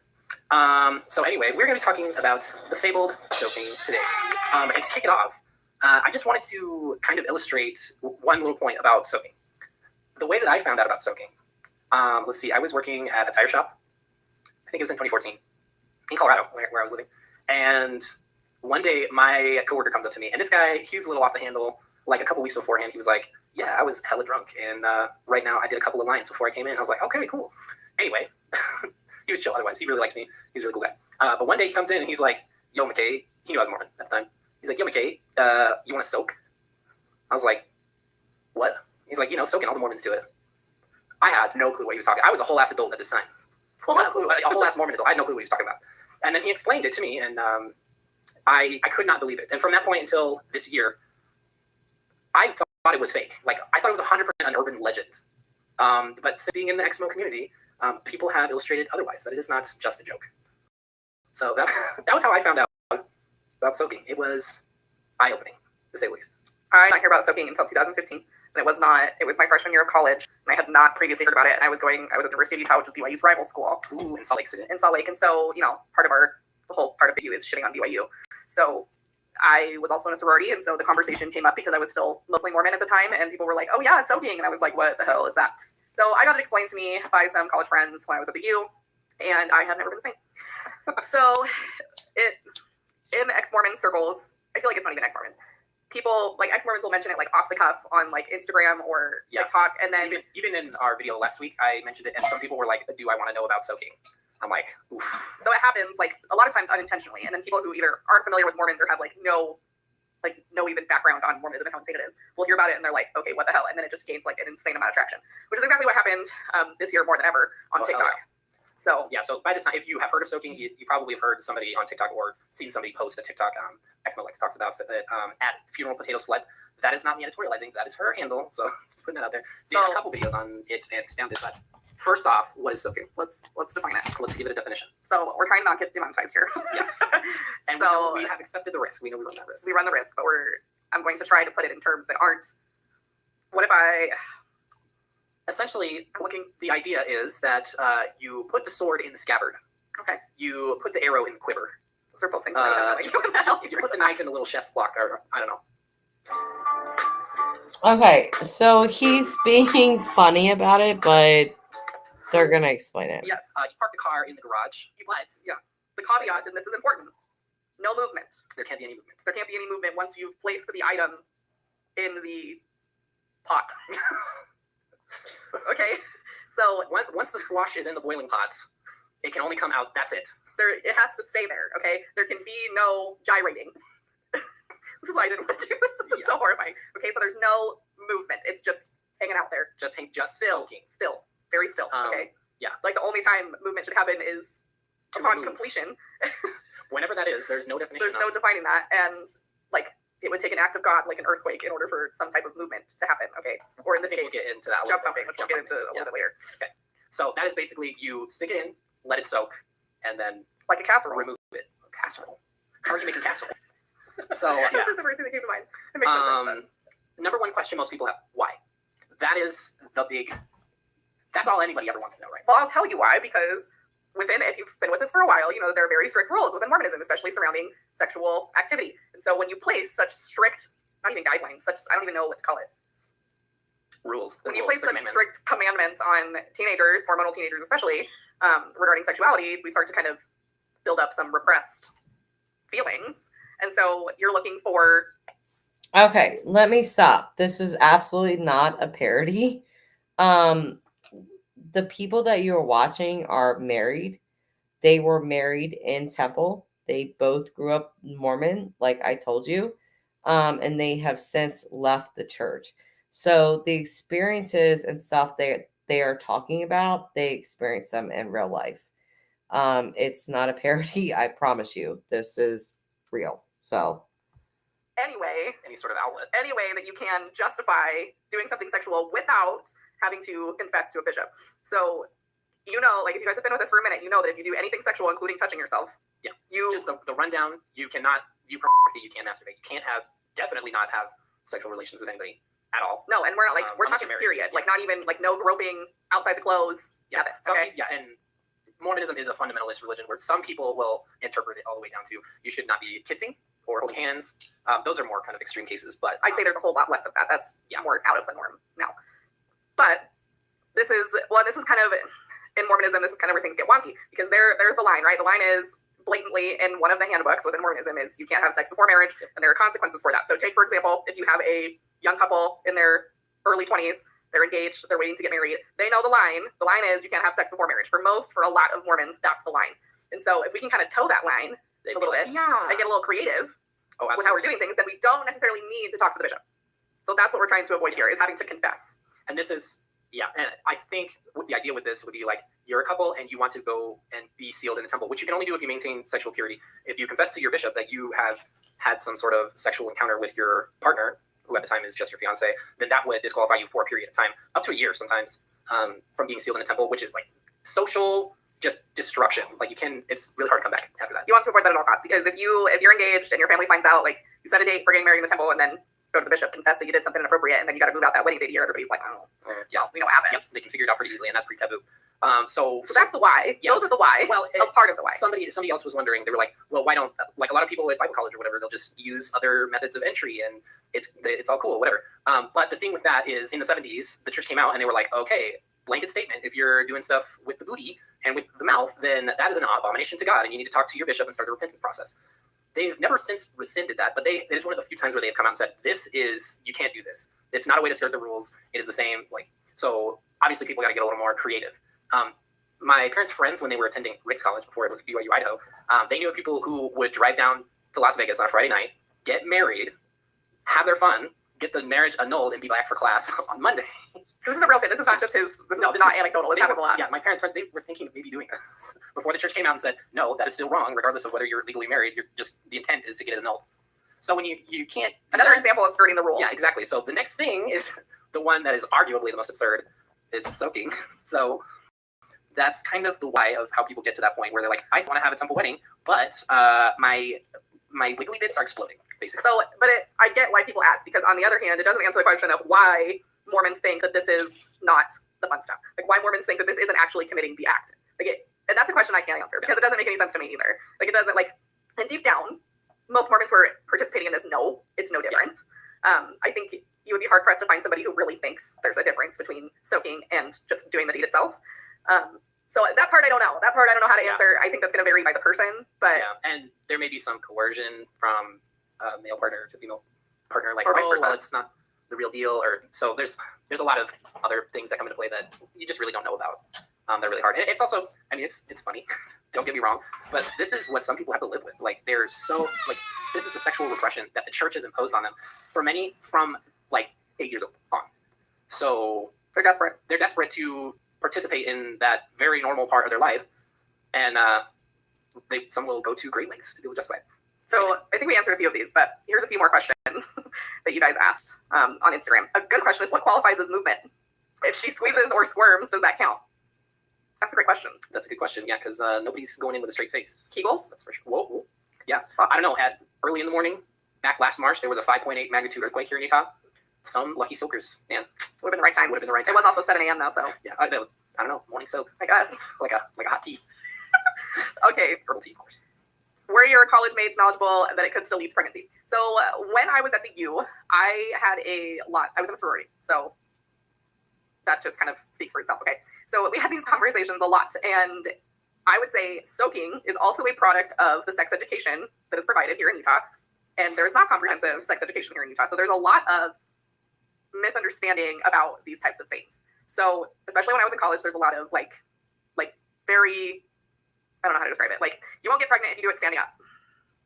You won't get pregnant if you do it while you're on your period. These types of things. So comprehensive sex ed, when I had it, when we lived in Colorado, answers those types of questions typically. In Utah, kids don't have that. And so I think soaking kind of exists as a product of Mormonism, but Utah culture and Utah sex education definitely contributes to this problem. And let me reiterate, being a Mormon that grew up outside of Utah, I had never heard of this. No. So it seems to me it is mostly a Morador, Idaho, Utah, Arizona type thing. I never discussed it with any of and that would totally be a topic of conversation among missionaries, guaranteed. Missionaries are not as good as you think they are in a lot of cases, and that was in Central America, so I don't think that's really common outside of here. Is it encouraged by church members? No, definitely not. Definitely not. How common is it actually? Here's the thing about soaking. Blonde Absolute Ultraviolet Care for bleached hair with hyaluronic acid.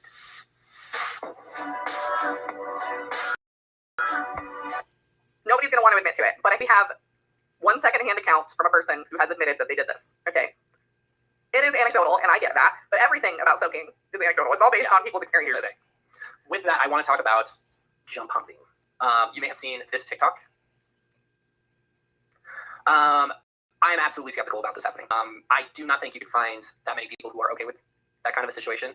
And if you did, they would all be on the BYU football team, and they would all just be doing a full, home run type thing. Okay, but here's the thing also, is in that TikTok, they talk about how this is happening in the BYU dorm room. And if you've watched our previous videos, you know the culture that exists at BYU. And the culture that exists there is based upon everyone telling each other. Are you telling me that potentially 7 people are in on it and okay? And nobody's reporting it to the honor code in a office? dorm room, I don't think so. Okay. Elsewhere, yeah. So not to talk shit on her on funeral potatoes. I think it's hilarious. It's funny.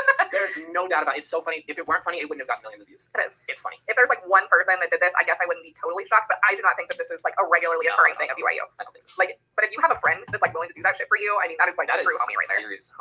That is a friend that you will take to the end, because that is committed. Will you come do this? That is seriously, we just want to have a temple wedding, and I just cannot wait any longer. Yep. That kind of situation. That's a true friend. Yeah, that's real friendship. Let's see. How often does pregnancy occur? Because of it, lots of questions do they take pregnancy into account? And I think a lot of this again goes back to Utah sex education. But I also don't, the soaking experience is going to depend on the couple. And so in theory, in my mind with soaking, because we're just positioning it and we're not gyrating, then the typical thing that would happen during that kind of event isn't going to happen. That's my understanding. Not to say that they're so sexually repressed that it won't. True. But unless there were pressure applied, like you mentioned earlier, maybe. I don't know. But that could be the thing that draws the line. Yeah. But that's my thing with soaking is there's not discourse around soaking. Make sure you have a condom on. Yeah. There's no Wikipedia entry about it or anything. So so knowledge is real hearsay. And I mean that's part of the problem. So our teens and young adults actually doing this, and then things are happening and those precautions aren't being taken because not only do we have pregnancy as a problem, as a potential consequence, but STIs and STDs as a possible consequence as well. So there's a whole aspect. Maybe you're just going around soaking with everybody and you just don't know it. That's the problem. So be careful who you soak with. It's true. Why do people at BYU do dumb stuff like that? It's a great question. Is the repentance process any different?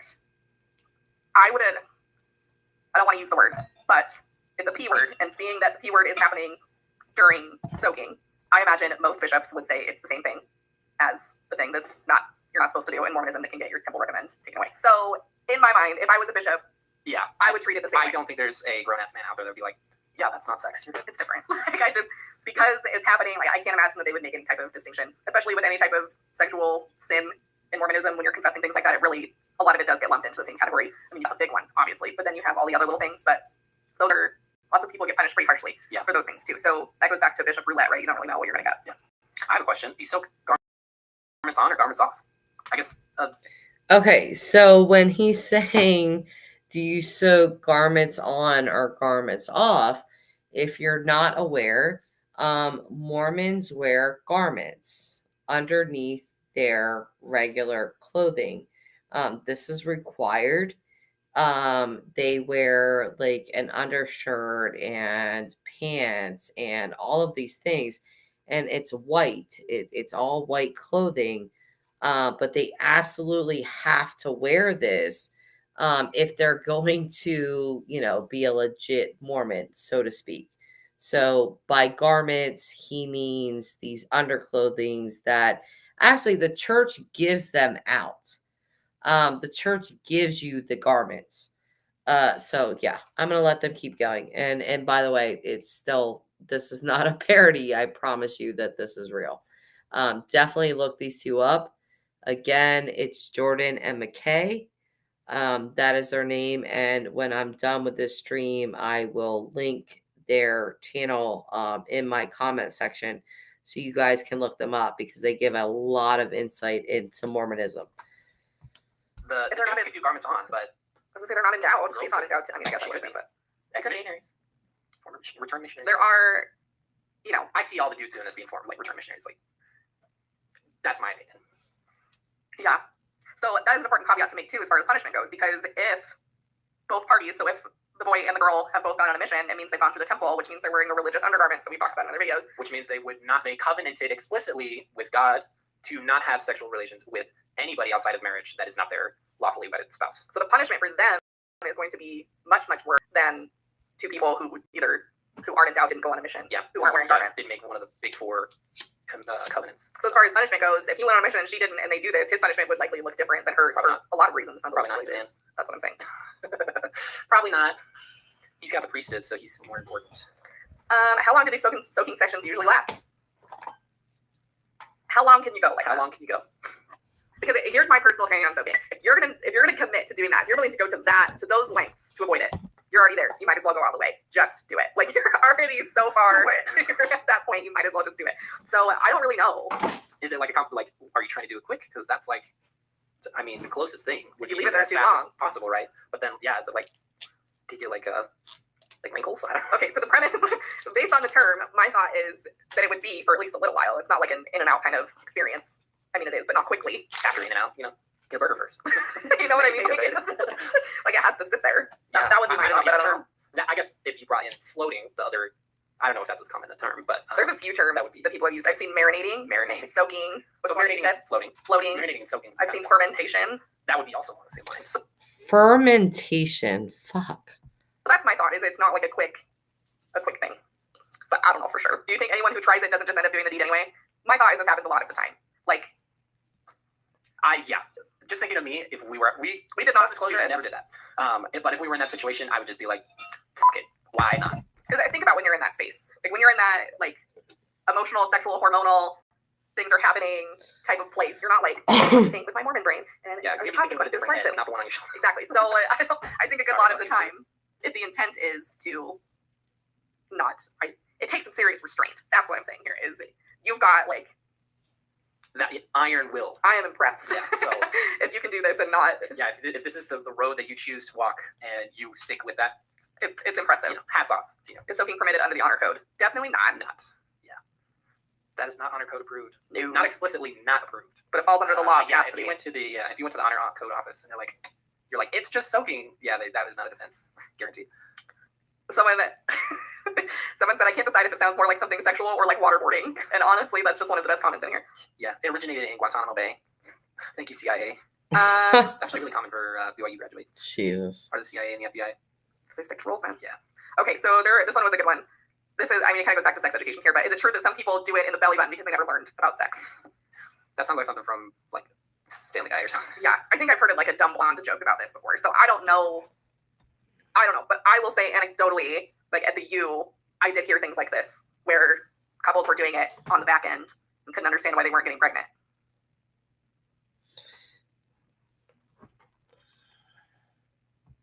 Which, think about Utah sex education, which there is none. Okay, so is that outlandish?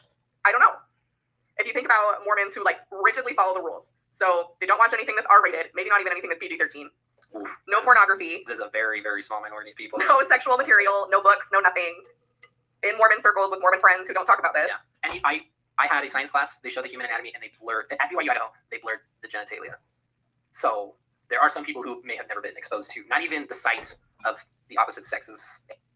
Here's a song about a brawny paper towel. When your eyes. Yeah, so we'll just stop there. I mean, I think you guys get the idea here about soaking. Yeah, David Lettuce, you're being very vocal in my chat right now. So let's see what you're yakking on about. Alley Cat, actually, I'd rather look at what the hell Alley Cat has to say. Alley Cat, I love Hidden True Crime covering Daybell case. Lauren, wife, is former journalist. John hubby is a forensic psychologist. I'm pretty sure. I think she's former LDS or FAM is very knowledgeable. Great. Nance, like I said before, I swear to you, this is not a parody. It is an actual channel. Those two people that you just were watching are a married couple that left the Mormon church, and they are talking about it. Nance is so convinced it's a parody. It's not. As much as it sounds like one, it's not. Alley Cat. That's why many do it other ways, like behind. Yep. That's exactly what they said. So here we go with David Lettuce, looking like he's about 85. I saw that. Hey Jess, are you Native American? Yeah, I answered you. Once you said I'm white, I am. What do you mean? You never said I'm Native American. Dude, I have talked about being Native like on so many of my live streams. I don't even know who you are, to be honest, but you say you're not new, but you have to be. Because if you didn't know that I was Native American as much as I talk about it, you're new. Anyway. And David's saying, I'm not new, but I don't text often. Well, you apparently don't listen often either. I know you said you're white. I have great memory. Yeah, I am. So, Nicole G, magic underwear. Dude, that's really that's really kind of what it's like. How many degrees you have and what is your expertise? What is yours, David? What's yours? I just want to know about you. You want to know about me, David? I'm right here. Okay, go watch more of my live streams, I guess, and you'll know all about me. My mother comes in the chat. You'll see my children, my significant other. Like, what do you want to know? David Lettuce, I think you're an ex-detective or maybe a lawyer. I hope I'm not wrong. You're wrong. You're wrong. Did I have aspirations to become a lawyer? Yes. Detective? Yes. Did I achieve them? No. I became a mother. And so that's that. David Les, I'm a big fan of yours, but thank you, David. I appreciate that. David, I also several times donated money to you. Well, I appreciate that as well. I was unaware of that. Thank you. Nance, it's a parody of Girl Defined. You know what, Nance, I can kind of agree with that because it does seem like that, but it's just not. David, may I know, ma'am, what is your qualification? Qualifications for what exactly, David? To start a YouTube channel? Is that what my qualifications for what exactly? Because to start a YouTube channel, you just have to have a voice and not be afraid. Like that's the qualifications. Nance, is his name Adam? No, his name is Jordan. Nance. David Lettuce, are you a true crime expert? I wouldn't call myself that. I would definitely call myself a true crime follower for sure. You are mixed.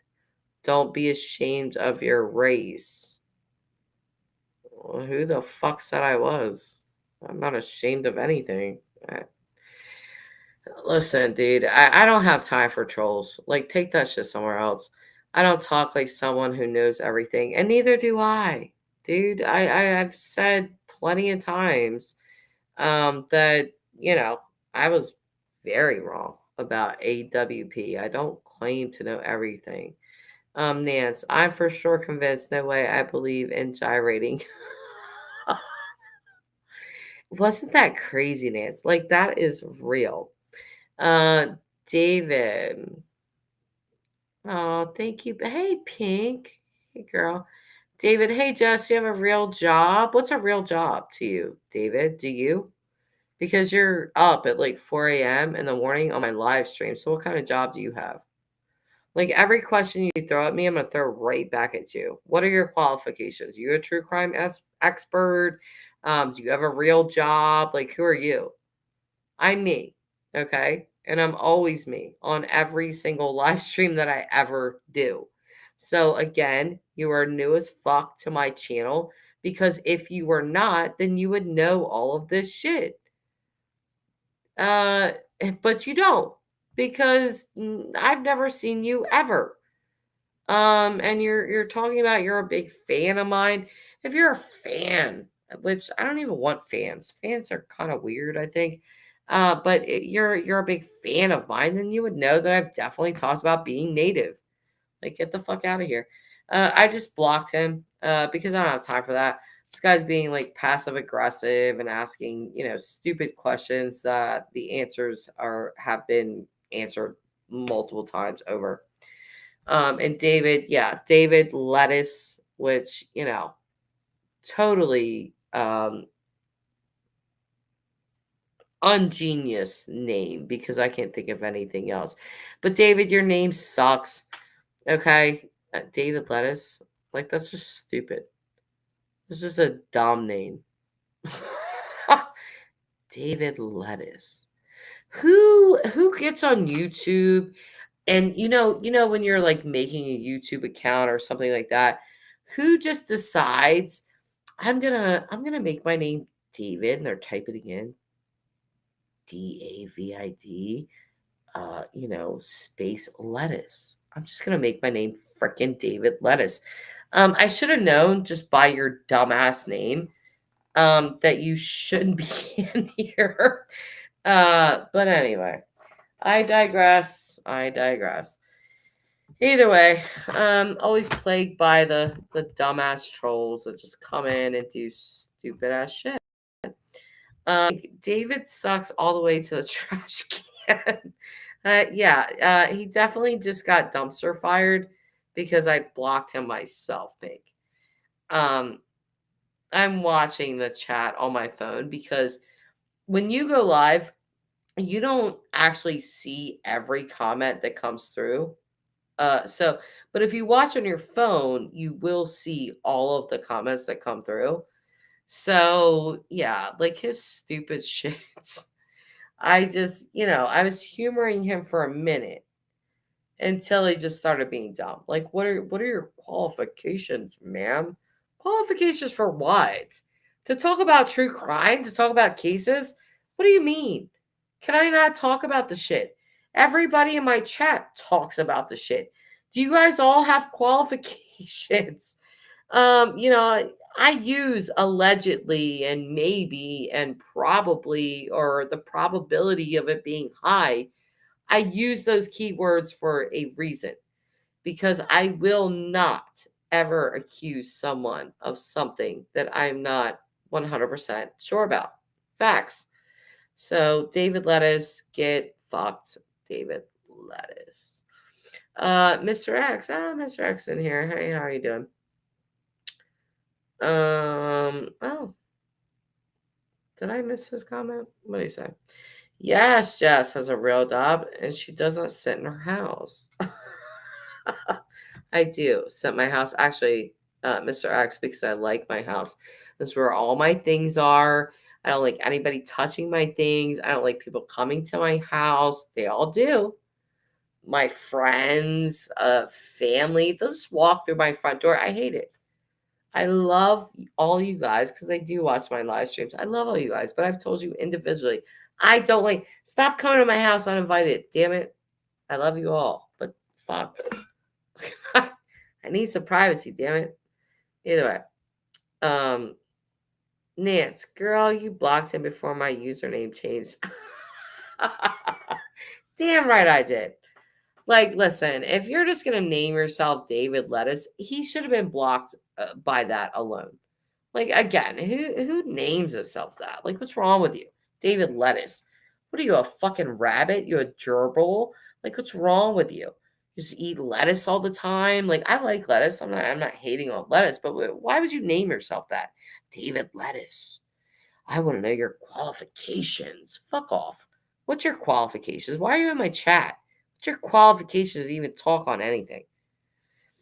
Nance, if he's lettuce, he's iceberg. No nutrients. Yes, girl. Or he's like tainted spinach lettuce. His spinach is always bringing the E. coli. That's what David brought. The E. coli. Like, get out of here, David. Bye. E. coli self. Trying to come in and taint up my chat with your diseases. You'll have to watch from the outside looking in, sir, because you will not be commenting in my chat anymore. Blocked.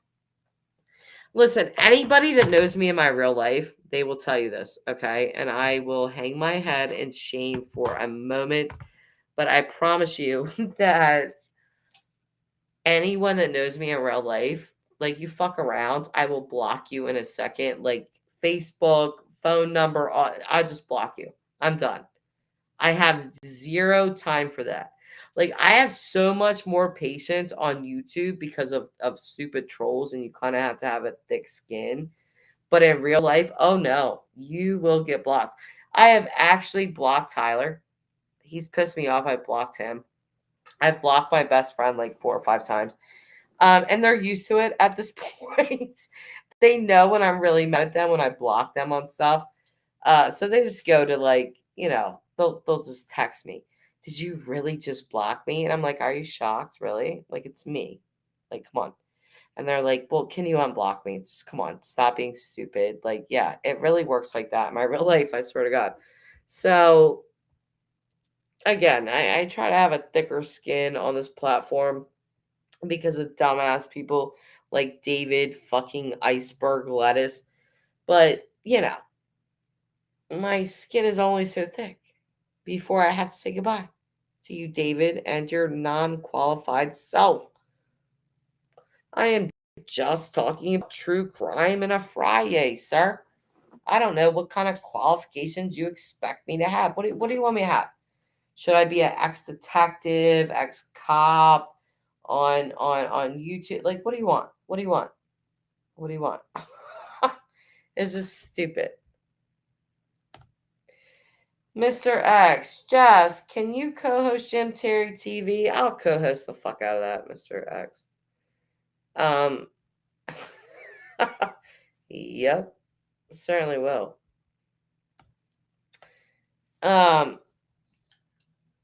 Nance. What's Nance saying? Nance is funny. Mr. X being a gentleman. Yeah, shut up. But I don't know Mr. X. I mean, I know he's Jim's brother and stuff like that, but I don't know him like that. I know Jim a lot better. So, but yeah, is he not normally a gentleman, or what is that? Oh my God, yes. What is this, Nance? Too spicy polar. Yeah, I'm spicy. Jim's spicy. We're both spicy people. But it does create a mutual weird respect. Like, even if I talk shit on Jim, you dumbass. I did a whole live stream on Jim, like early on in Dylan's case. When he had when he brought the Sierra girl on the Monkey Mar channel, dude, I legit took notes like the entire live stream and just fucked with him the whole time. Because it was bullshit. But it wasn't actually bullshit. It did actually happen. Sierra did actually say those things and yada yada. But I was just kind of like pissed with Jim. Like, how are you gonna come out and just say, like, this kid's gay? You don't even know. But quite frankly, I don't know. I'm still not gonna say yes or no. What I will say, final last word on this, is that many of the people that Jim had talked to on his own, I also eventually talked to on my own.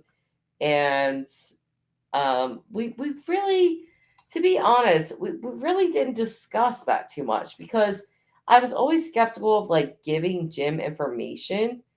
But when he would tell me things, I knew that they were correct.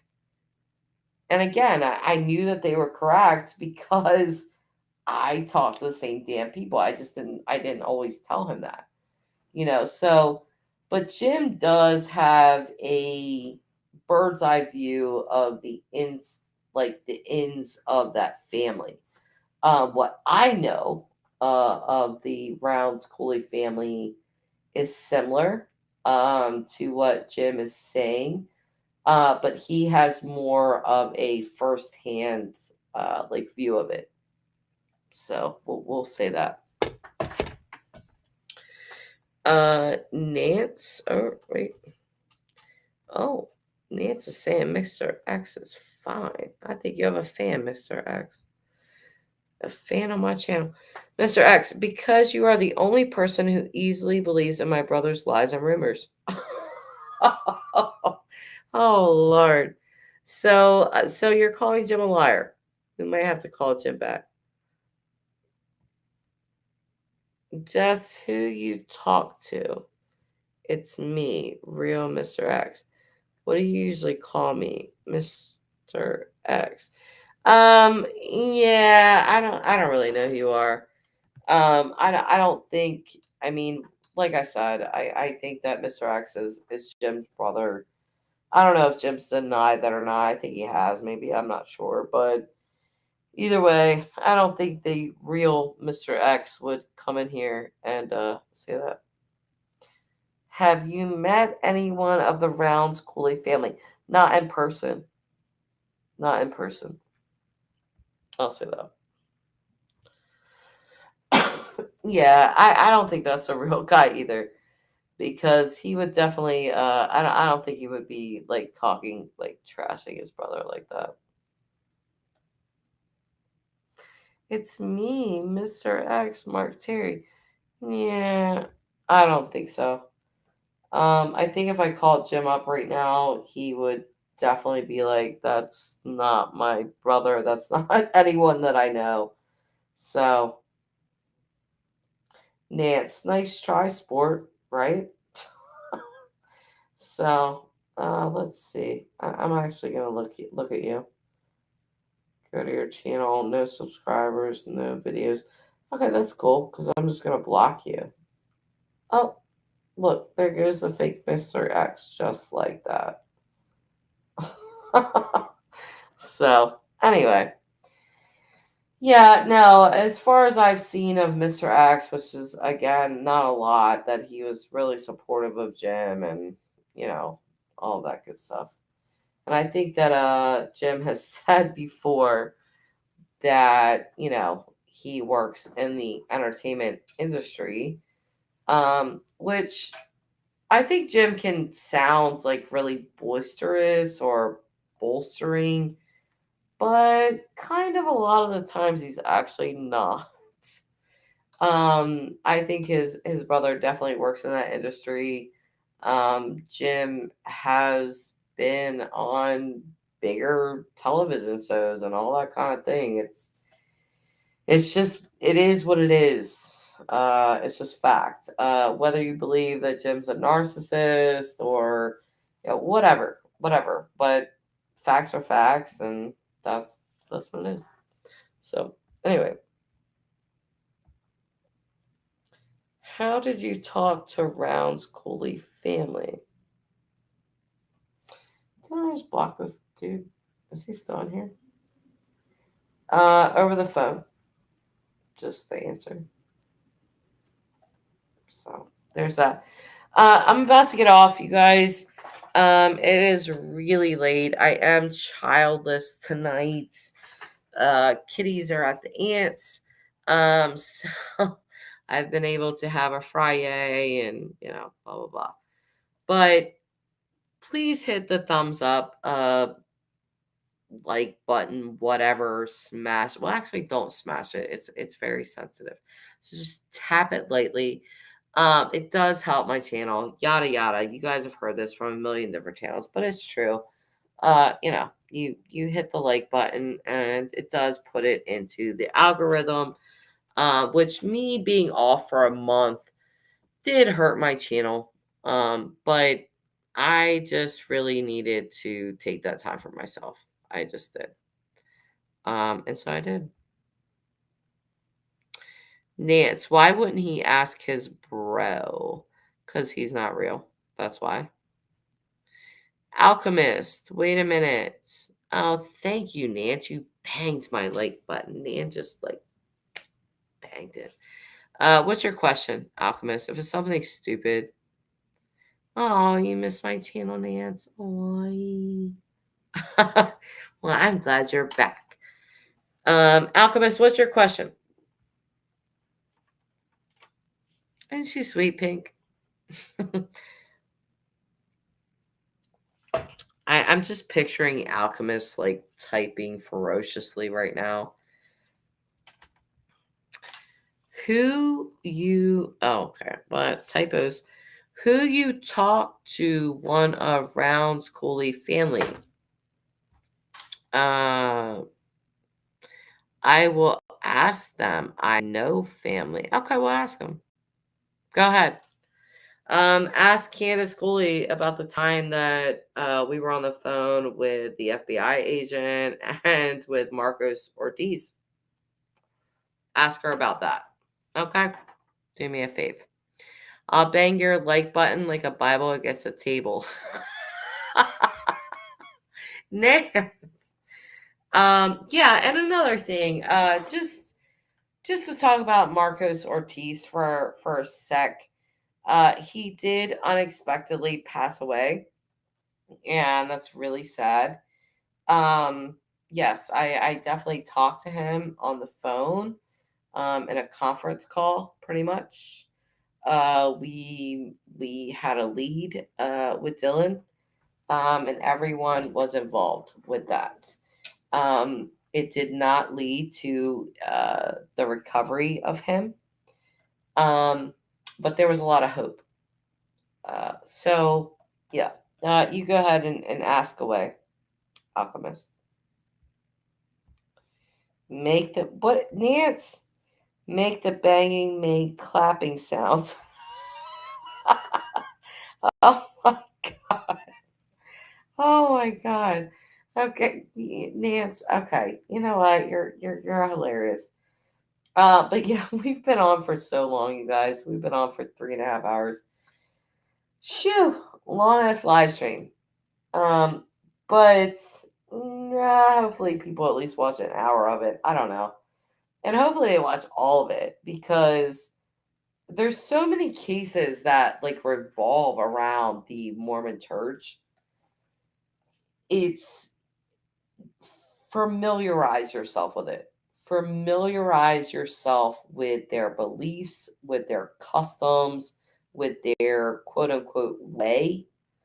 And things will make a lot more sense to you as to why they do some of the things that they do. This is why months back, I preached and preached, like, please go on Netflix and watch Abducted in Plain Sight. That was Mormonism. That was a Mormon family. The perpetrator was Mormon. And the story is insanely wild.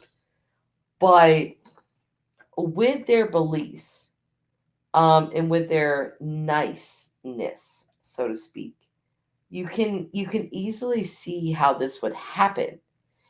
From the outside looking in, you're like, what the hell? What is wrong with these people? How did this guy just literally groom the whole family? Because you have one guy who was married and had children of his own. He took a very, very special liking to a young Jan. I think Jan was under 10 at that age. So, pedophile. But this guy ended up literally grooming the entire family.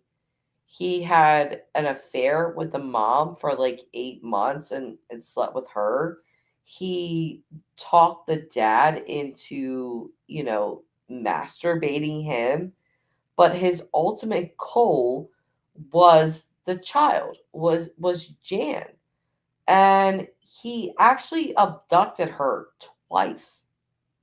The first time he abducted her, the FBI stepped in and they told her family, you can never talk to this guy again.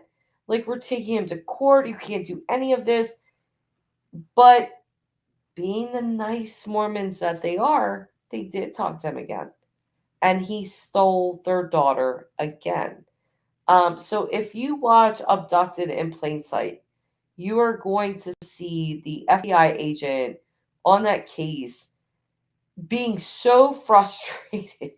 Like, this man's face as he's like recounting the story and how this played out is just pure, like, to this day, frustration. Like, you almost can hear him thinking, WTF. Like, what the fuck? Like, what is wrong with you people? Why are you not keeping your child, yourselves, as far away from this man as you possibly can? And you can even see in that documentary, Abducted in Plain Sight, like, to this day, this happened, I believe, back in the 70s, maybe early 80s. So a long time ago. But to this day, you can see this FBI agent still like doing math in his head. Like, how did this happen? How the fuck did this happen? So it's really interesting. If you have not watched it, I do highly suggest it, and I've suggested before. It will give you more insight into just Mormonism culture in general. Um, Again, like, it's so weird because these people they come across as just genuinely nice. They do. In past live streams, I've talked about this. I had these two Mormon missionaries come all the way from Utah to Delaware. They came to my door. I lived on a back road, like out in the country. They rode their bikes. And I actually let them in my house, only because I was 19 and they were 19 and they were good looking. So I let them in. But we ended up watching Jerry Springer and playing video games together, which they were forbidden to do any of that. But hey, they were in Delaware and nobody was going to know about it anyway, so they did. But yeah, what really came across with them, I just, even as a 19-year-old, I would have never opened my front door and allowed two strange guys into my house. But they don't show up as strange guys. They show up in white shirts, in ties, looking very presentable. They're well spoken. They're very nice. And the nice is what gets you. It got me. I let them in. And it's just not something typically I would do, but I did.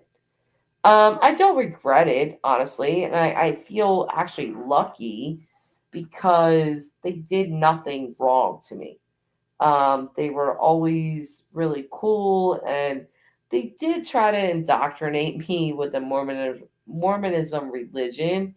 I would laugh at them openly and then just counter them with other religious stuff, and we would have like a debate about it. But they always kept their cool. Like, they always stayed level headed.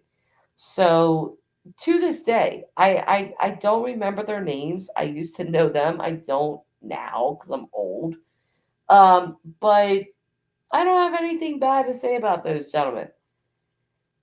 But just learning about Mormonism culture, their whole entire thing, it's a shock when you know nothing about it.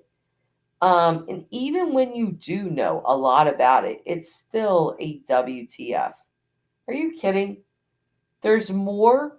It's really like that with the LDS. And people have. I think I see somebody in chat say that earlier. that they thought that there was a difference between like Mormons and LDS. So that's not the case. LDS is the Church of the Latter-day Saints. That's the main church. Are they crazy? Yes. And then you have the fundamentalists.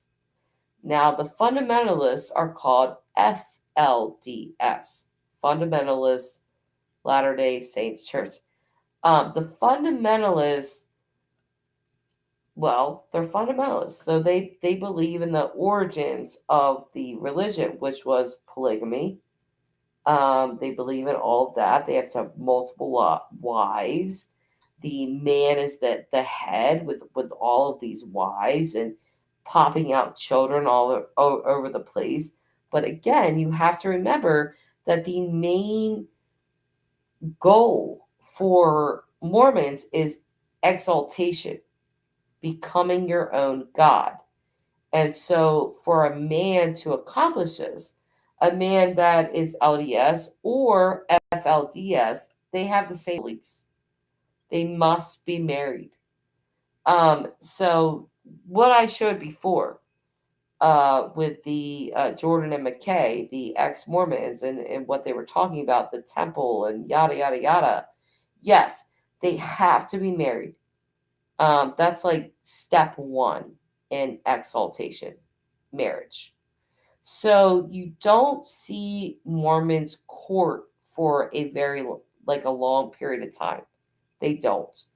They may meet and get married within the year. Why? Because like Jordan and McKay were talking about, they want to get it on. They don't teach sexual things really. So you have a bunch of people that are uneducated about their bodies, about sex, about all that kind of stuff. But humans are humans. We have hormones. So those hormones are running through their body. They're wanting to do stuff and they're wanting to do it without any sort of education on it. So you see why with the Mormon religion that, child SA is rampant, and all of that kind of thing. You have a lot of brothers that will molest their sisters, fathers that will do the same, uncles do the same. You have female Mormons, which it's much much rarer for a female Mormon to commit a sexual assault, mainly because they are taught to be subservient always. So the man sort of has like free reign. They can do what they want. For the most part, they want to beat their wives. They do it behind closed doors, and that happens often. Sexual assault, yep, they'll do that too, behind closed doors. And with Jared's case, Jared Lessig, he brought that up in the emails. Is this Mormonism or is this our family? And I'll never stick up for Jared Lessig, but it was a very poignant question because what I know about the Mormon religion, cults, culture, yada yada, and what Jared was saying align. Is this what we were taught or is this just our family? And I don't know him personally, but if he asked me, I would answer both. It's the Mormon religion and your family because your family was taught this through that. So I'll never be one of those people that's like, oh, Jared, he was a victim himself. No, I'm not. I don't want to hear any of that. I don't. There are plenty of sexual assault victims that do not go on to perpetrate the same crimes against other people. It's not an out. It's not a way out. You don't get a pass for that. You don't get a pass because you're a victim. If you're a victim, then you absolutely know the horror of it. You know the evilness of it. You know what it does to people's lives, and you still chose to do that. So my empathy with that is 0.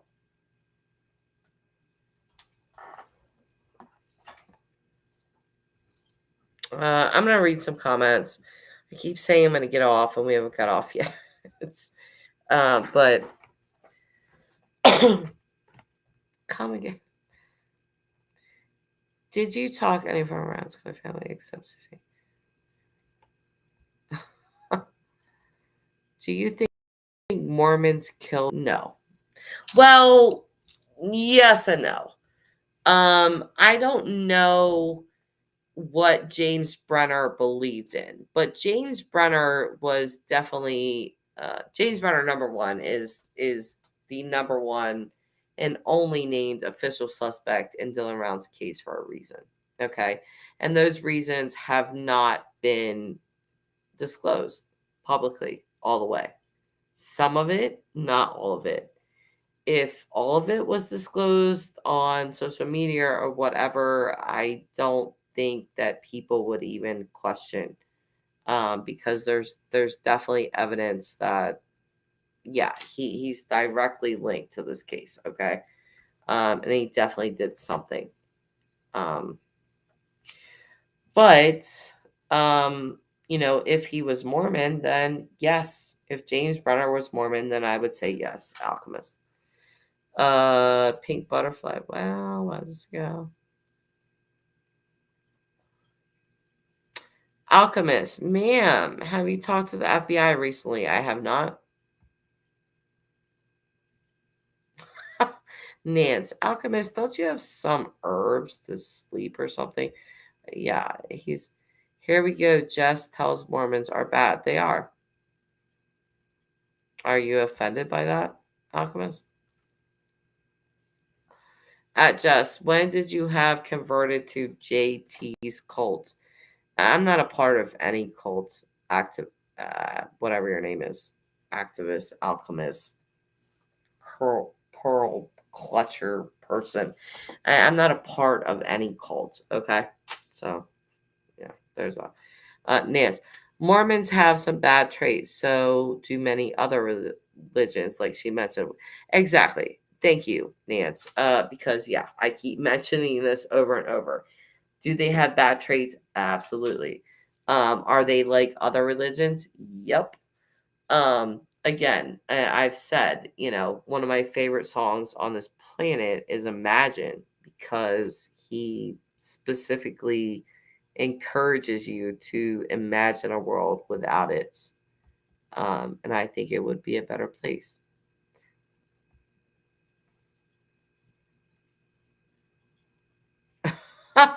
Nance, girl, I'd like to send Skippy the Virgin's channel to Jim. Oh, Lord, Jim probably rip him apart.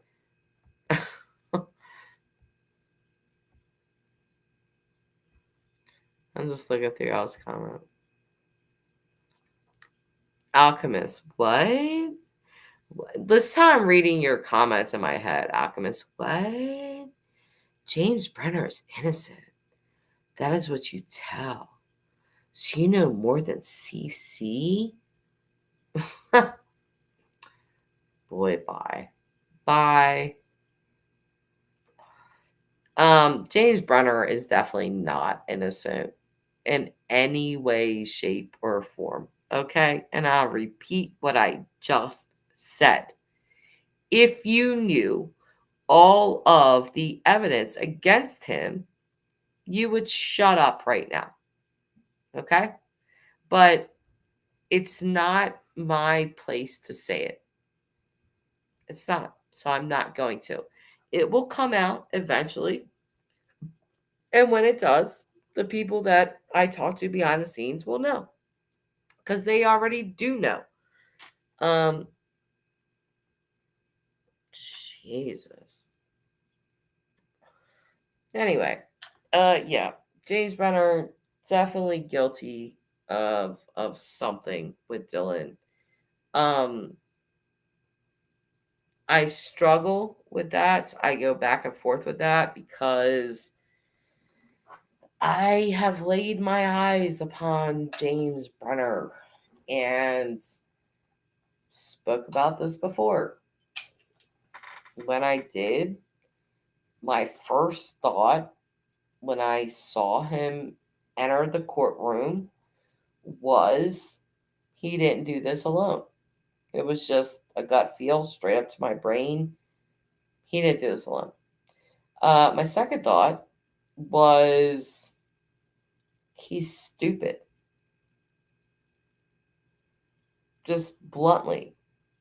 This is not a smart man. So, for me, it always comes down to the transportation with Dylan's case. Who took Dylan where and in what vehicle? There's only so many to choose from. James Brenner had a truck that overheated and wasn't in good working condition, that couldn't go 5 miles without overheating. He also had a horse. You have Dylan's truck, which could have been used. And then there's not a lot else. I mean, if you want to throw Kurt into this, Kurt has a motorcycle, Kurt has this and that. I don't believe that Kurt is guilty of harming Dylan. I don't believe that. What I do believe is that Kurt has knowledge of things that maybe he has disclosed to the FBI at this point. I don't know. Or maybe he hasn't. I don't know. What do I know? I'm talking about it. What do you mean? Who you talk to, ma'am? Who have you talked to? Alchemist?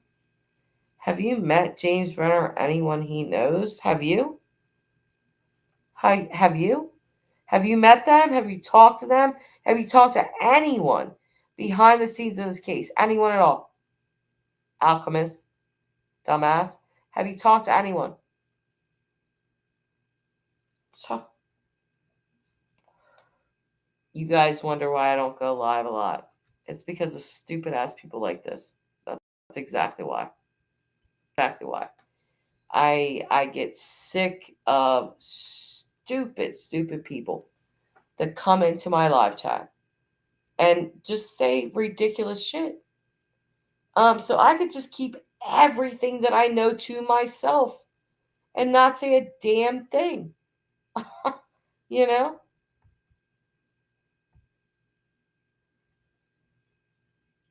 How Jess knows that is how I know. Whatever, dude.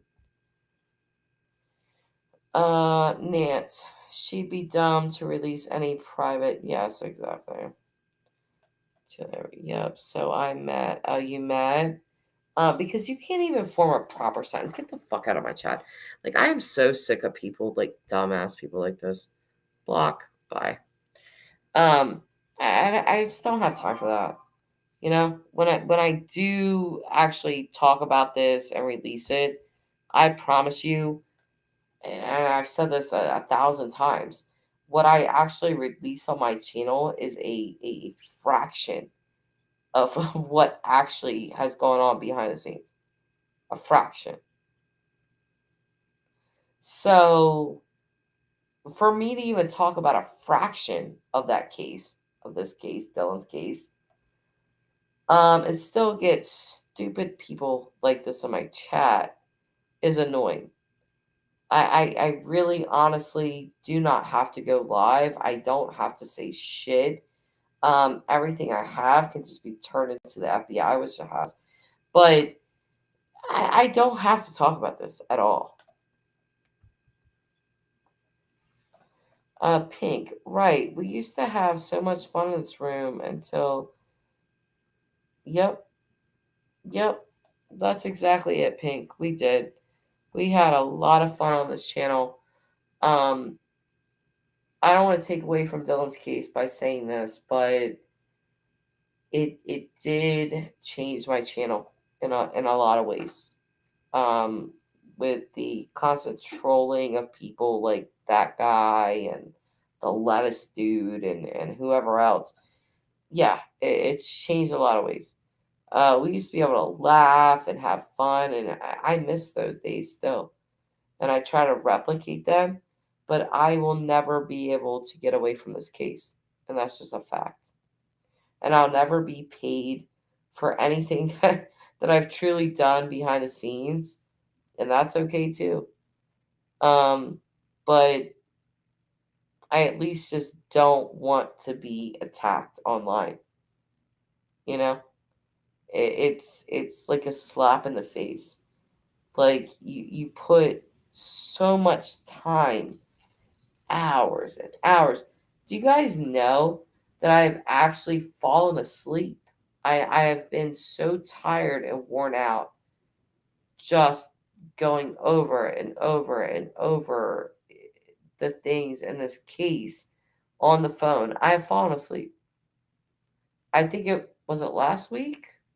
It might have been last week that I fell asleep with the detective and another YouTuber on the phone.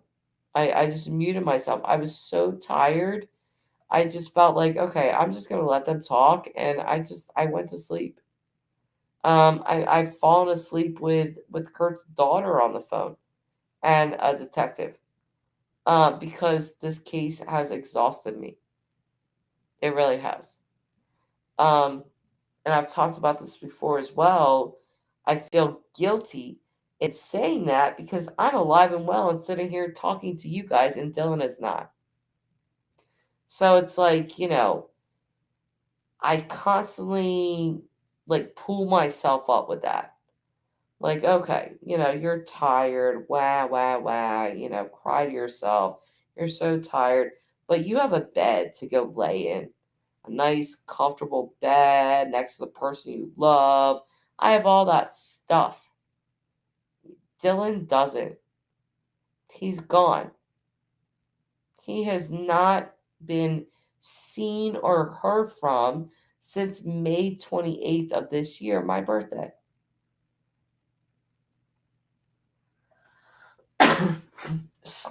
So there's, even though I never met Dylan, obviously I don't know him or anything like that. I know what I have heard from people that did know him. But it's kind of a weird, like I almost feel like I have like survivor's guilt or something. Like I've analyzed this so many times, and it's like the only conclusion that I come up with is that I have some kind of weird like survivor's guilt. Because I always go back to my birthday. That is the day that he went missing. And my birthday was a great day. I was shown so much love by my family, my friends, my children. But this young man disappeared that day. Something very, very bad happened to Dylan Rounds on my birthday. And it's in stark contrast to what I experienced that day. So I always look at that like, I was having this wonderful day, and I didn't know. I didn't know that this young man in Utah was most likely experiencing the last day of his life. And probably, heinous acts were probably committed on him and his persons, his body. So I go back and forth in my mind. It's conflicting, that while I was sitting here unwrapping my gifts for my daughter who got me these Crocs and shoes, and my significant other bringing flowers and a nice card with money in it, and my son, giving me gifts, I think about that and just how loved I felt. And then I flip right to Dylan and think about how most likely alone he was. That desert is vast. You guys have seen the pictures of his camper, of how he was living. You guys know the people that were surrounding him.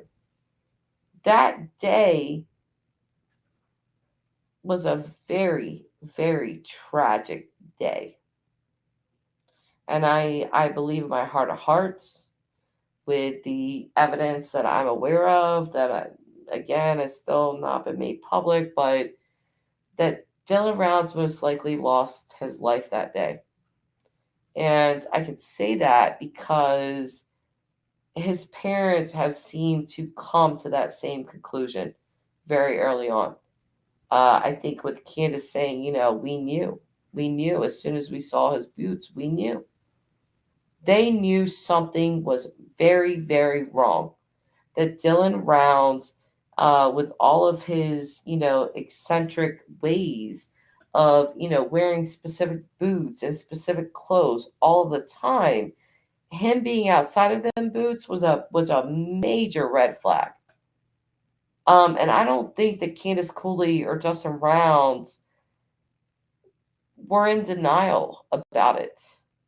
I think, Candace has stated over and over and over again, she likes facts. She wants facts. Not hearsay, not this or that, facts. So, I think they assessed the situation, the area, and they very quickly came to the conclusion that something bad had happened to their child. And at this point, I think they just want him found in whatever capacity and buried properly. So that was quite a rant by me. I'll read some comments.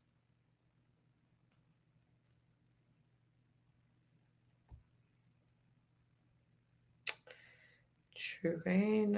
Okay. I let me put the chat up. I can't really scroll up too much. Let's see it. What is this person saying? True crime expert. Okay, I don't know anybody that would call themselves that, but whatever. What is this? Is this the same damn person just being a troll? They have nothing better to do. You got info? What kind of info, ma'am? You're from Delaware, are you not? Yeah, I live right in Delaware. Yep, sure do. Grew up here my entire life. You're from South Delaware, Nance. Hey, girl. Hey. Yeah. So you down by the beaches, Nance? Jess, have you been to Montello or Lucin? Have you? True crime expert. Lower, slower, Nance. Slower, slower. That's how you know I'm from Delaware, because I know that term. I don't know. Jess lives in Delaware. Yeah. What do you want? Dylan doesn't need you. I don't think Dylan needs you either. So you can get the fuck out of my chat as well. Blocked. Bye. Anyway, how many people just talking about this case have you guys seen that have been in here that I've had to block? Really, really stupid, ignorant comments. Dylan was not living in the camper in the desert. He used to custom work and stay in Independence Valley. Yeah, he stayed other places as well. Okay. You really thought Jam and Mr. Z were your real friends? I don't even know who they are.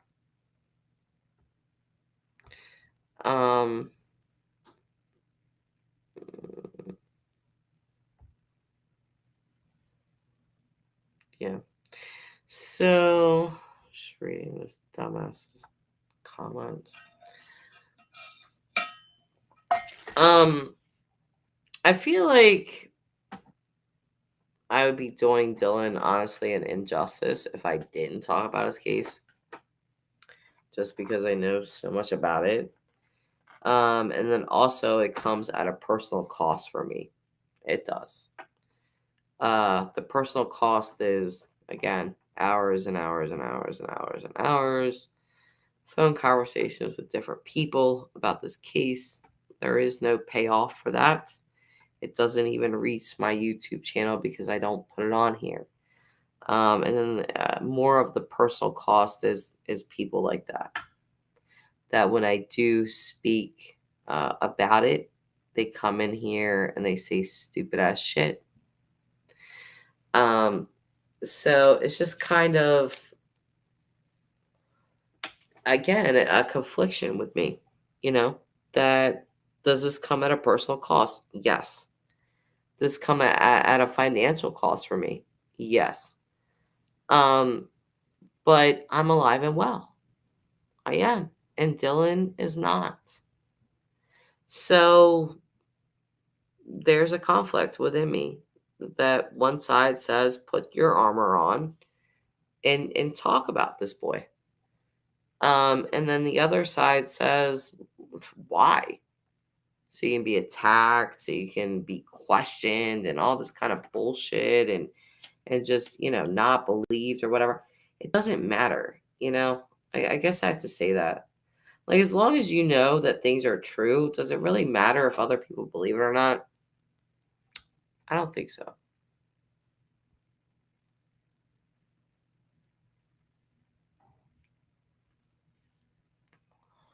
Who's trying to troll me, Nance? There's been several. I've had to block them myself. Hi, Chris. Yeah, no, Chris is actually a friend of the channel. But he did email me. Chris, you've been a little upset with me, and I understand why. I haven't been live. I'm sorry. I really did have to take personal time for myself. Dylan's case was extremely heavy on me. And I was dealing with people intimately involved in this case, with detectives, with FBI, with all of that kind of stuff. And I'm just a regular person. So it definitely did take a toll on me. It took a toll on my channel, I believe. And, the death of my family member. So yeah, I needed to take that time. Right now, my patience is really thin with trolls. So if I would have went live in September or October, really, in a serious way, I probably would have bit heads off. And I don't want to be like that. I've dropped the F-bomb in this stream probably more than any other stream I've done. Well, besides one. But yeah. And I don't want to be like that. I don't want to be angry and hateful towards people all the time. But it's like YouTube kind of like pushes you that way.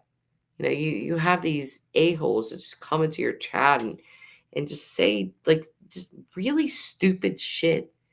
And your patience just wears thinner and thinner and thinner until you want to just say, fuck the fuck off. Keep fucking off until you can't fuck off anymore. And when you get to the fuck off fence, leap over it and keep fucking off. Like, that's really what you want to say. Sorry. I had to say that. Okay. Nance. Okay. Could have been an imposter. I saw a similar username. Thanks, Big Butterfly. Hi, Jess. Hope to finally catch you live. Hi, Buffy. Sorry that you had to hear the F off thing as you're like chiming in, but yeah, it gets like that. It's really, really aggravating to me, like the time that I have just put into Dylan's case off air, and the emotions that I've had. They've ran the gamut. I've been angry at police department, angry at the FBI.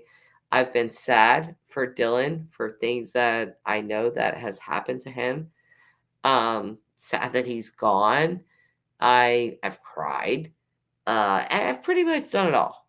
Just with this case, it has brought out just like pretty much every emotion with me. It's kind of similar for me with the Summer Wells case, just like how much, I don't know, my soul like attached to those cases. But it's a lot. It's a lot of work that's unsung and unpaid, and that's just what it is. But I decided to do this. I decided to take this on, so I just have to take it for what it is. Um Tyler, my significant other, has said to me, like, why do you keep doing this? You don't get paid for this. You don't, da da da da. He'll say things to me like that. And I'm just kind of like, well, you're right. But how can I just, with all of the knowledge that I have, inside knowledge about this case, is leave this young boy hanging? I cannot do that. My conscience just won't allow it. So when people call me, and they still do frequently, about this case, there are days where I will just stay away from my phone because I can't talk about it at that time. And there's other days that I can deal with it, and I answer the phone and I will talk for hours with people, different people in this case, about it. And it just, I don't know, it really has, I can't stress enough, I guess, that it has taken a personal toll on me. From other creators just shitting all over me, and then, subscribers, or whoever those people are. I don't really know, David Lettuce and whoever the other guy was, I can't remember. But, from them like shitting on me and stuff like that, you get really discouraged, where you're just like, why am I even doing this? But then you remember the victim. That's why you're doing this. This is why I'm doing this, for him. It's not for anybody else. It's not for anything else. And so it's like me battling myself constantly of, for the love of God, like, stop putting yourself through this torture. And then the other side saying, don't stop. Keep going. Keep going. You're not done. This is not done. He has not been found. So, yeah, it's just a really deep, conflicting thing for me.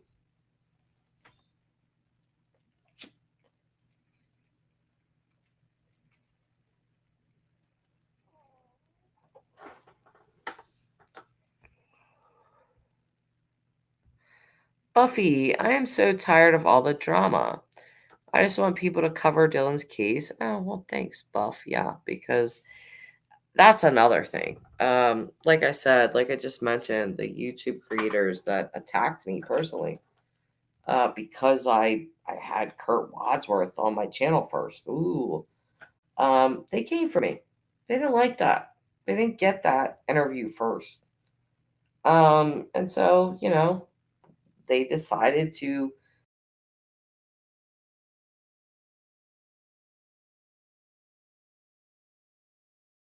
gym. My hands are man hands, and I have football shoulders, and I don't have makeup on, and these irrelevant things that really had nothing to do with Dylan's case. It's completely irrelevant to his case. Who gives a shit how big my hands are or what my makeup looks like? I'm talking about Dylan, okay?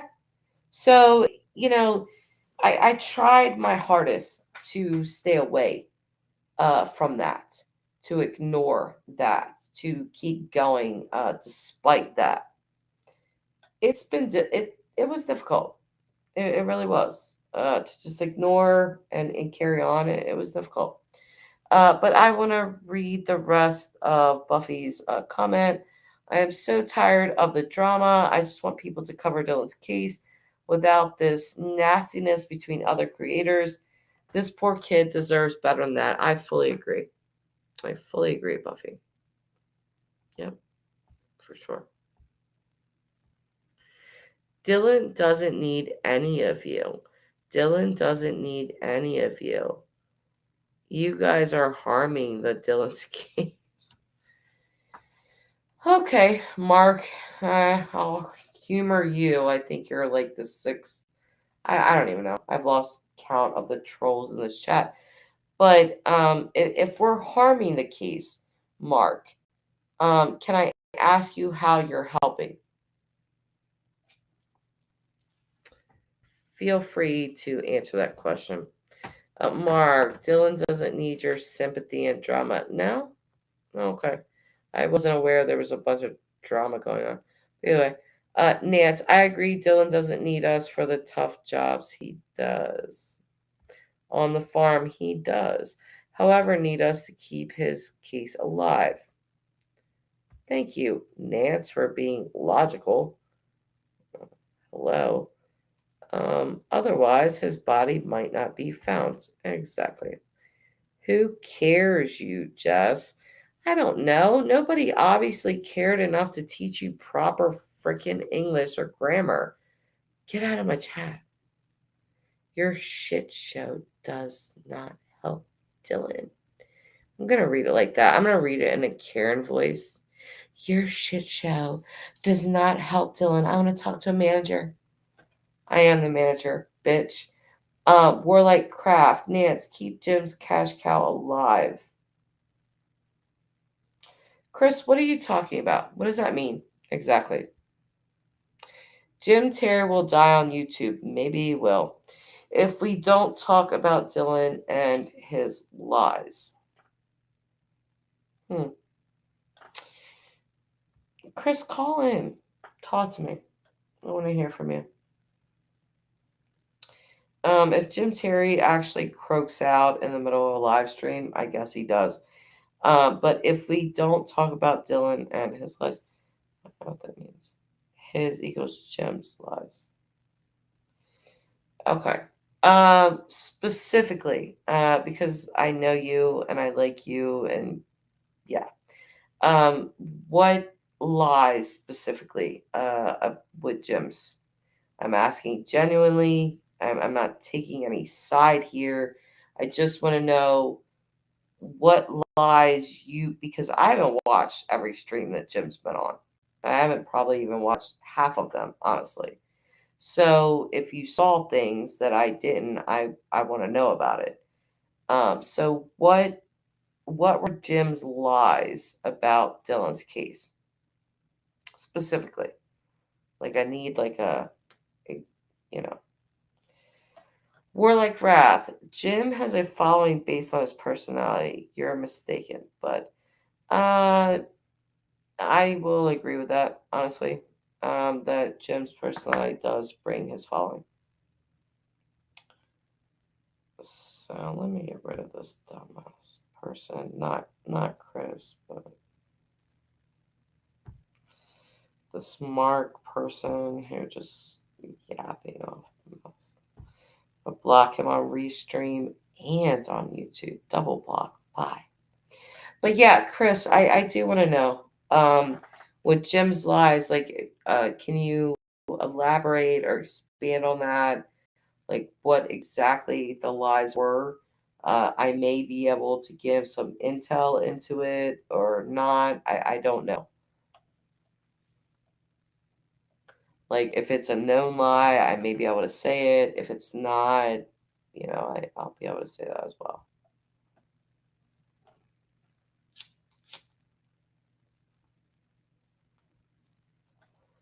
Waiting on Warlike Wrath.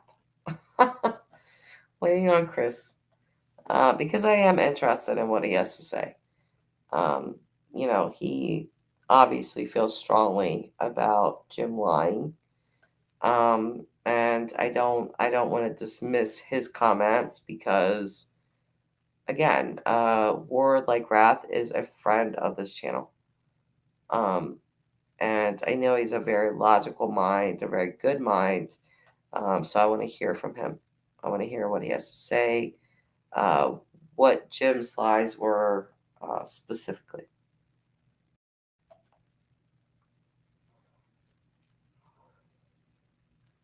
I'll wait, Chris. I will wait for as long as you need to type. Hopefully, Chris is writing us a novel right now. I don't know. It's not like Facebook Messenger where you can see if somebody's typing, or like Discord where you can see if somebody's typing. It just pops up when it does. Nons, I'm open to hear legit concerns. Warlake has been speaking out for a long time. Yeah, exactly. There are people that, that I know are legit people and not trolls, and if they have concerns or, what I want to hear from them. So, Chris is saying Jim's YouTube channel was built on Dylan's grave. I'm not going to disagree with that. Actually, I'm not, because I don't. Jim, if you're watching, you say what you want about it, but if not for Dylan's case, I don't think that you would have a YouTube channel right now. So, Buffy at Crime Time with Jess. See what Buffy has to say. Do you know about the fight between Kurt, Jim, Don, and Dylan? Yes, I do. It's been brought up a lot again recently, but no one seems to know details. I am aware of that fight. Kurt told me about it personally on the phone. To put it into just, basic layman terms, pretty much Jim and Kurt and Don, they're older, obviously. Dylan's young, Dylan's cocky. Dylan wanted to do things a certain way that they didn't necessarily agree with or think that he should have done. So the fight started out with Jim. But when it was over, Kurt and Don sided with Jim over Dylan. So I can't tell you specifics of exactly what was said. I just know that it started, there was an argument between Brenner and Dylan. And that the four of them were all there. And again, when it was over, the two other guys, Kurt and Don, sided with Jim over Dylan. So that's what I can tell you about that.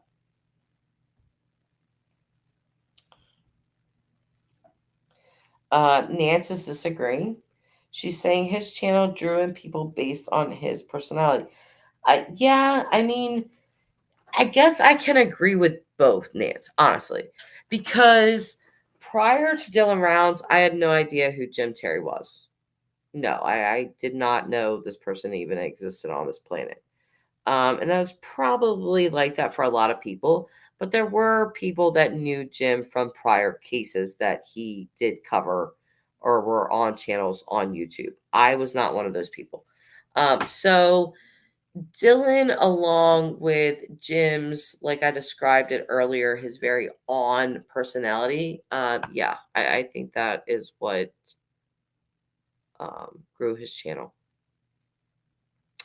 Nancy is saying he's controversial. He says things people don't like, and he's polarizing, extremely polarizing. Yes. Chris, Jim was kicked out by so many creators from their channel later. He ended up on your channel. No, Chris, I want to make this really clear, okay? And I'm going to say this for the last time. I was the first creator Jim reached out to about Dylan's case.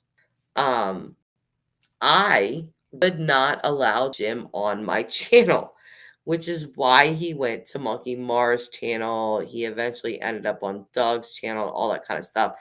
I turned him down, okay? It's not, I don't need Jim. I don't. If Jim comes on, Jim comes on.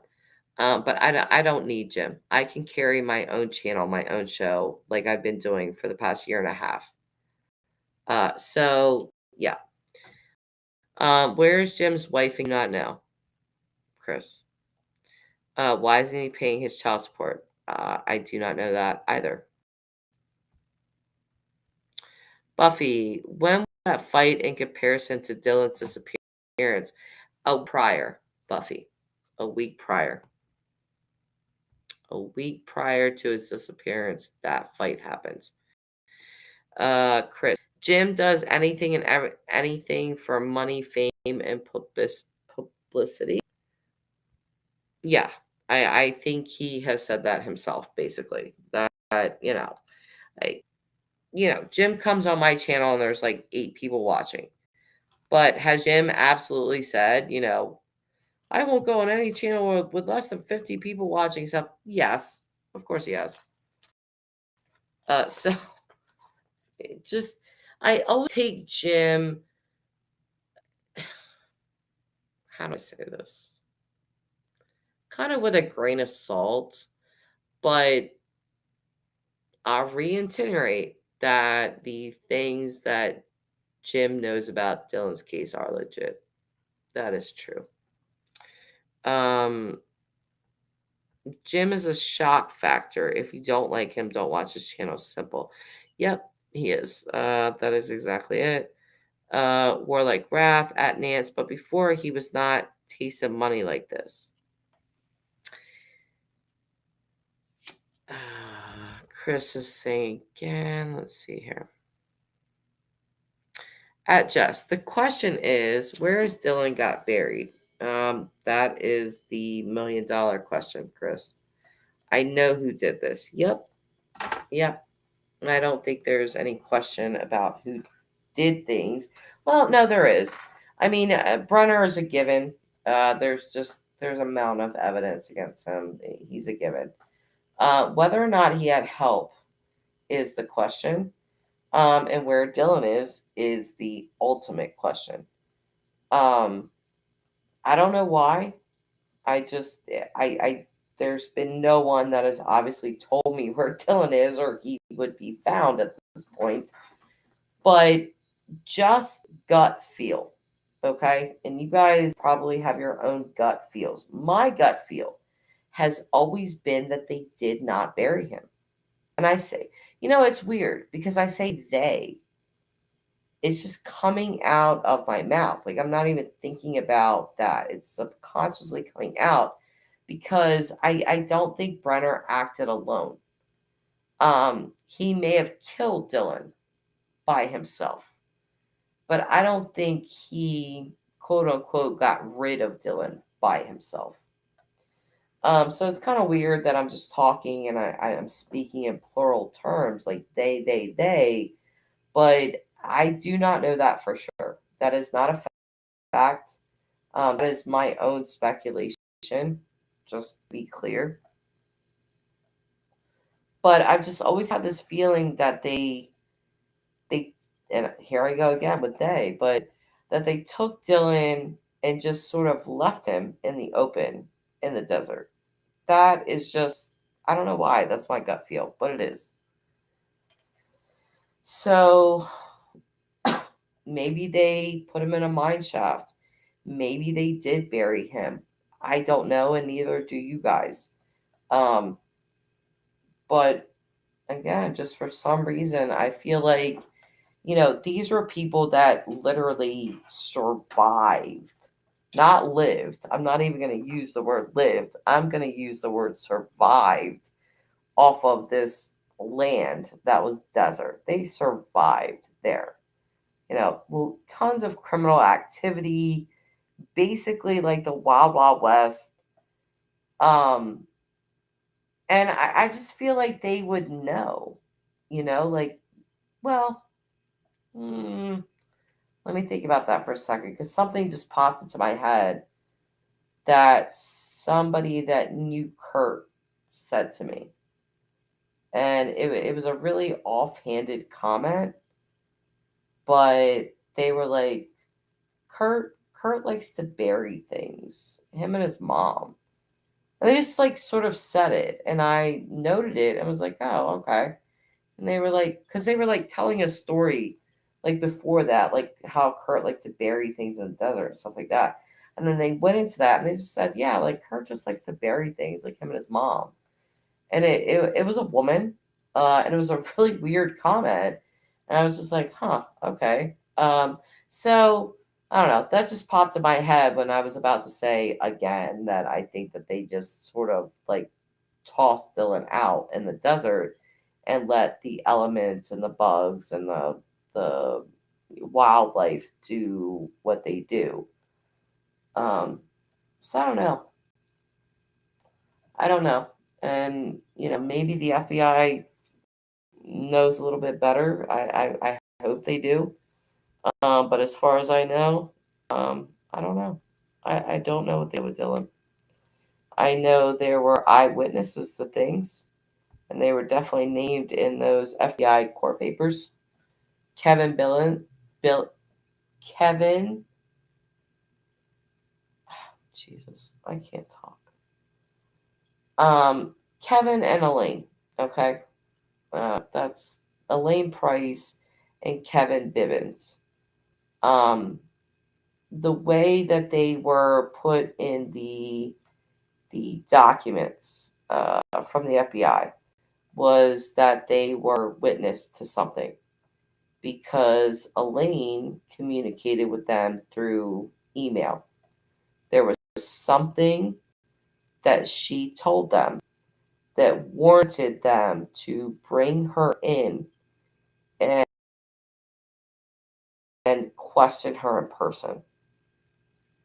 Bibbins, the same, but he did not communicate through email. It was in person, and I know where those two individuals live, and I know a person that lives very very close to Kevin, and knows Kevin, and that person has said that yes, they saw things.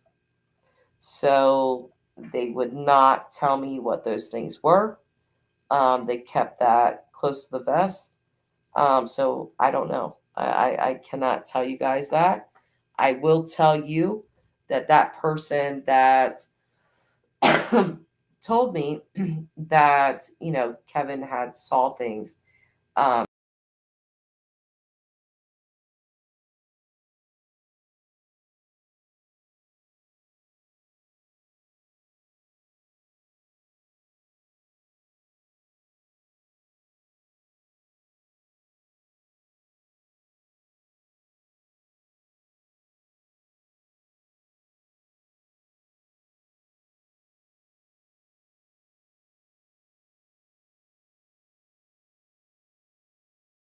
was that person is on my list. That person is on my list already. So I do know that they have talked to that person, and the information relayed to me, and even information that they refused to relate to me, was relayed to them. So, Buffy, what are your thoughts on Don H? I don't feel comfortable with Don H. Still to this day. Let me tell you a little quick rundown with Don Haley. He, in the community of Lucin, okay, he wasn't well known. He was obviously known by Dylan. He was known by James Brenner. But the other, little tiny population out there of Lucin residents, he was not really known to them. They, a couple of them had spoke to him briefly, no type of serious conversation, and their opinion of them way back when, prior to Brenner even being arrested, they told me that they didn't like him, that he was unfriendly. That's how they described him. Very unfriendly, standoffish, etc. Fast forward 3 months later, this very same person got to know James Brenner very well. And they have like these little cookouts in Lucin. just their little small community. They all kind of get together, and on the weekends they have these barbecues, and they chat with one another, and they barbecue. Don Haley, after James Brunner's arrest, started to become a lot more integrated into that little community. He started attending those barbecues and getting to know those people. And that person that had called me in the beginning of Dylan's case, that had a very uneasy feeling around him and called him, unfriendly, and felt he was standoffish, 3 months later had something completely different to say about him. They liked him at this point. And they told me that Don repeatedly expressed to them that he hated, and that was their word, hated James Brunner. I believe what this person was telling me. I believe all of that is true. My issue with that is that I feel like this person was potentially hoodwinked by Don Haley, because Don Haley did try to bail James Brunner out of jail. He attempted that. Don Haley was still going to Kurt Wadsworth's bar. They were having discussions about this. So it almost, to me, from the outside looking in, it's almost like Don Haley to the residents, and again, very small population, but to the residents of Lucin, he told them how much he hated James Brunner and he couldn't stand him and blah, blah, blah, blah. But the people in Lucin didn't really know James Brunner. He was known to them as the quote unquote dirt farmer. That is what they called him. They didn't really know Kurt. They kind of knew Dylan. So it would be very easy for Don Haley to convince these people of, oh my God, this guy's so terrible. I hate him. I hate him. I hate him. But behind the scenes, he's trying to bail him out of jail. He's hiding his guns for him. He's not coming forth to the family or the FBI. The FBI had to really kind of like basically prod him into saying stuff and giving up those guns. And even when he gave up the bulk of the guns, he still did not give up the 22 caliber. They had to go back and like basically kind of force him, strong arm him into giving that back. So Don Haley, in my opinion, very deceptive in his actions. Words and actions are two different things. People can tell you anything, but you really learn about a person through their actions. And Don's words and Don's actions do not match.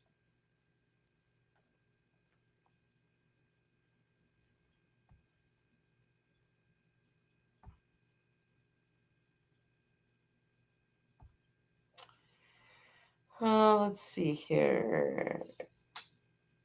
Nance, is that Molly Go Lightly? I don't know. MGL, I don't trust. Also, all who associate with her. Oh, okay. Betty, JLR, Justin as well. The video of them planning the storyline makes Olivia, someone who truly wanted to document facts, a phony. You know what? I'm going to speak on that, girl. I'm going to speak on that. Why does Olivia always get the pass? She's like the Doug. She's like the Doug of the thing. What I feel like everyone misses is that if not for Olivia's stellar editing skills and camera skills, would heels on the ground or whatever they're called be what they are? She is just as much a part of this, if not more, than they are. But she always gets a pass, and I do not know why. I think it's because she's quiet, but please don't be fooled by that, okay? She is knowingly working with them and loves them. In fact, it came across my timeline the other day. I'm not subscribed to her, but she did come across my timeline, and I seen all these pictures of her and Malia lately and JLR, and I think Dolly was in there. I'm not sure. Betty, all of them. She is them. I don't know that she truly wanted to document facts. She's making money. Believe that. She has a ton of subscribers on TikTok. That's where she came from. And then she came to YouTube. And she has a lot of subscribers here too. So you go take a look at her videos and how many views those are getting. Yeah. I don't think this girl is in it just for the facts. Chris at Jess, sorry for my words. He did it alone. Okay. You're fine. You know, I don't hate you for anything. So you believe he did it alone? Okay. Alley Cat, totally understand. Oh, okay. Let me just.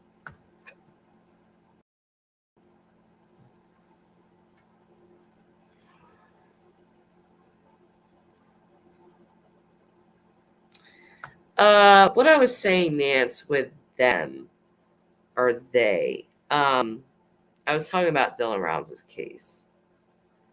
Chris or Warlike Wrath is saying that, you know, he believes Brunner did it alone. I have a different opinion. I don't think he did everything alone. So that's why I was saying them. Yeah, that's just my theory, Chris. That's just my theory. Like I said, there's no like fact to that. I do not know that for sure that Brenner, you know, was helped in any way. That's just my theory.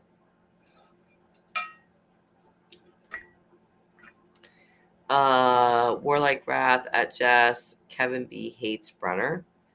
I actually believe that. I don't believe that Don Haley hates Brenner, but I do believe that Kevin does. Yep. Buffy, Don H is not a nice man. I agree. These are my people. Jess, hey Jess. Morning, Jess. Miss you so much. I miss you too, girl. It's good to see you in here. Buffy, I still believe Kurt knows more than what he's saying about what happened to Dylan. Probably. Allie, poor thing. That's like she's an adult. Totally. Okay. I'm just gonna read through.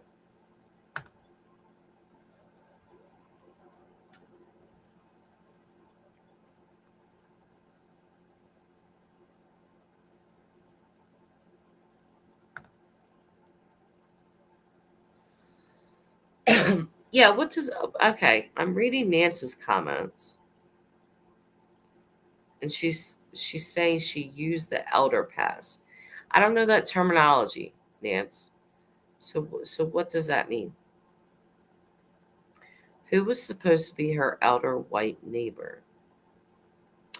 We're talking about Olivia, correct? So are you saying like she sort of like got in through them, or I don't know. Thank you, Pink. Always a supporter. Pink always does this, and I love that she does this. Yes, please hit the thumbs up if you're in here. It does help my channel. I would really appreciate it. Thank you so much. Not asking for your cash apps or anything like that, even though it's really nice, but yeah, a thumbs up will suffice. And I see 30 people in here, but I only see 18 likes. So, gosh, how long have we been live? Almost 5 hours. It's crazy. It's a very long live stream. Aw, Thank you, Allie. I appreciate it. I am gonna get off. I'm quite tired. This is a crazy long live stream. Maybe that somebody that has nothing to do tomorrow but clean their house will just turn it on and listen to it. I don't know.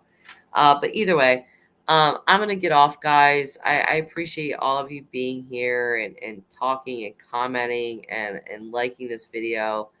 I will see you guys on the next one. Bye.